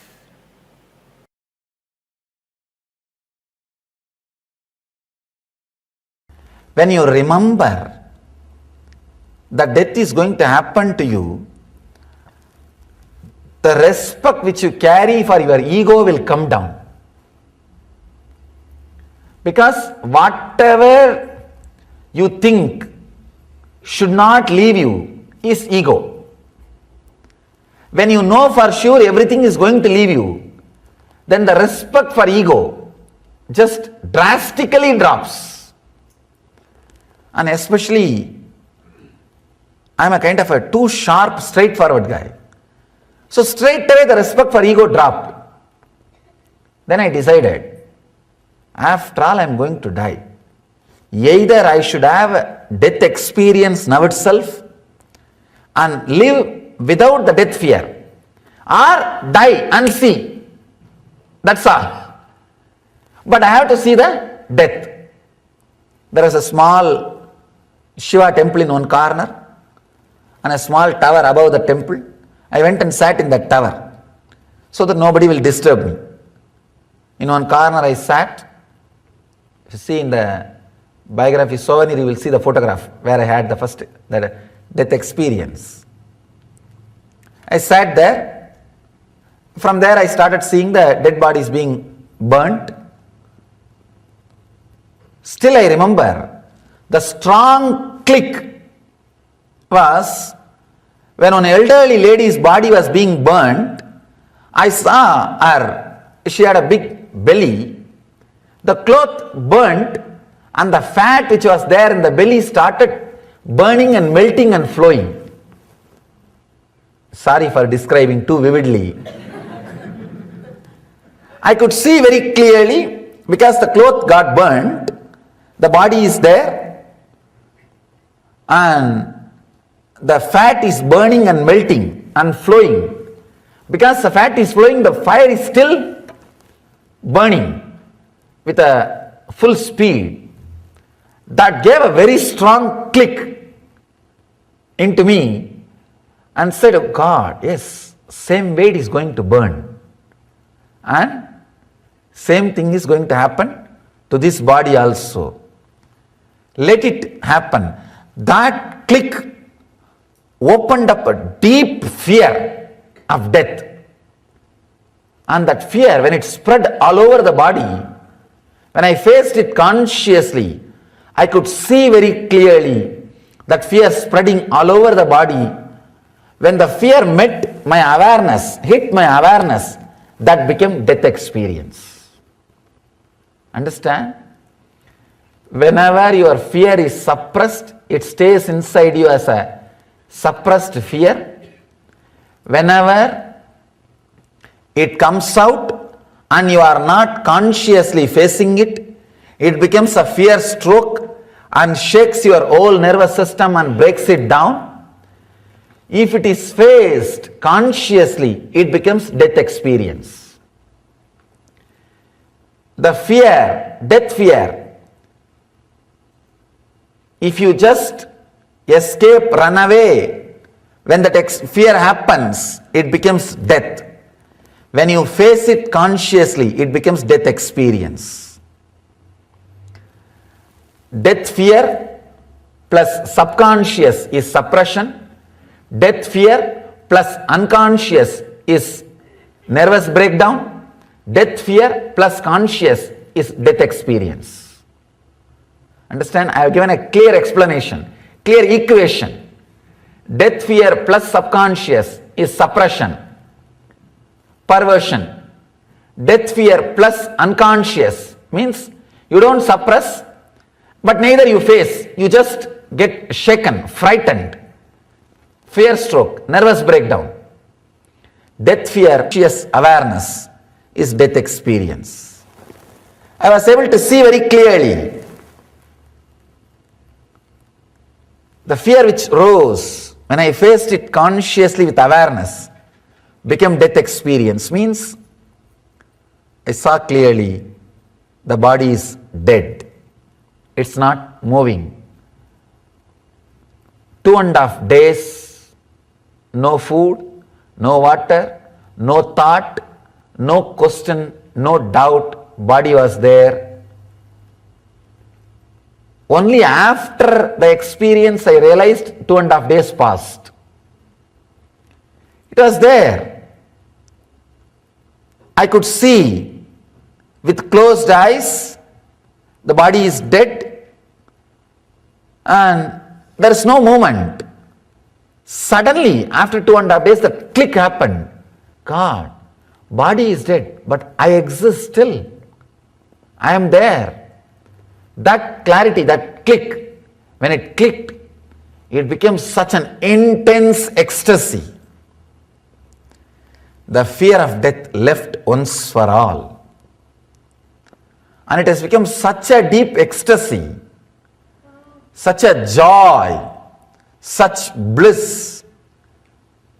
And slowly opened the eyes. I was able to move the body.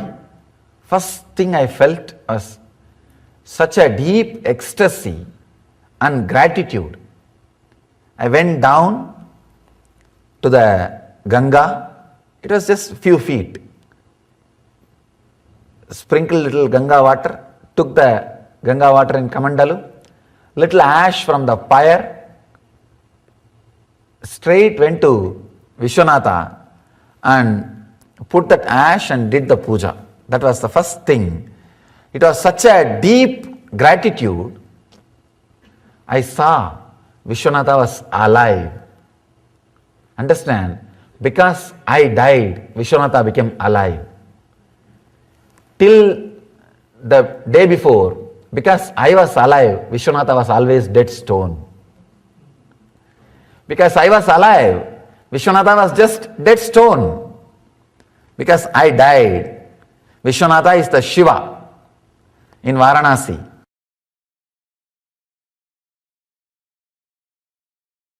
Fourth death. Fifth death is in Bangalore. See, after my own death experience, I came to Central India. In the Central India, I realized my incarnation hood. In 2000, then 2001, I came and settled down in Tamil Nadu. And 2002, I came to Karnataka. 3, I started this Sangha organization. In 2002 end, or I can say 2003 beginning, I think. In Bangalore, I was attending a patient, one of our devotee. To heal, I went to hospital. In the hospital, the next bed patient was dying. That time I watched. The patient was dying without any pain, like a knife in the butter. He was very smoothly leaving the body and disappeared into the ocean, enlightened. I was shocked when I investigated. I did not see any special reason why this guy became enlightened, because he was not a meditator, he was not a religious guy, no guru. I was wondering how come he became enlightened. When I contemplated, I realized he was dying in the presence of an incarnation. So naturally, my presence has contributed for his peaceful passing away. Then I meditated, how can I give this help to people? If there is any way I can help people to have this peaceful death.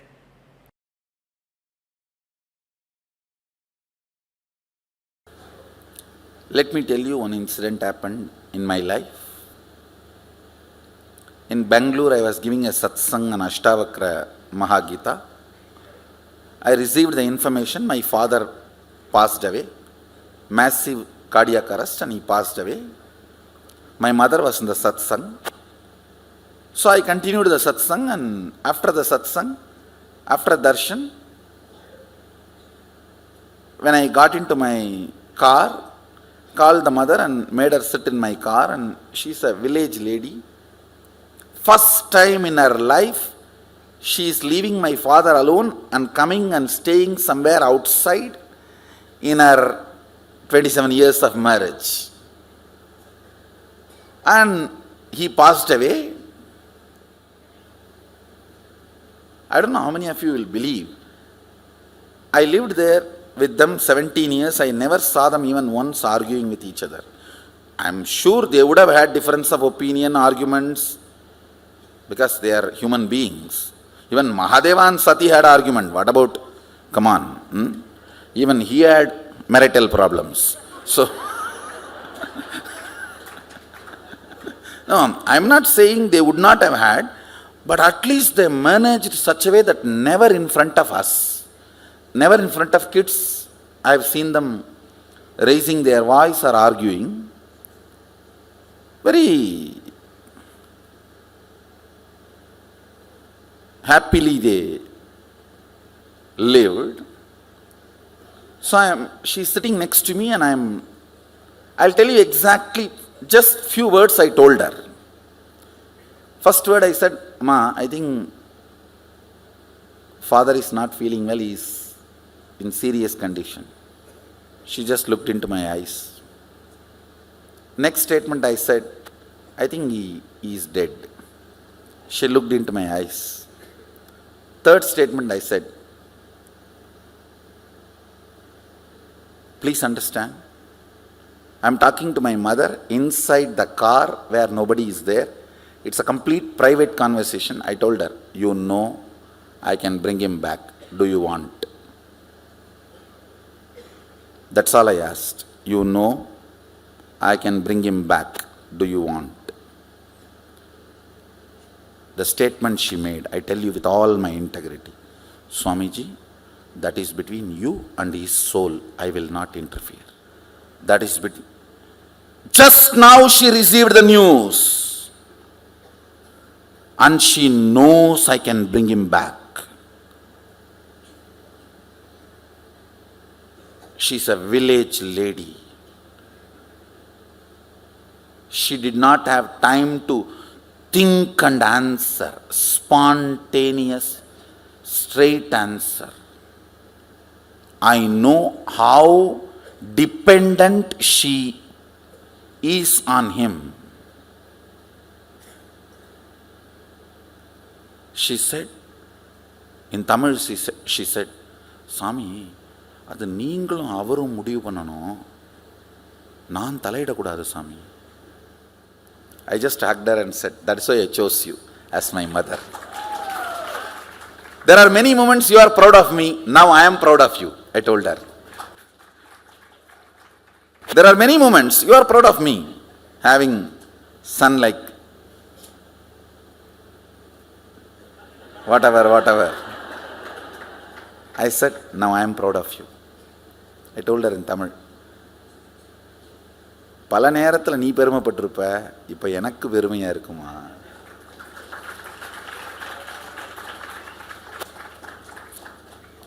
Understand with mother,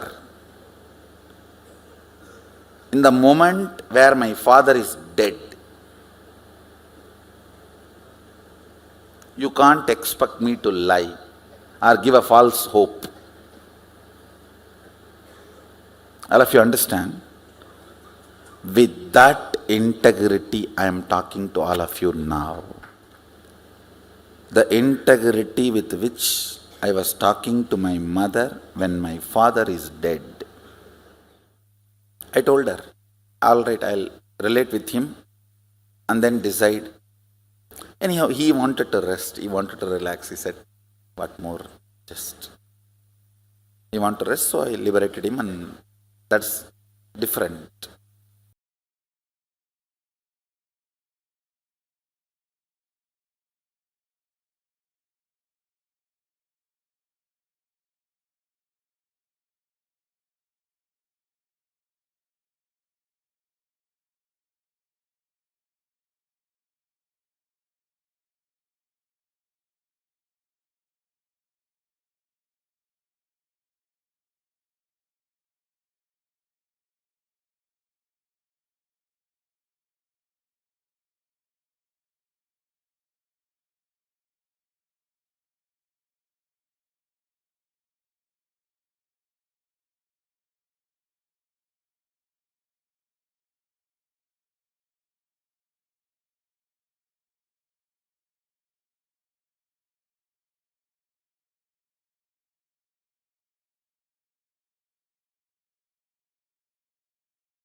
Sorry for that.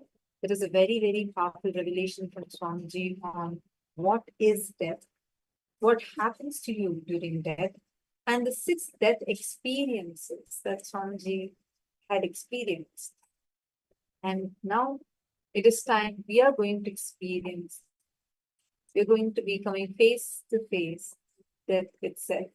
For all the participants, viewers that are watching us through YouTube or any other social media platform, I request all of you to please kindly log into the Zoom rooms. The Zoom rooms are open right now. And once the process starts, we'll be closing the Zoom rooms. And sorry, we're going to be closing the program as we're going to be closing the program on the YouTube, as it's going to be exclusively on Zoom only. So I request all of you to please immediately join. Whoever has not joined yet, please join now. Now, let us all enter into a quick exercise.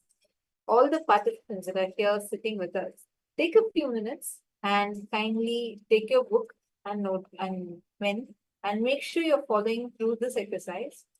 Write down each step elaborately, and I request everyone to be a part of this. If all of us are here, can I request everyone to please acknowledge? Great. Let's get started now. All the participants, please sit straight and let us start the exercise now. First step. First, I request everyone to kindly come and settle down. Do not move around. Please kindly come and settle down.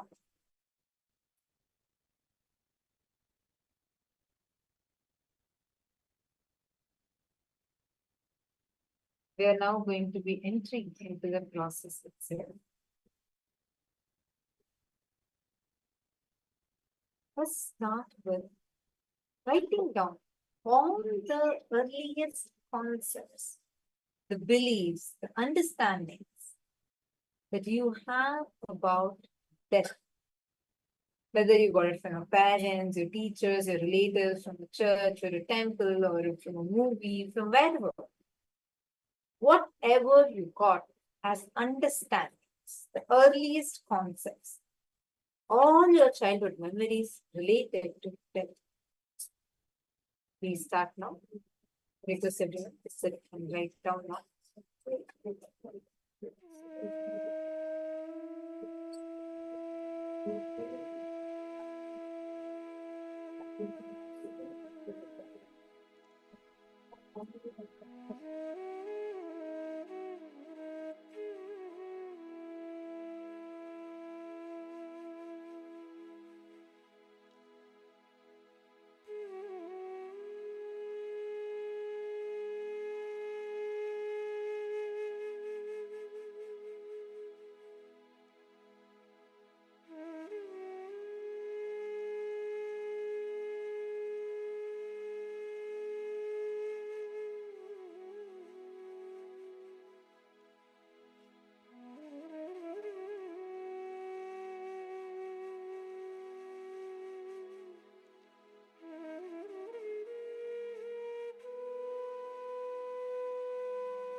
Hope all of you have finished writing the first step. Please understand, sometimes it may be difficult for you. Sometimes you may find it painful. It is absolutely okay. Firstly, you are doing this in the presence of Swamiji. So do not worry. It will only help you get rid of all your suffering and pain. So please sit intensely and pen down. Write down.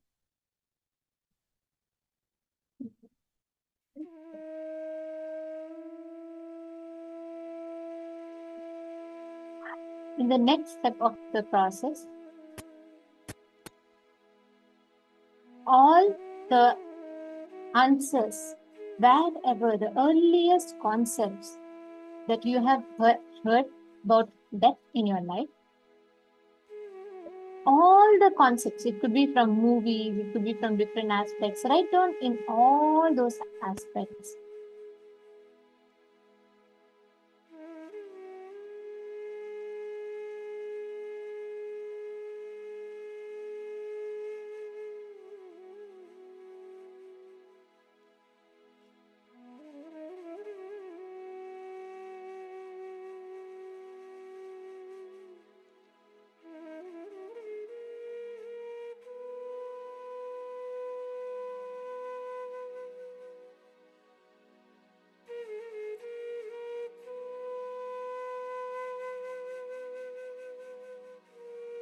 Now, we're going to be doing the next step. Listen carefully. I request every participant to give your intense listening to this. Kindly do not skip any part of the process. Kindly give your entire full listening to this session. It's too important. I request everyone to do the exercises as well. Do not skip any part of the exercise. Now, write down your experience about the first death you directly faced or attended in your life. For example, you served your grandfather in his last moments. You saw how slowly his vitals are getting away. Or you saw how your pet was dying. Or you saw somebody else's grandfather them die. Or you attended a funeral. It can be anything. Write down your experience entire, the cognitions you had, the understandings that you had, whatever you went through inside.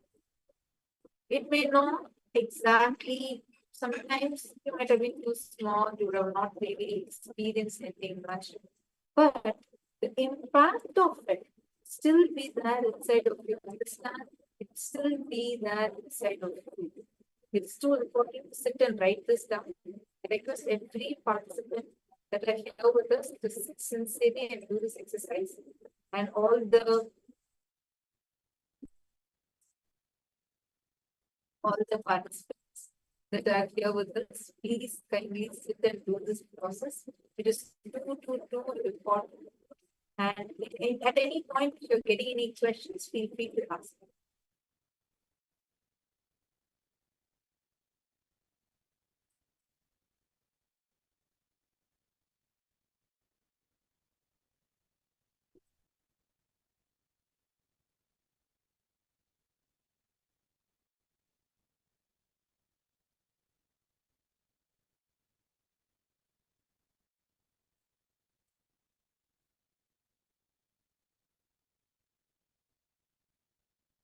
Are all of you understanding so far? Please start now.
Now, let us all move to the next step of the process. Look in and write down all the moments, the impact that it had on you, the first death of the near and dear one. Someone close, it could even be your pet. It could be your pet, it could be some relative. First deaths that you had faced of your near and dear one. Relive and vividly describe the whole experience.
Now, look deep.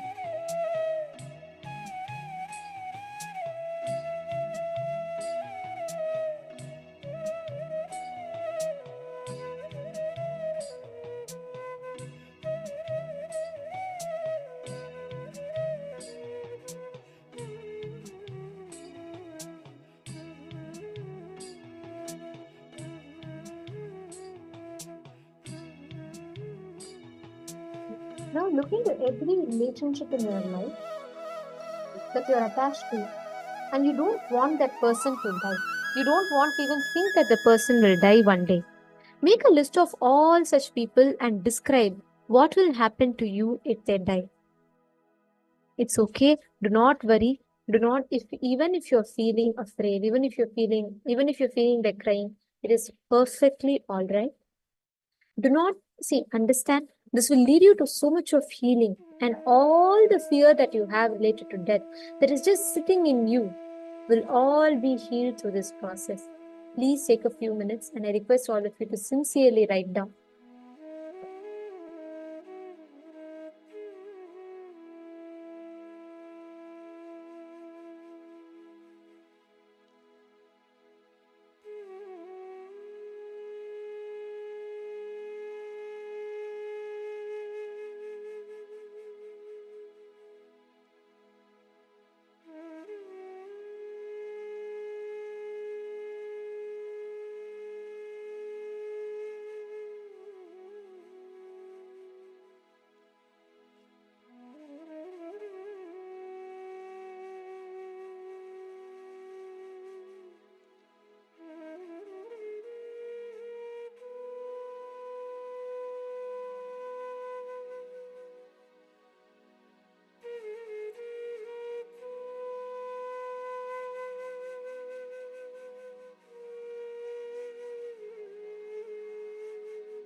all of you are finished right now.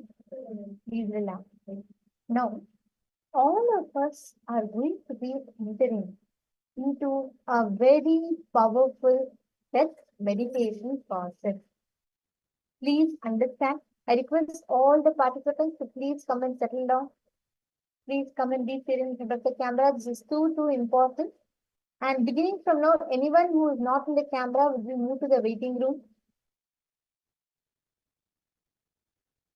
I request all the participants to please settle down in front of the camera.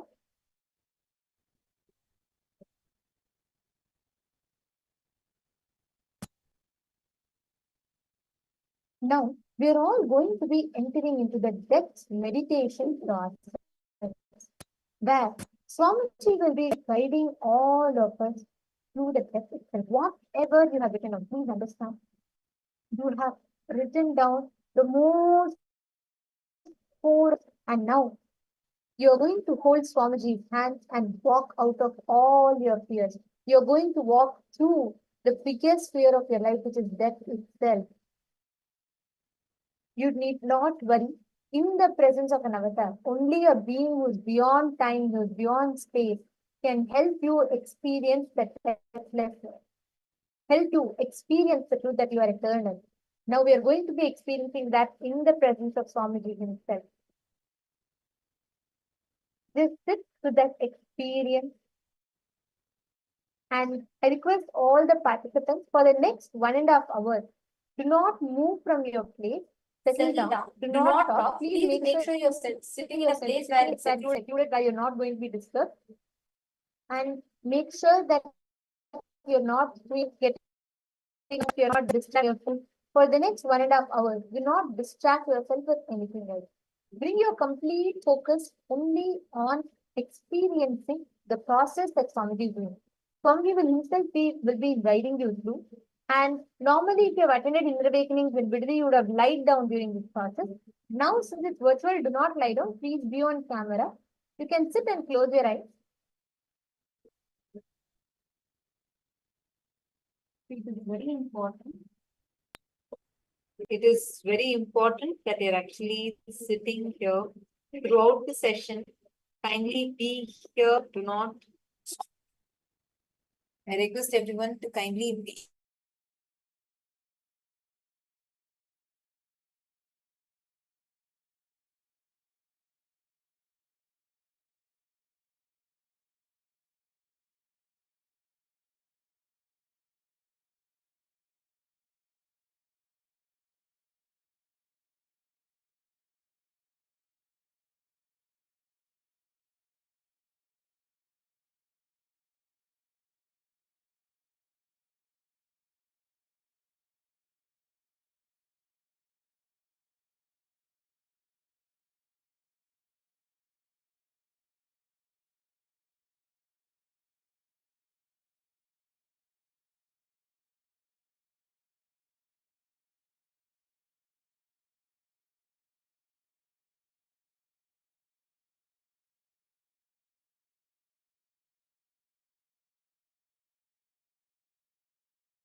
Inhale and exhale as slowly as possible and as deeply as possible.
Shiva. Inhale and exhale as slowly as possible and as deeply as possible.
First, start reliving and completing all the fear of losing your name, fame, or identity.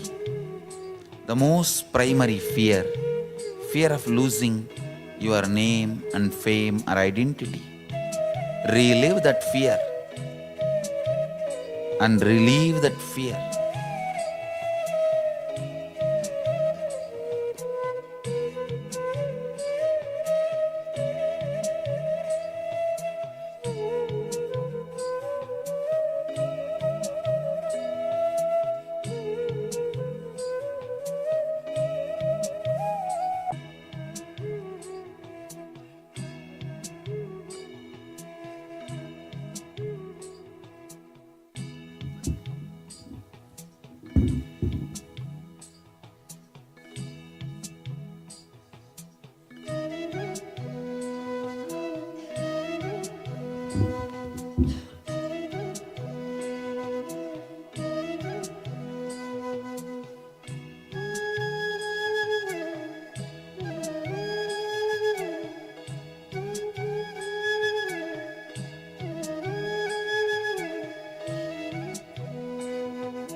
Now, relive your fears of losing wealth, money, possession. Relive all the fears you carry about losing your wealth, money, possession, and everything. Relive and relieve.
relive all the fears, literally go through the possibilities, worst possibilities and fears, face all the consequences, relive and relieve.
Intensely start reliving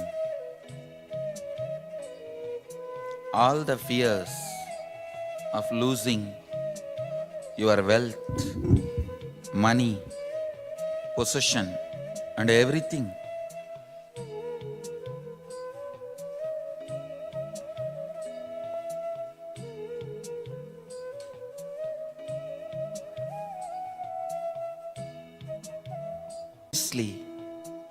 Without leaving a single pattern and relieve.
is of losing your near and dear ones.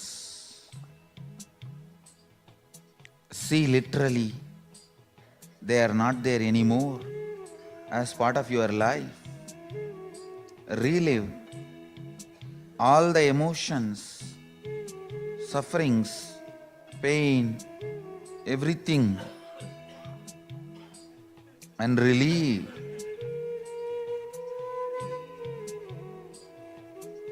Relive the fear of losing your near and dear ones. Face it and relieve.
the remaining fears and relive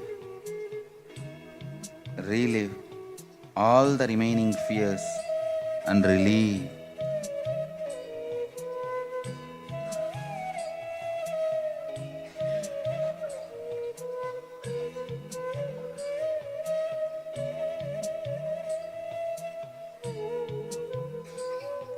Relive and relieve.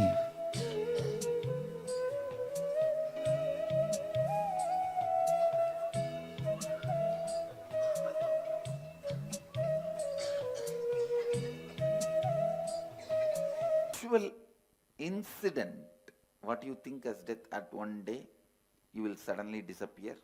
Your body will be taken and burnt or cremated or buried, disposed.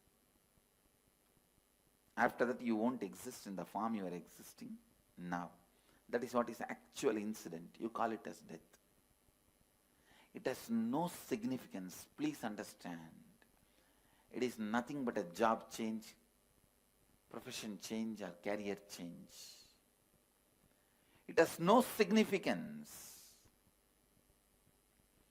Just like you change your jobs, change your career, change your profession, sometimes change the city you are living in, sometimes change your spouse, sometimes change your house, you just change your body. I know. Immediately you say, no, that means too much. Listen. Please listen. The incident really has no significance at all. Changing your body happens so regularly in your life, it has no significance. Just today morning when we were walking towards satsang, I was with one of my Gurukul kid who was in the Gurukul. None of my Mahants and Sri Mahants are able to recognize him because he has grown so tall. They were trying to identify who he is. And when I explained, they understood. Understand, body changing has no significance. It is regular phenomena. Then what is that? That makes death so frightening, fearful. Listen. It is cleaning of all the memory. Please listen. There is only one thing in the death actually happening which you are not seeing during the life. That is you forgetting the whole memory. Cleaning of all memories. But I tell you, that is the beauty of death. Never try to demystify that. Because just like once in a while you need stomach cleansing, stomach washing, once in a while you need all the memories getting cleansed. You get the fresh slate. You get the fresh life. You get the fresh energy. You get the fresh space. I can say this is the Hindu way of approaching the death. Please understand. This verse gives so many unsaid, deeper level of understandings.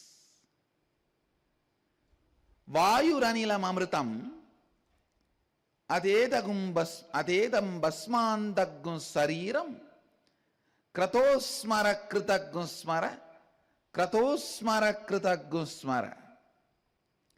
Let the vital life energy wind present in the body now merge into the all-pervading, eternal, cosmic life energy.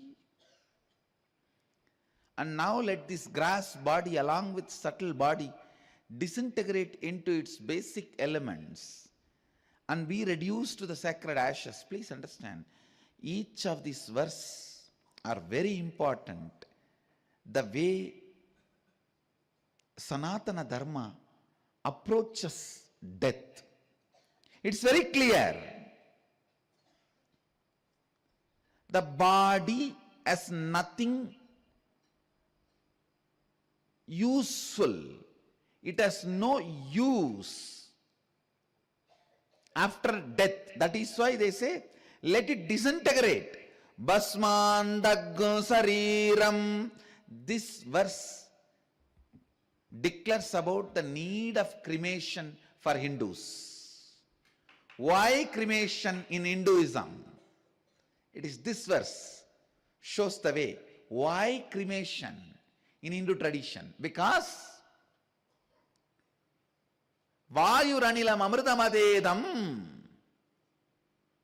Let the prana merge with the cosmic prana. Basmandagg sariram. Let the body go back to its basic elements. No use. After you leave the body, it has no use. You don't need this after that. If you want, you will have one more body. You will take a new body, but this itself is not required. Vayuranilam amritam basmandaggum sariram om kratosmara kritaggusmara kratosmara kritaggusmara. Please understand,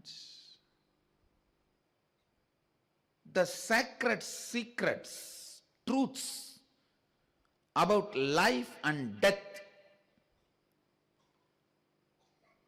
our Upanishadic Rishis know, is clearly presented in this verse. Body assumes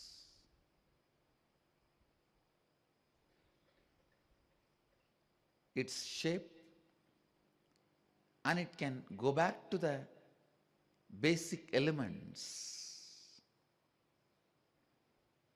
See, the whole talk here, it says very clearly, let the prana, vayu, relax, merge into the cosmic life, anilam,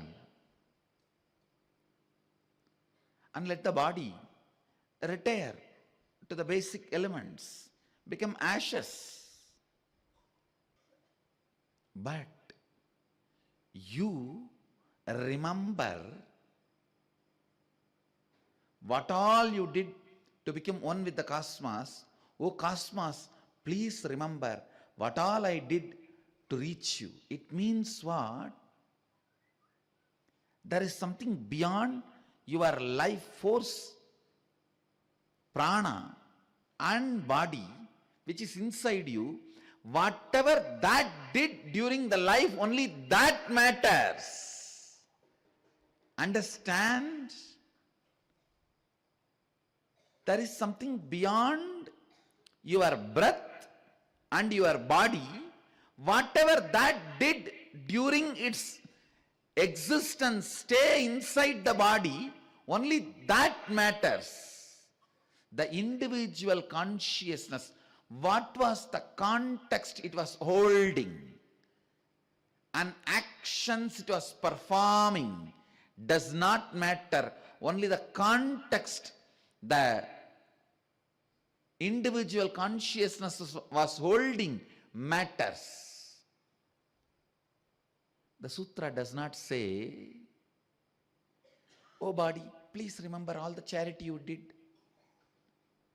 Oh body, you lived a sinless life other than 10 nights. Remember that. Oh body, how much of merit and good actions you did, how much of charity you gave for God's organization. Please remember that. No. No. You are not asked to remember how much of good things you did. You are not asked to repent for the bad things you did. God saved, you are not asked to do any confession.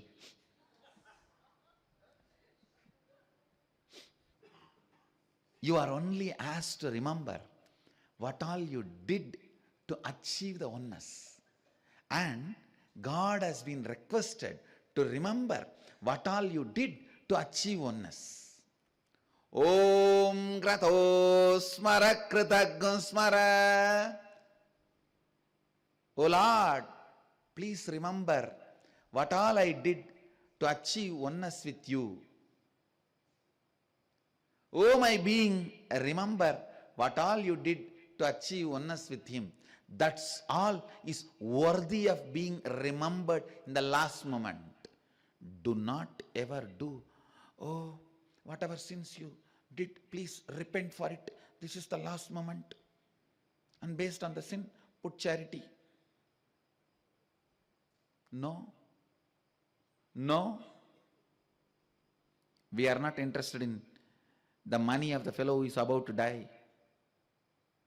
We are interested in liberation of the fellow who is leaving the body. A real Hindu priest will not stand next to the dead body and plan for harvesting his property.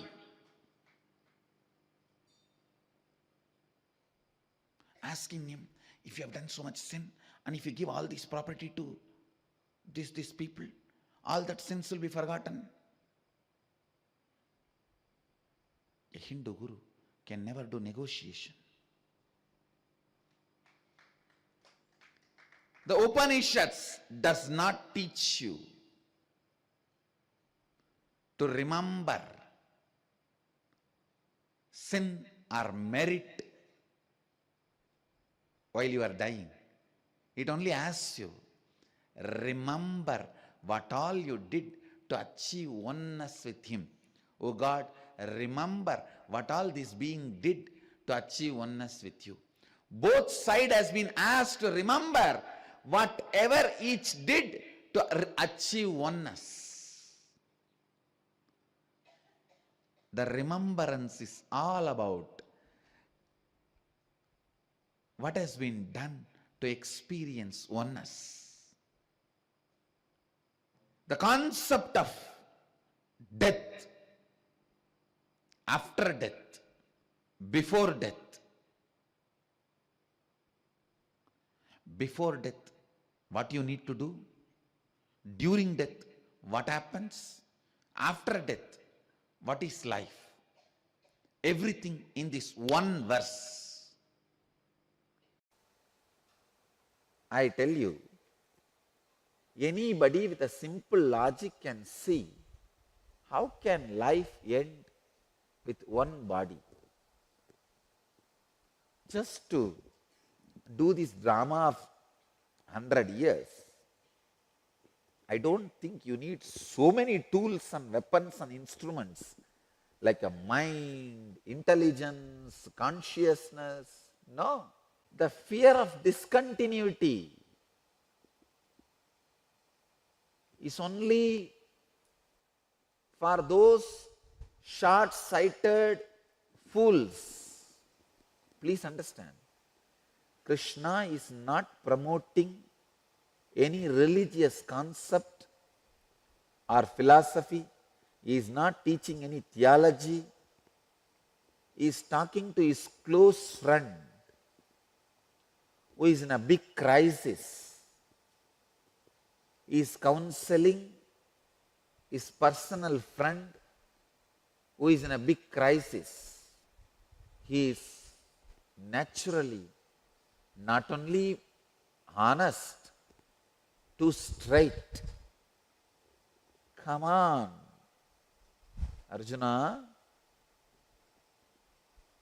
just as the consciousness goes through the tenderness of the boyhood and bloom of the youthfulness and infirmity of old age in this body, in the same manner it takes another body. The awakened one who knows this does not get perplexed. I am not able to add one word in this verse and delete one word. There are many other translations which says very blindly, oh, just like a spirit passes through a childhood, youth and old age. No, the spirit does not pass through childhood, old age and youth. It goes through the tenderness of boyhood, bloom of youthfulness and infirmity of old age. Please understand, it goes through only the characters of boyhood, youthfulness and old age. The awakened one who knows this does not get perplexed by these changes. Krishna is so straight. Drop all the fears you carry about the discontinuity. Whether the wealth, money you accumulated in the outer world, or the wealth, all the great qualities you accumulated in the inner world, does not get disconnected due to your death and next birth. The sacred secrets move from one body to another body, just like how you move from boyhood to youth, from youth to old age. Same way you just move from old age to death and death to again birth, next womb, next birth, and from birth again childhood, then youth. Death continues to happen multiple